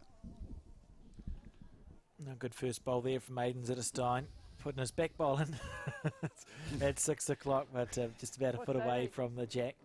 And this reply from Davey Motu. Great reply, mate. Agonised. There you go. You heard it. Great reply, mate. Aiden opting to stay on his forehand. What are they giggling about?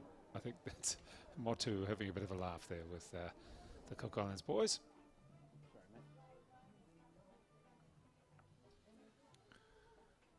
Smooth delivery from Aiden Zitterstein. That was smooth, wasn't it? It just looked, even if you didn't know anything about bowls, you could go, that looks good.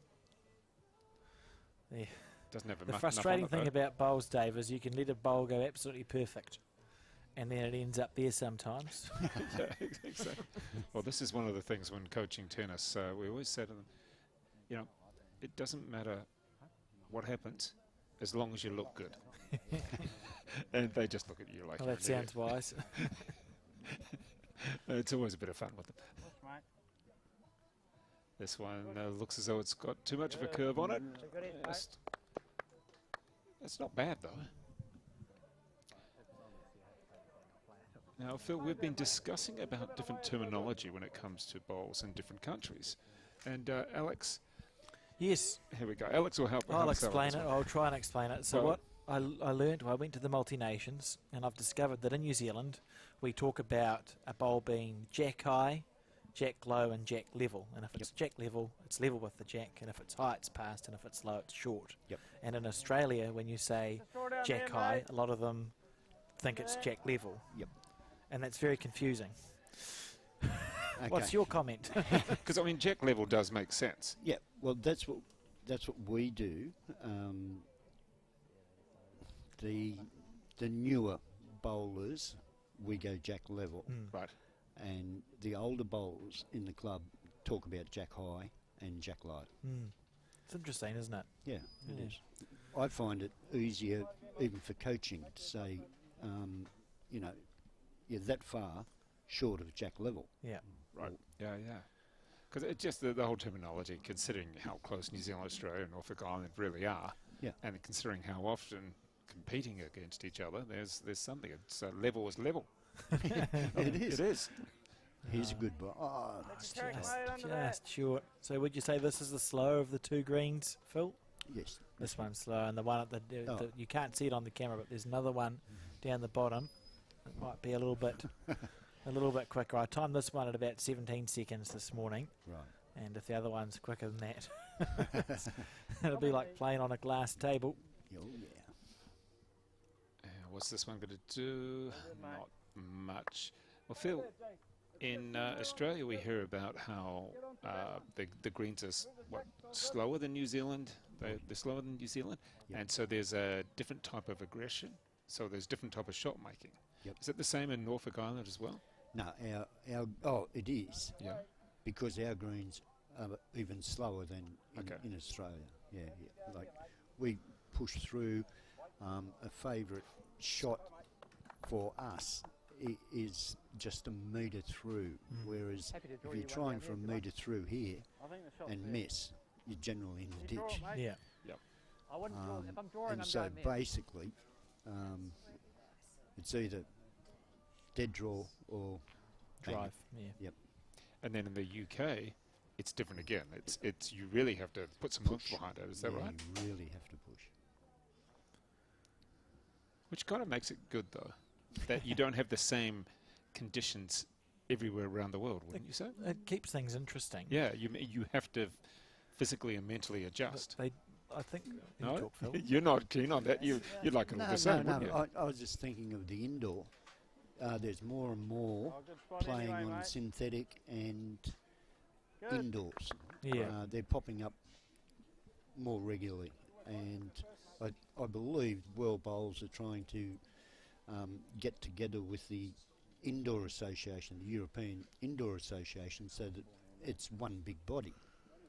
And so I don't know whether there's much difference between indoor, but on the outdoor, certainly. Well, Alex is an indoor Well, expert. There's so many different types of indoor bowls, though, Dave, because in New Zealand we've got indoor bowls, which is a 24-foot long mat, Yeah, that's and then there's indoor bowls, which is at 9i underneath the roof on a synthetic surface, and then there's short mat bowls, and then there's carpet bowls, and then there's right. It's all different. you know, but I think as far as I'm concerned, bowls is bowls, isn't it? And I think if everyone can get together and just agree that we're all playing a sport where you're trying to get something close to something else and move on from there, it's happy days. And we see It's just straight through. it wasn't short, but it also hit fresh air. And the Cook Islands, remember, they trail 6 points to 13 in this game on the 10th So- end. There's the jack exposed, but you can't really get in the sides because there's bowls on either side almost blocking, so you have to almost be straight, don't you? Yeah. And go short. Let's have a look at the view there as he walks away. You can just see. It would What be- would you do?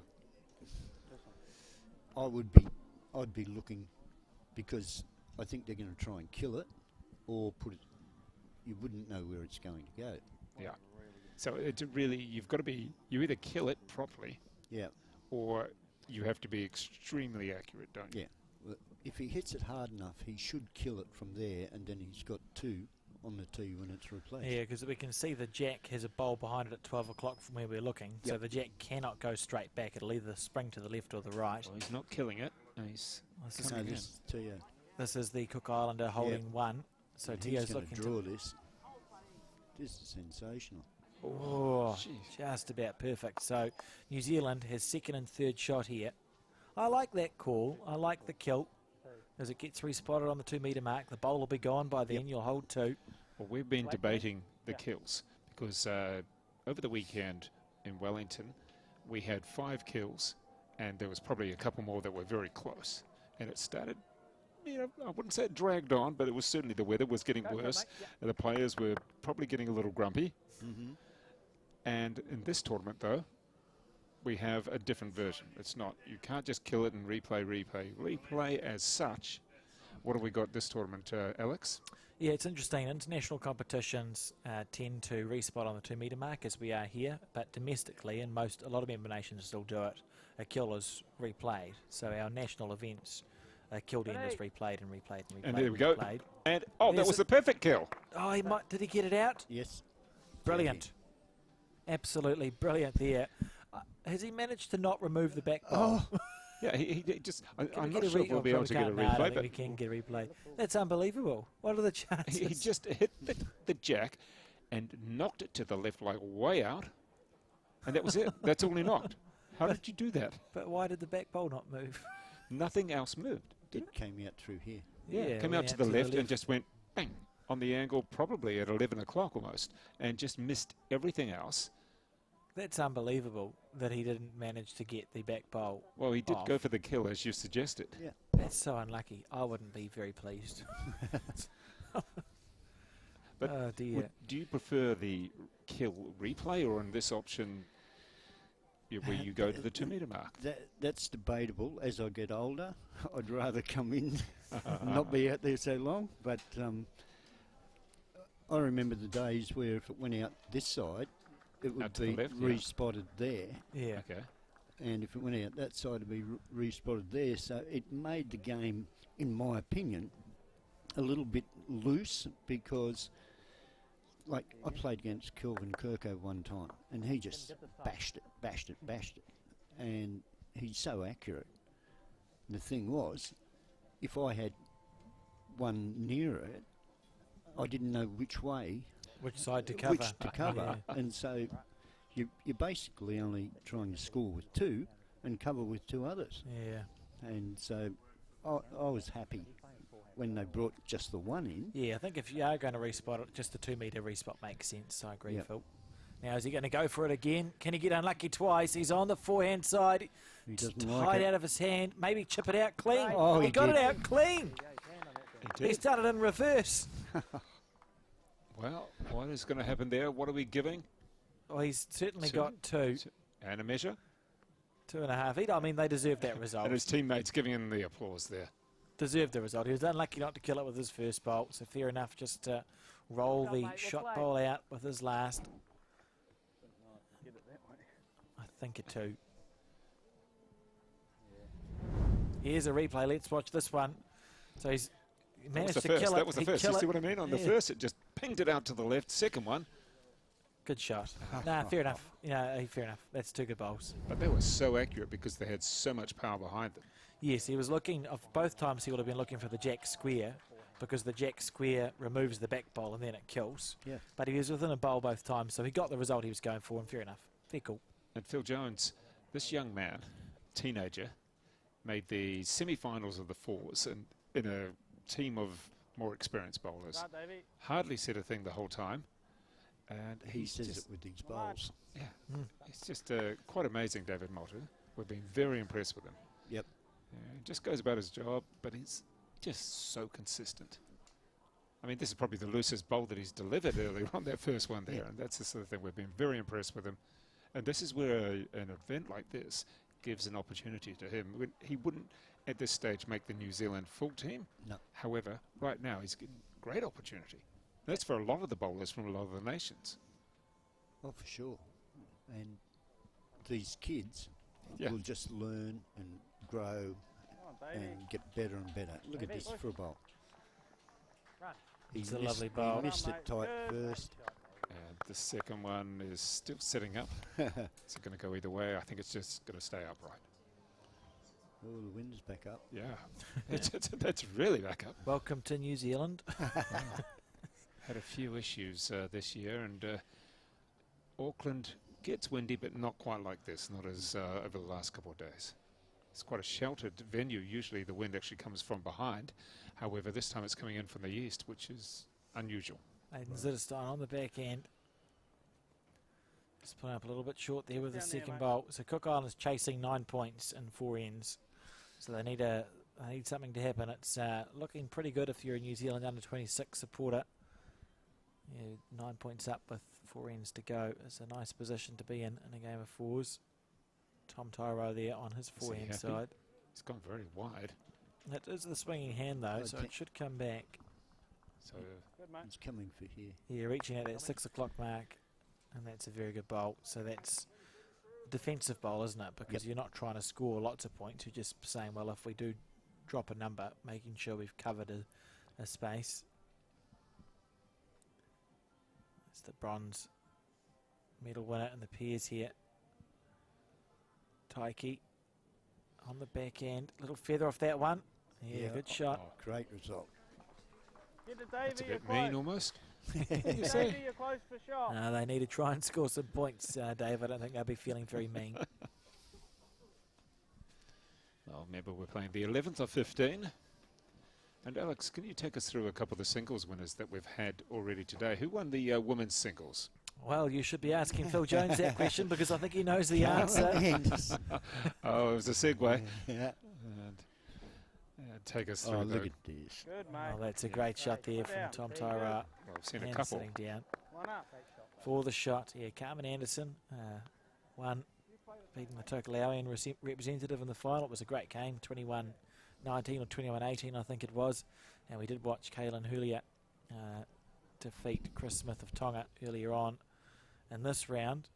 If you do want to find all the full results, they are available on the Bowls New Zealand website. If you just Google Bowls New Zealand or just go to bowlsnewzealand.co.nz, they'll be there this afternoon, and also available and probably easier to find on our social media on the Bowls New Zealand Facebook page, where the results have been consistently posted for the last 3 days. And you can come back anytime to the YouTube channel and watch whenever you want. It doesn't have to be right now. Come back again later on, and that'll be fine there.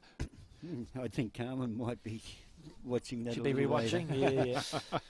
Fair enough too. It's a great game of bowls. What about the response at home in Norfolk Island to her winning that gold? Oh, well, Carmen's made a habit of being successful, Yeah. but it just boosts the whole community. You know, it's just a reminder that, hey, we're in there and we're achieving at a high level. We've got one of the players just Just blocking the Jason view there. Lindsay, That's I okay. think, on the forehand side, that speckled. It's an interesting bowl. Looks like it's been chalked a lot. Same bowl, mate. There we go. No, There's the view. you won to under 26s. And the lads there just having a little bit of a chat. You can see from the bowler's sight line, this could be okay, actually. On Is the it going to come around enough, do you think?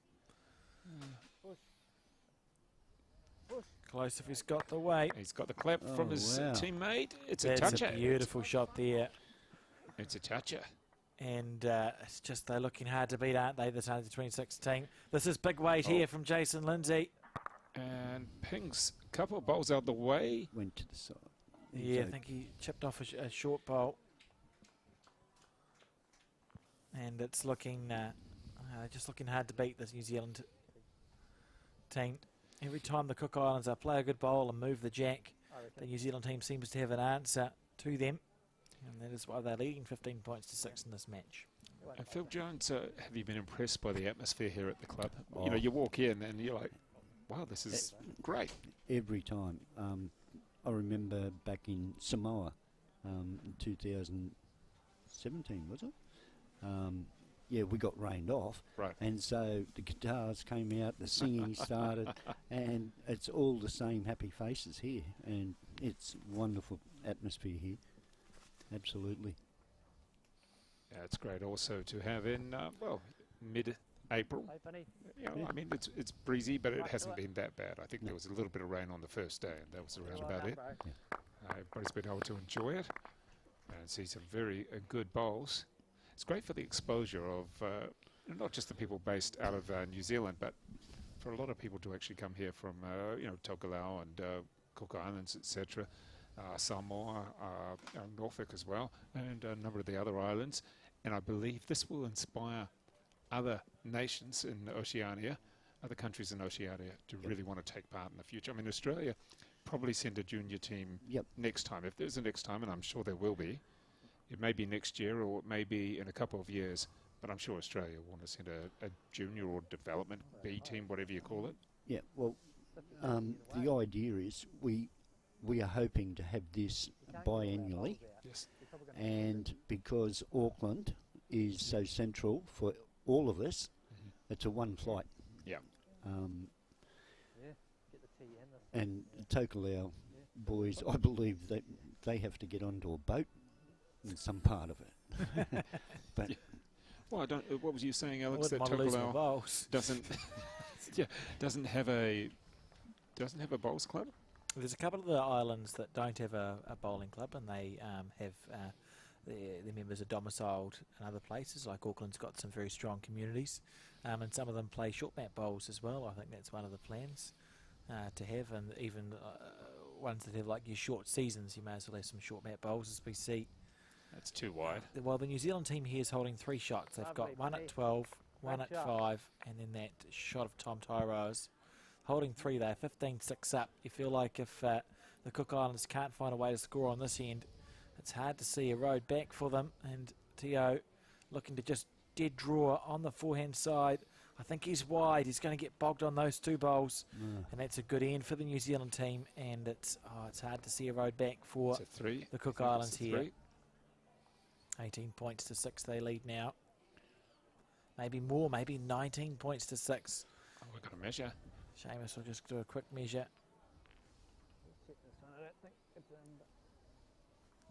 And you can see David Motu not saying much, but it's almost as if they know what he's thinking or saying. Yeah.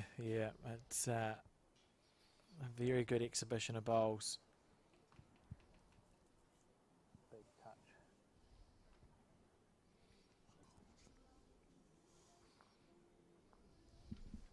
And yep, we've got a 4. You thinking 4? Yeah. And that is... Happy with that? Going to call a umpire potentially. I know they're happy. We'll get an umpire for these 2. Umpire! Oh my goodness gracious me. Two. How many? Well, we've got an umpire coming in behind, actually. Look behind you, I think. Oh, great. Go. We just saw, was that Mike Kernahan just walking behind, sneaking behind? He'll be enjoying this, seeing the youngsters, the under-26 team doing so well, and just seeing how they cope under pressure as well. The umpire under a bit of pressure there. You couldn't pay me to do that job, eh? No, thank you. There's a big touch on And the boys just have a little chat. They all know each other, I'm sure. oh, they're larrikins, these Cook Island boys. They enjoy themselves, Oh, that's good. and they're so respectful. Yeah. They're really, really nice young men.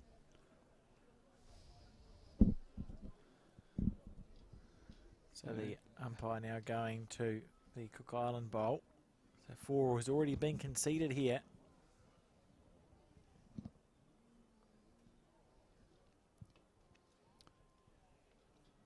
And if the New Zealand under-26 do make it to 20, now we've still got a couple more ends, 3 more ends remaining. That is got to be extremely tough.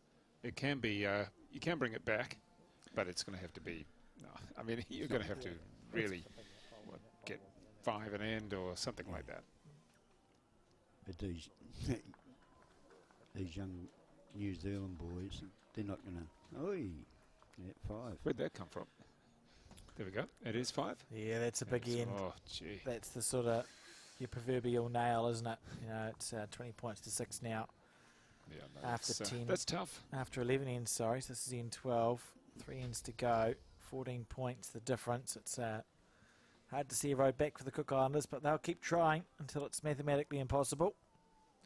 And all you really want to do for the Cook Island, you know, the Cook Island attitude, it's you want to be within 8 points on the last end, don't you? You know, you want to at least have a mathematical chance of winning. You don't want to finish the game before it's reached its allocated amount of ends. So they'll be trying to get within 8 and then see what happens from there.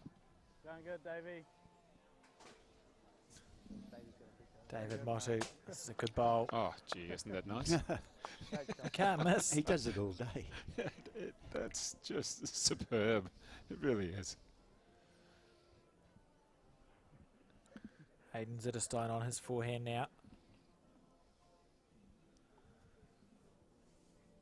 I suppose for the Cook Island team, their focus will be, as you mentioned, Phil, earlier on, to be fair, they'll be thinking, well, if we put 4 or 5 bowls past the jack and then see what we can do with the last 3 or 4, anything can happen. So they need back bowls to start off with because numbers are required.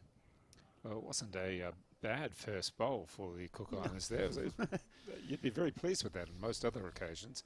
And David Motu, that's probably his worst bowl of the day, if not the tournament. We talked him up. Maybe, Exactly. maybe it but was his, a his gust of first was wind. great. So Hayden Zitterstein now on his forehand again. Looking to put a bowl past the head.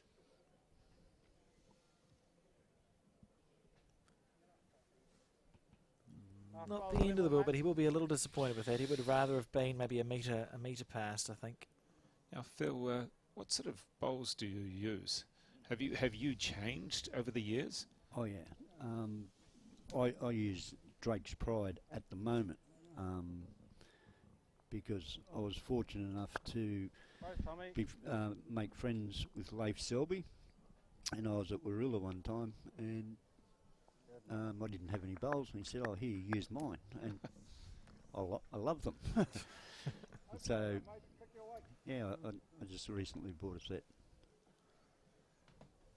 And you know, when you first started out, you know, if you compared those bowls to the bowls you use now, They were the old ABTs, and here we go on the drive. Oh, That looked cool. it was straight, but it just somehow managed to miss everything. But do tell us about those bowls. back in the early 2000s, they were considered really narrow bowls because everybody was using the Pro lines and the Dream lines and things like that. Then I went Taylor SRs. You know, I thought they had quite a good line, and then I stayed with the Taylors for a long time, and then this year went Drake's Pride. Drake's Pride.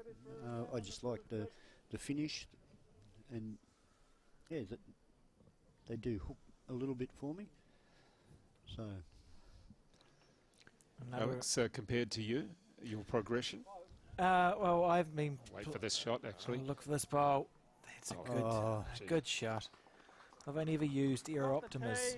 When I started playing outdoor bowls, I tried to find a bowl that swung a little bit, so bought Aero Optimas. I started off with size 3.5s, and then they brought out that new little scoop grip thing because I've got short, stubby fingers. So I moved up to size 4s as I can hold on to a size 4 with the scoop grip. And sometimes they go where I want them to go, and sometimes they don't. I think that's the case for a few people. That's good.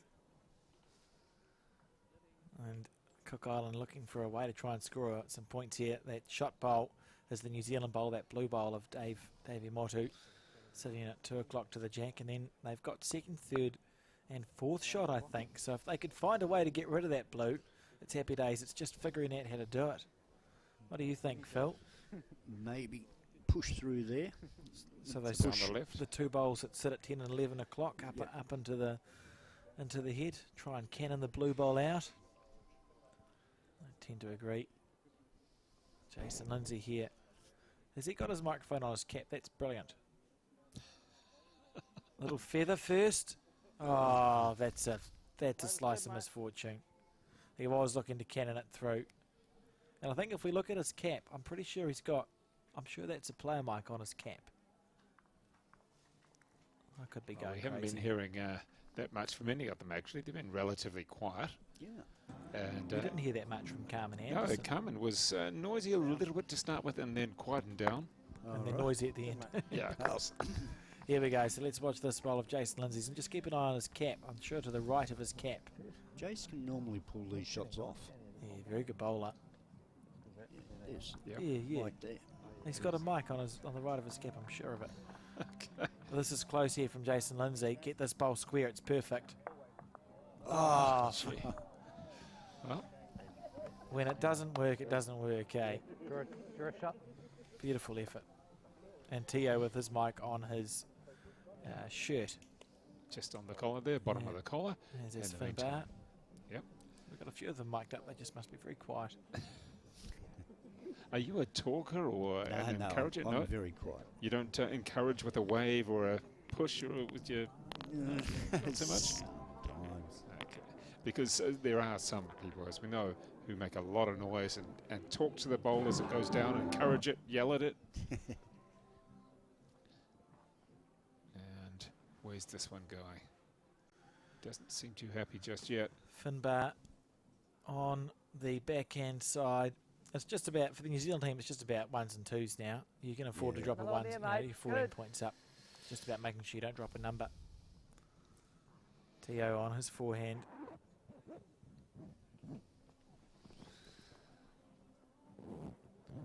Willingness bowl to hold. He's got to get the bowl. And, Needs to coming hold home. up a little bit longer. Not quite. And he's lost his ball. And that's what you were saying, Yeah, Phil, on try it the again, speed mate. of Big greens. yours. When you try and play that shot, it's so easy to lose your collision bowl out of the head, isn't it? If Yep. you miss, you miss it by a bowl like Tio did, Yep. and you can't. His bowl's not on shot here. That's right. Whereas on a slower green, if you miss it by a little bit, you're going to hang around, and it's going to make the shot Run the easier trap, next come time. And we can see Mike Kernahan just That was good. almost trying to hide as he watches the New Zealand coach. He's just behind. Tio again taking a tighter line on this occasion. If he's added more weight, he's okay. He's gone under again. Just diving away. Look at that, diving away. And one more point. One. There we go. It is the one.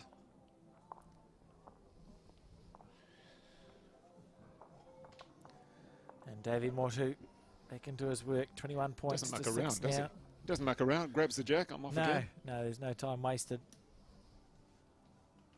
And we'll see here as it goes a fairly good distance. And Motu now. Let's watch this one, Phil. See how close Within a he's going to foot. get. Within a foot. Yeah, exactly. I think. No, he's overcooked it. Oh, gee. What a horrible bowl. Yeah, it's actually not. But for him it is. I mean, it's not great, but it's not terrible.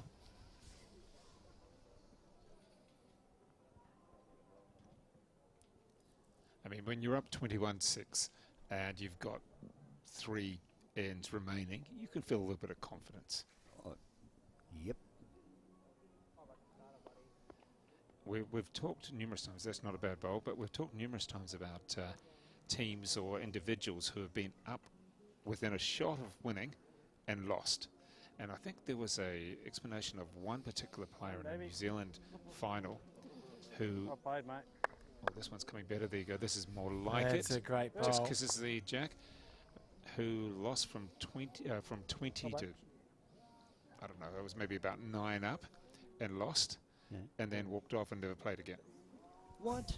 Yeah, it was in a national final or some big tournament. There was, a couple of players who've done that sort of thing. Just, that's it. I'm finished.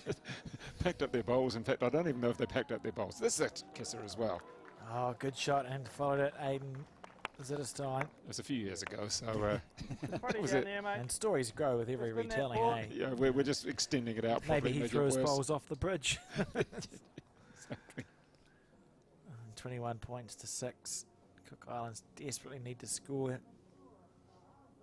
Well, the rest of the ends really can't afford for the New Zealand under-26 team to score again. You feel there's 2 ends to go after this, but mathematically they won't be if they can't win it. Tom Tyra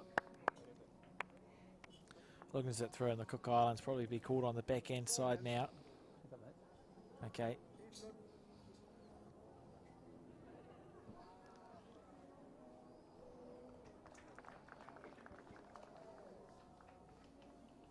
Just slow rolling. Not going to get there, is it, Phil? No. Change over, mate. Just trying to get one closer than these. There you go. He's going to leave his foot there.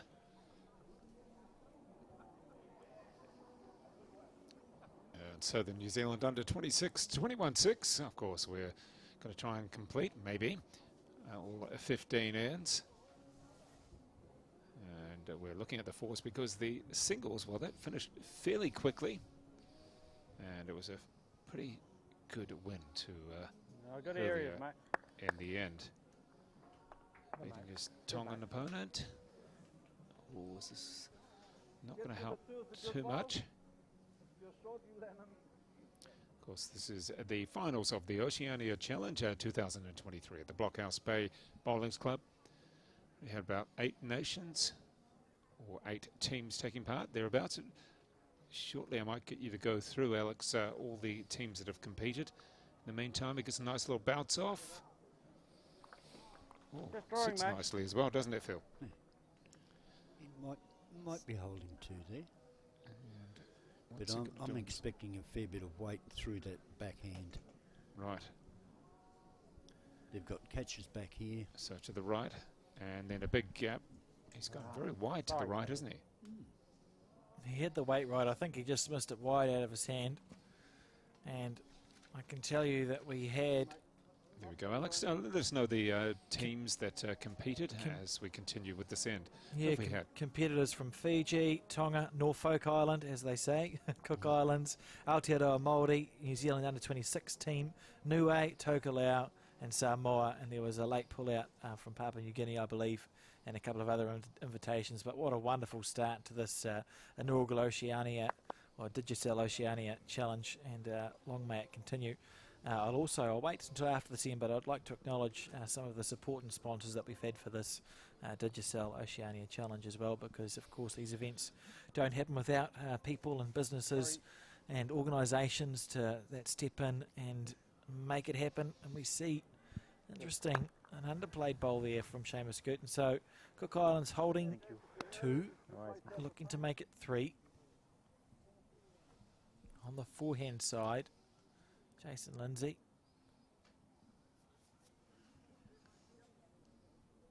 How's the weight? He's on a reasonable effort here. This is very close to perfect. That's a great shot. Blue. Oh. Okay, well, it should have been a great shot. So we're just on the 1 now, is that right? Do you think, I or has think- it changed? 1, 2?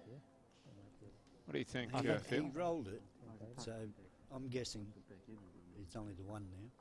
I think if he'd been a quarter of a bowl narrower, he would be holding a 3. He's just unlucky not to roll that blue bowl with a little bit of chalk that you can see sort of to the left of the jack on the screen. If he had rolled that 1 roll to our left, he would have sat there for 3 shots, but he got a feather of it instead.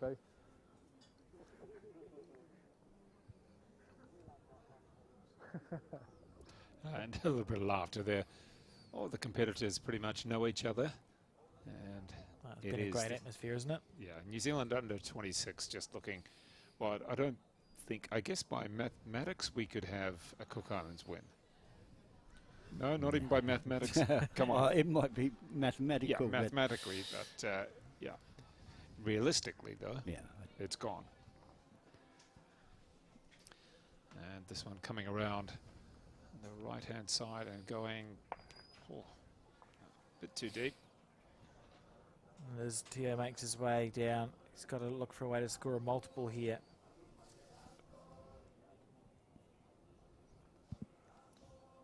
$15 points the difference. And 2 ends to go. You feel like if he doesn't score 4 or 5, and then another 4 or 5, and then another 4 or 5, There's the maths coming in. that equals 15, Dave. Yeah. I'm pretty sure. Tio here on the forehand, looking for some movement on the jack in the Nice. 5 o'clock direction. He's got the right weight. oh, Oh, he was probably a bit heavy, to be fair. How did he miss Yeah. everything? The bowl just running away from the head.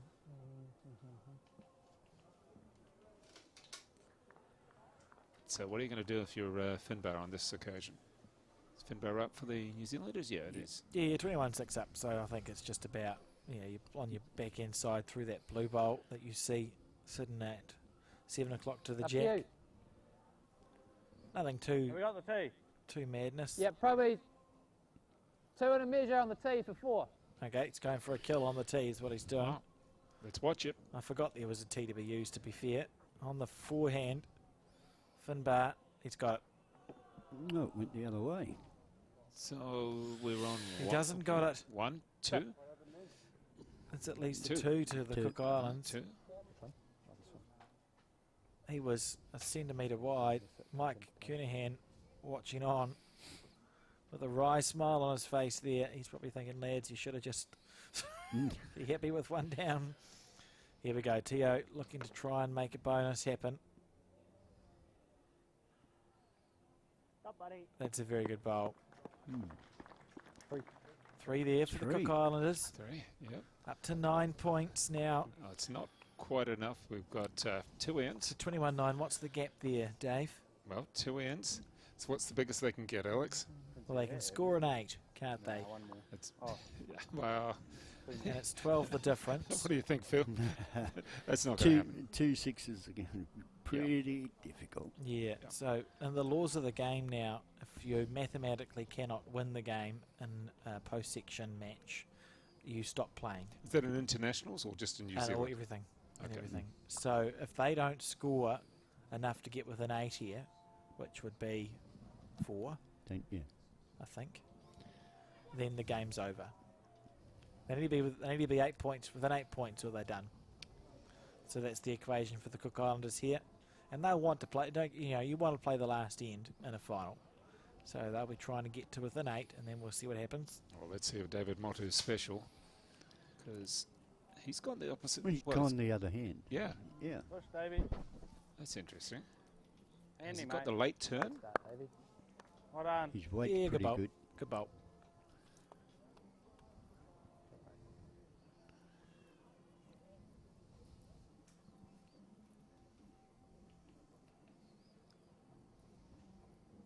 Oh, they may be expecting some wind, but it's actually died. There you go. You can look at the flags. Oh, no, it's a little bit of a But flutter. this one's in though. Yeah, Not this anyway, one's mate. worked well. They're just hanging around, aren't they? Let's see what Motu. He hasn't gone quite as wide this time. That's right. He's good enough to readjust. He's going to be around it. Oh, Good bowl. It's not bad. fall in. Which one? Which one's the closest? We're thinking Motu's blue, or are we thinking Cook Islands? I'm thinking of the blue. Yeah, it may have just cut in. It's hard to say. It's going to be hard to get 4 inside that though. Yeah. That's the challenge because that's the equation. They need to score 4 points here. Taiki will be disappointed that he's a bit short. That bowl.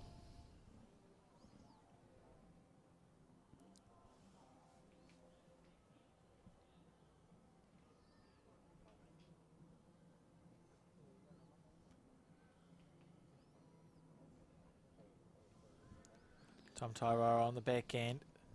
Area, Tom. Did it real well, Tom. Oh, that's made it There's a no little chat. bit closer. So now we do know they've got the one. Yeah.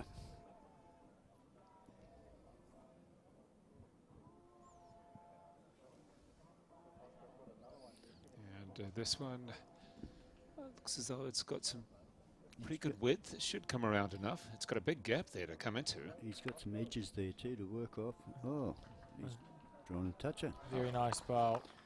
That's a 2. There's 2. Remember they Same need weight, 4 to mate. force Count the yourself last there. end.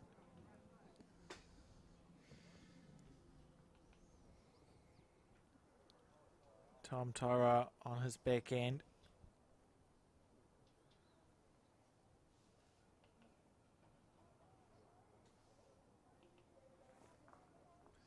On a good line. Down to the wake now for Tom. He's not far Well away. played, Tom. That's a very good Good bowl. Much.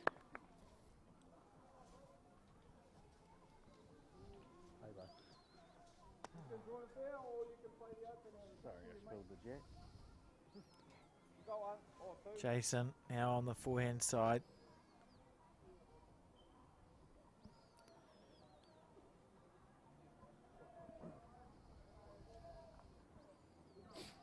Gone very wide on the forehand, and it's possibly going to be too wide. Trying to come back. It was more heavy than wide, I think, Dave. If we look where the bowl finishes, it's sort of in line with the jack, but past the head. Pretty drawing there, mate. A foot wide, You beat so Tom, you get second.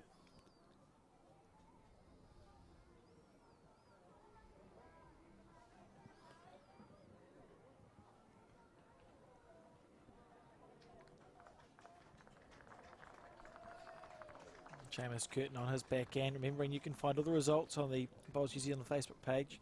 And on that note, I must not neglect to thank our supporters, Digicel, who are Well the played, naming rights Seamus. sponsors Second for the shot. Oceania Challenge, but also the Blue Waters Community Trust, Bowls Auckland, Blockhouse Bay Bowling Club for hosting this. World Bowls, I suppose I should thank Bowls New Zealand, although we sort of work for Bowls New Zealand, but No, you helpful. can still thank everybody And- else around, and including everybody here on the crew, pressing all the right buttons and setting up all the equipment as well. And of course the trusts for their sponsorship of this event.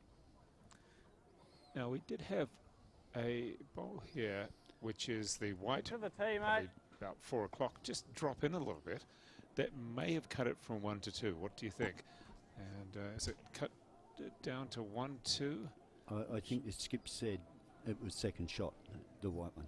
Yeah. Right, okay, so we thought we had 2 for Cook Islands. Well, Yep. we did originally, and then the white bowl just coming in and Well played here. sitting in a little bit as well has helped.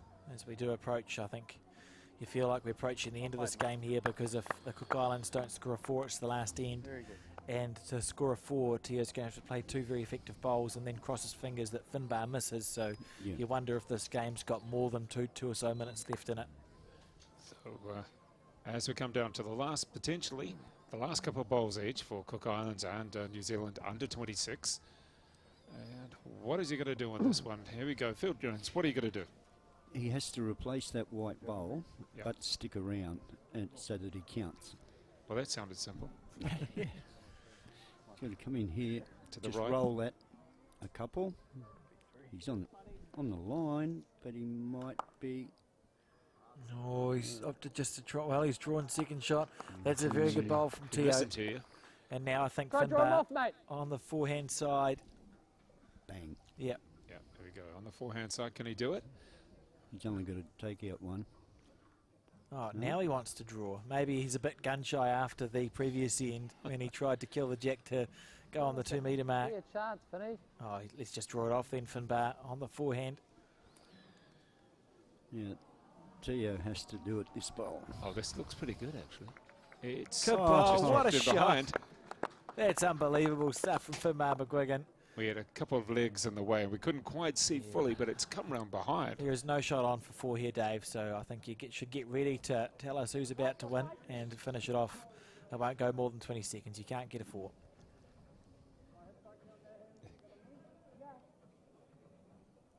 Wow. Unbelievable.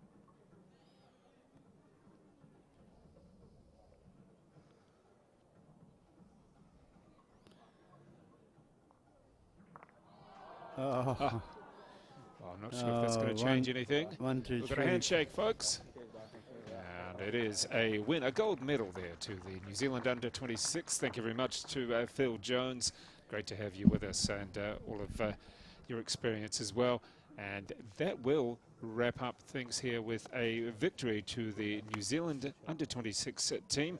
David Motu, Tom Totoroa, Seamus Curtin, and to Finbar as well. Congratulations to all of the players.